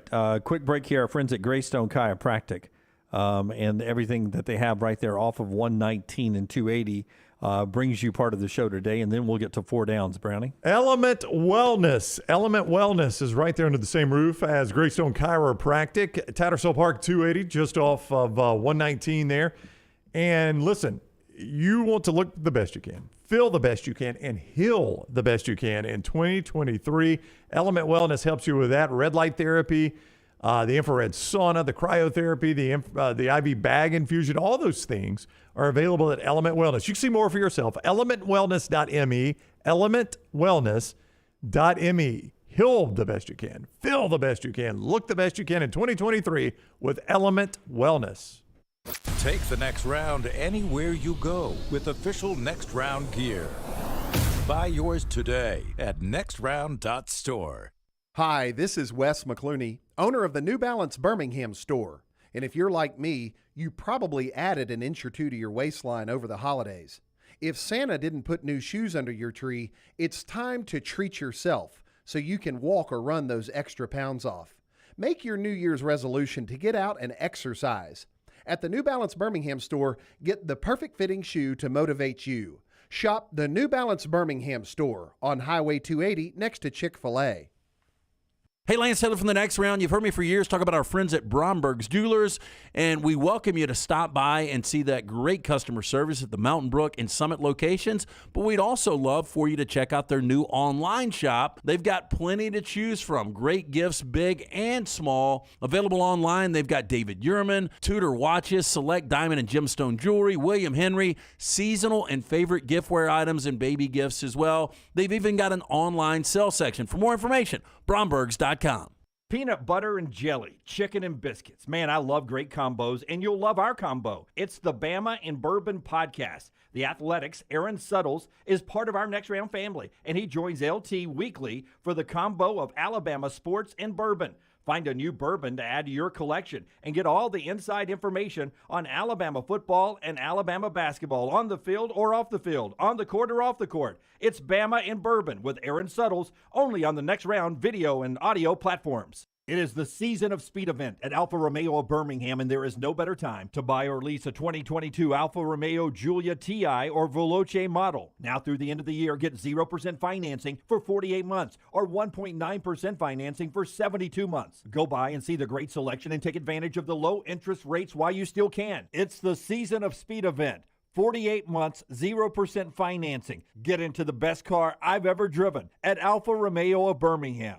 Have you had a pipe burst, a washing machine overflow? Maybe your toilet or bathtub is overflowed upstairs and now you have water coming through your ceiling? No problem. The specialists at Dry Tech are here to help. What's important is you act immediately when water damage occurs. Failing to do so can cause mold, rot, and mildew issues. Long-term exposure to those toxins can cause many health issues down the road. So act fast. When trouble strikes, call Dry Tech 205-637-0143. That's Dry Tech at 205-637-0143.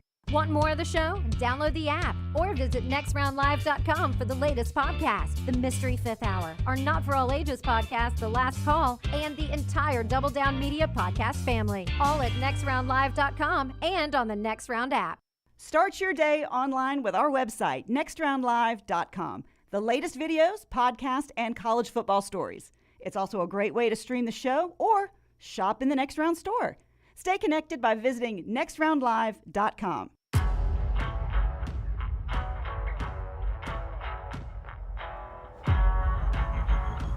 I don't have the picture that Joey sent. I've got it here, but I did not send it to Forrester. One of our viewers and listeners, Joey, sent this picture to me in the DM and said, show this on the air. I think our referee tonight looks exactly like Brown. And I said, I give Brown hell more than anybody on the show. I said, but Brown looks better. Nothing like Brown me. looks better than that guy. Doesn't look anything like him. Nothing like me. Dude's got a beard. He's a white guy with a beard. And I was like, I give Brown hell. That doesn't look anything like Brown. Yeah. I mean, he's a Caucasian with white dude with a beard. That's about it. And I'm even going to say Brown's got better physique around the belt line there than that guy does. Thank you, Jim. Yeah. And I don't like complimenting Brown. I know Jeff and Aniston is listening to us. Uh-huh. And our buddy Mark, he found this. Uh-oh. So the only other running back, first 5 seasons to go 5+ yards per carry. You guys are going to be blown away. Okay, say it again. Okay, so Jeff called and said Nick Chubb in his first 5 seasons with the Browns has averaged over 5 yards per carry. He could find no other back that's done it. Christian Okoye. Same team, though. Really? Oh, was it Priest Holmes? Nope. Who? Jamal Charles. Are Jamal you serious? Charles. Well done, Mort. Yeah, well, thank you for that. That's very good. Precision Sports injury update. If you missed it earlier, the Bengals trying to win in Buffalo. They'll be doing that without both Jonah Williams and Kappa on the offensive line. Tackle and guard out this weekend, according to Zach Taylor, Precision Sports, getting you back in the game. Yeah, 2023, the new year, and there are new ways to contact your favorite Precision Sports Medicine and Orthopedic provider. Remember the number, 205-512-3885. The website, precisionsportsortho.com/2023. Maybe you tweak your shoulder, putting up those Christmas decorations, you injured the elbow shooting hoops. Let 2023 be the year Precision Sports Medicine and Orthopedics gets your life back on track. Orthopedic care is better together. Find your provider today. Again, call 205-512-3885 or visit precisionsportsortho.com/2023. Missouri's head basketball coach is Dennis Gates. He will be playing host to Alabama tomorrow, 5 o'clock. It is a place, Alabama. Nate Oates hasn't won there yet, I think is what Nate said the other day with us. So he's off to Columbia to try to get an Alabama win. That's a rarity up there. Here's Dennis Gates when he looks at Alabama on tape, what he sees so far. Well, I have the utmost respect, and I believe that Alabama's the number 1 team in the country. As it relates to the lessons, we'll have to watch film, debrief. I focus on us. I think we have to understand at this point in the season, we have to do the things that we do well. And that's what it's going to come down to. You can't control, the other team, the other locker room, but they're going to be prepared to play. Our guys will be prepared to play. Our fans will be prepared to support us. Can you give me just a free shot of that real quick, Forrester? I don't know what it is. I just don't like that Tiger logo, and it looks fine. I just don't know why I don't like it for Missouri. I don't hate it. I don't either. I don't know why I don't like it, though. What would you want them to do? I don't know. Do I just want them to be that M? What is that the old school M? I don't like that circled tiger for some reason. What is the motorcycle law firm? Oh, the Law Tigers? Yeah, it does look like the Law It Tigers. looks more like the Law Tigers. Yeah. So there's something about that I don't love. I think I would like them better if they were just that block M they had. Interesting. Seems boring. It does seem boring, but I don't like what they have there. That's a little too much. I agree with It's you. a fierce tiger. I don't like the way it looks on their helmets. I don't like the way it looks on their jerseys. It's never really bothered me. I would almost go with Paul. Well, then you're so Tiger Clemson. Paul. Yeah. I don't know. Anyway, this team is they can play well, but they're really inconsistent. They've lost 3 of their last 5. They got blown out by A&M. I mean, you go back to out of conference, and Kansas completely skull-druggled them. I do think, as Brown does, this is going to be a tricky game. I think Alabama's going to be listed as a 3.5 to 4 point favorite. Oh, if everybody sees that, they'll all go bet Alabama. Oh, yeah. Hammer Alabama. Yep. And you see what Gates is doing right there. He's telling his team, you are playing the best team in America right now. Oh, yeah. I noticed he said, to me, they're the number 1 team in America. Yeah. I mean, he's selling his team on that. They're in the KenPom 57th, which is 2 spots ahead of Mississippi State. We've seen State and Alabama on the same floor on the road, and it was men and boys. I mean, I'm not saying that that's exactly the way this will play out. I'm just giving you an idea of, though this Missouri team has got some good wins, the computers tell you they're about Mississippi State right now. Let's do 4 downs. It's brought to you by Vulcan Tires. 5 great locations. Great place to get tires. Yeah, start right there. But it's more than tires. It's Vulcan Tire and Automotive. Sister-in-law Emily went and got 4 new tires for her SUV yesterday. Again, 5 great locations, including that newest in Pell City, locally owned and operated. For more information, VulcanTireandAuto.com. First down. Which Travis has more total yards tomorrow, Etienne or Kelsey? I was watching that Jacksonville game, and this is one of your 4 down questions. There was a Travis Etienne prop in Jacksonville and Chargers, and he made that long run on that 4th down where they ran a terrific play. And I thought, I bet you that won that prop. But I couldn't even remember what the question was. I will go Etienne in this one. I will not, man. Kelsey, Kelsey is just, he is to me, he is the receiver now for them. He is when Patrick Mahomes needs 3rd and 5, it's Kelce. When he needs 3rd and 10, it's Kelce. Kelce. I'm going to go Kelce. Oh, Kelce. He is their primary. You want to possibly circle back to that one? No, sure. I'll stop. Time out on the music. Stop the music. Second down. Oh, no, stop the music. Stop the music. So I get Kelce, you get ETN? Total yards. Yeah. Travis Kelce does lead them in receiving, doesn't he? Not special teams, right? You're not sucking me in. He doesn't return kicks or punts, does he? Okay. No. Yards from scrimmage. Yep. Okay. So you're taking Travis Etienne. Yeah. And I'm taking Kelce. Yep. All right. Total yards. There we go. That's for a New York Butcher Shop steak bet update. Flash the lights. Crank the music back up, Tyler. Okay. Second down. More total touchdowns tomorrow. The combination of Saquon Barkley and Daniel Jones or Jalen Hurts. Jones ran so much against Minnesota. I think he had more. He was their leading rusher, if I'm not mistaken. So I think they're going to use that game plan again. I think I'd take the combo of Jones and Barkley. I think this is going to be a better game than you think, Lance. So I'll take that combo. Okay, I'm going to need you to repeat the question again. More total touchdowns tomorrow. The combination of Saquon Barkley and Daniel Jones or Jalen Hurts. Like I get Jalen's passing and rushing. Yeah. I'll take Jalen's passing and rushing. I think the Eagles win this game, and I think Jalen runs for one, throws for one, and probably multiple. So I'll go yes. Yeah, I would go Jalen Hurts. Third down. Bigger number Sunday, Micah Parsons sacks or Christian McCaffrey touchdowns? Well, if you're of the belief that Purdy, this is his come back to earth game or come to Jesus game or, whatever game you think Purdy's going to have that makes him not perfect anymore, then Micah Parsons plays a big hand in it. But if I'm going sacks, I'm going to probably go Christian McCaffrey touchdowns here. I could see it be 2-1, maybe 2-2, a tie, and that's going to be about it. But Parsons can, if you go hurries and rushes and Purdy's interceptions, just to get rid of the ball quick, because here comes Parsons. I think Parsons can have a big deal in the game as the Cowboys win, but I'm still going to go Christian McCaffrey touchdowns. I'm going to go Parsons sacks. I would go Parsons sacks too, 2-1. Yeah, I think Fourth down. I think 2-1 is a good number right there. He's all right. Bigger number Sunday, receiving yards. Jamar Chase or Stephon Diggs?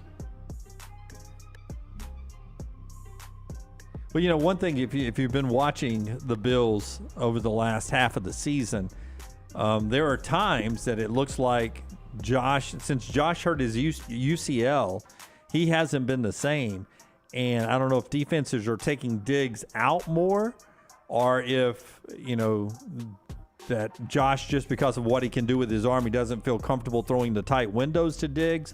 But he's been throwing to a lot of other people, even off the heap Cole Beasley before he gets to Diggs.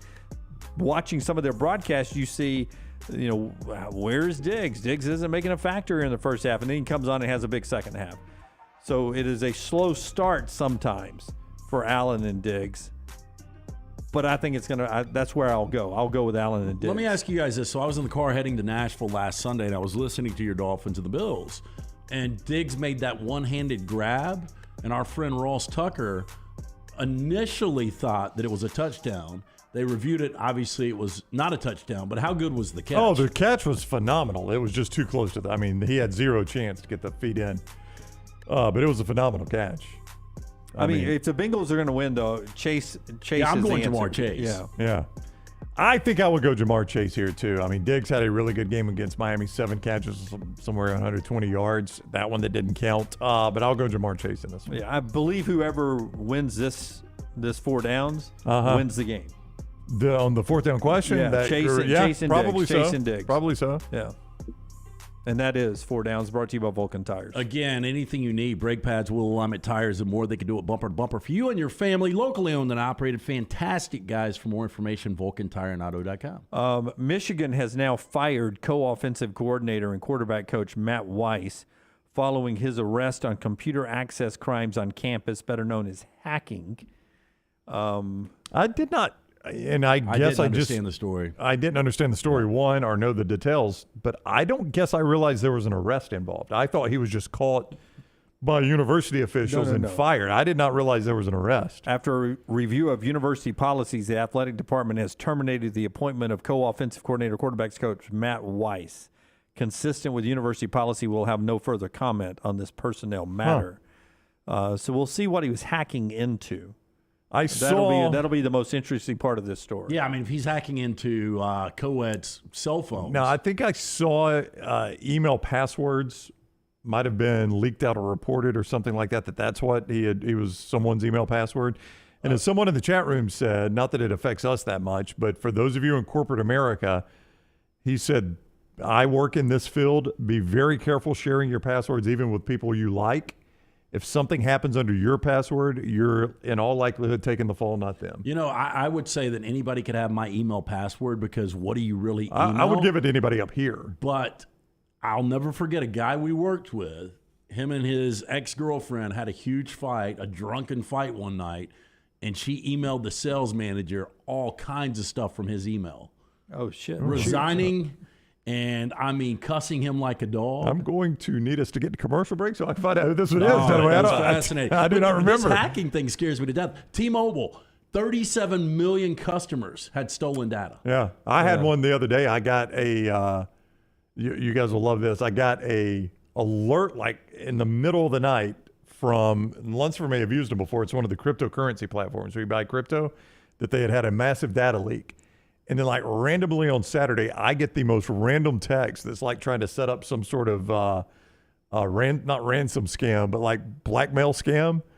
Except they got all the facts in it wrong. Like they totally gave away they have no clue who I am. Yeah. So they were just throwing what against the wall, hoping they get something out of it. Yeah. I get asked Eugene, EUGIEENNE all the time. Eugene, you want to update your medical You really care. should, Eugene. Eugene, you want to update your auto. And I'm like, who the hell is Eugene? You'd be a good Eugene. Brownie, I don't know about Auburn. When we come back, our final segment right here on TNR. Follow The Next Round on Twitter, Instagram, and Facebook at Next Round Live. There are so many things I love about walk-ons. Authentic, mouth-watering Louisiana cuisine prepared fresh daily from scratch. A great beer selection and TVs everywhere to watch the big game every day of the week. And of course, they've got two great locations on Highway 280 and 119 and at Hoover near the Hoover Met. Walk-ons is also a great place for happy hour, 2 to 6 Monday through Friday with $5 moonshine swirls, $5 house pours, and half-price appetizers. And it's an easy take-home experience for the family as well. Highway 280 and Hoover with walk-ons. Fall is here and fall means football, but don't forget about your yard. My yard is looking fantastic, and it's all thanks to our friends at Wayne's. Because it's fall, lawns are now in dormancy, and yards of the month are made in the fall during the proper shutdown of the growing season. It is important to get the correct nutrients and pre-emergent in the turf and root system to ensure a weed-free and lush lawn next summer. Call Wayne's today, 866-WAYNES-1, or visit them online, callwaynes.com. And remember, first month is free of the EnviroLawn service from our friends at Wayne's. The NFL playoffs are here, and the action has been incredible. Join us every Thursday as we look forward to the weekend's NFL playoff action presented by Pepsi. Pepsi, giving you the NFL and the next round all the way through the Super Bowl. Start your day online with our website, nextroundlive.com. The latest videos, podcasts, and college football stories. It's also a great way to stream the show or shop in the Next Round store. Stay connected by visiting nextroundlive.com. That's nextroundlive.com. Start your day online with our website, nextroundlive.com, for the latest videos, podcasts, and college football stories. It's also a great way to stream the show or shop in the Next Round store. Stay connected by visiting nextroundlive.com. Want more of the Next Round? Download the app or visit nextroundlive.com for the latest podcast, The Mystery Fifth Hour, our Not For All Ages podcast, The Last Call, and the entire Double Down Media podcast family. All at nextroundlive.com and on the Next Round app. Things fall apart. There's even a book about it, but that doesn't mean you have to break the bank to fix them. Ryan Brown here for the Next Round. Our friends at Mortgage Right have a new renovation option that will make repairs and other home improvements easy. If you've recently purchased a home and find yourself short on cash, or you're looking to buy a fixer-upper, Mortgage Right's renovation loan program can help you spruce up your space. Repairs can be made to your roof, plumbing, flooring, and more with the help of top-notch mortgage professionals. So get your fix by visiting mortgageright.com/TNR. And MLS 2239 Equal Housing Lender. The Double Down Media podcast family is live and full of content for all ages. The Mystery Fifth Hour gives the next round host a chance to talk about everything but sports. Pour a glass of Bama and Bourbon, our weekly college football conversation, while sipping on some of the most interesting pours in the bourbon world. And in our Not For All Ages podcast, The Last Call, LT takes off the gloves for in-depth conversations with stars like Taylor Hicks, presented by Redmont Vodka. Find these podcasts and more by searching The Next Round on Apple, Spotify, and on our website, nextroundlive.com.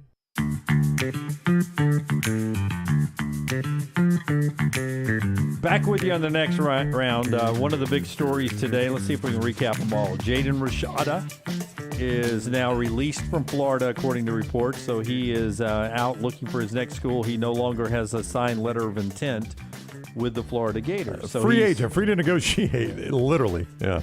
Tresman Marshall, Georgia linebacker, played in 14 games last year, could provide depth for Alabama. I don't see him being a starter. Maybe I'm wrong. I thought I saw, and I may give credit to the wrong person here, it was either Clint Lamb or Charlie Potter that cover Alabama that say, think of it as keeping Jalen Moody for another year, in their opinion. One of those two, I think, said that. So, I don't know. It's interesting to see. No, I mean, if he's Jalen Moody quality, that's pretty good. Yeah. But this is a guy that never started a game at Georgia. That's right. So, I don't know.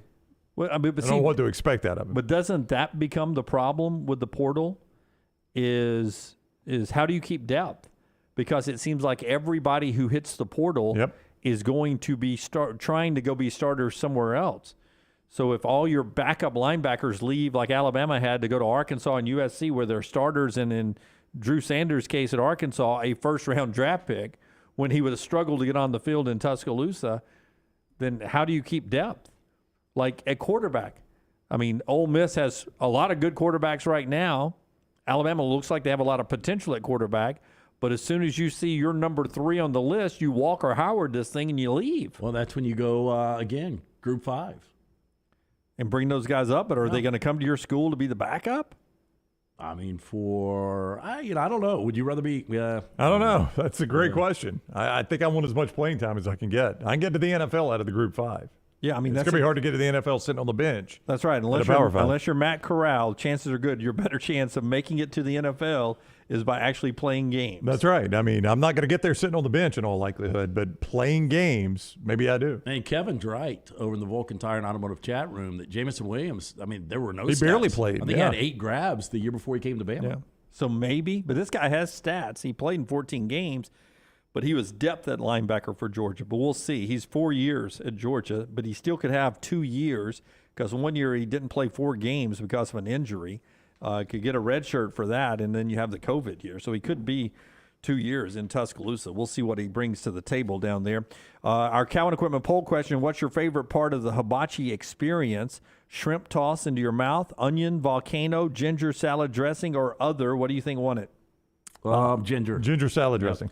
34% of you say ginger salad dressing. 32% say the onion volcano. I do like it. The shrimp toss is at 18%. 15% say other. What are some others? You said a train? Well, sometimes they turn the volcano into the train, and they take their little spatula, go ding, ding, ding, ding, ding, ding, ding, ding, and move it. Sake bomb. I like it when they spin the egg and they throw it up and he holds his little spatula. That. It like cracks that over one. it. Yeah. All right. That's the show today, and that's the week. Cheers to everybody. Thanks for being with us. We're back with you Monday, 9 a.m. Central Time. We'll have the AFC, NFC championships locked. We'll find out if Alabama and Auburn continue their winning streaks in basketball and a lot more. Until next time, God bless you and God bless America.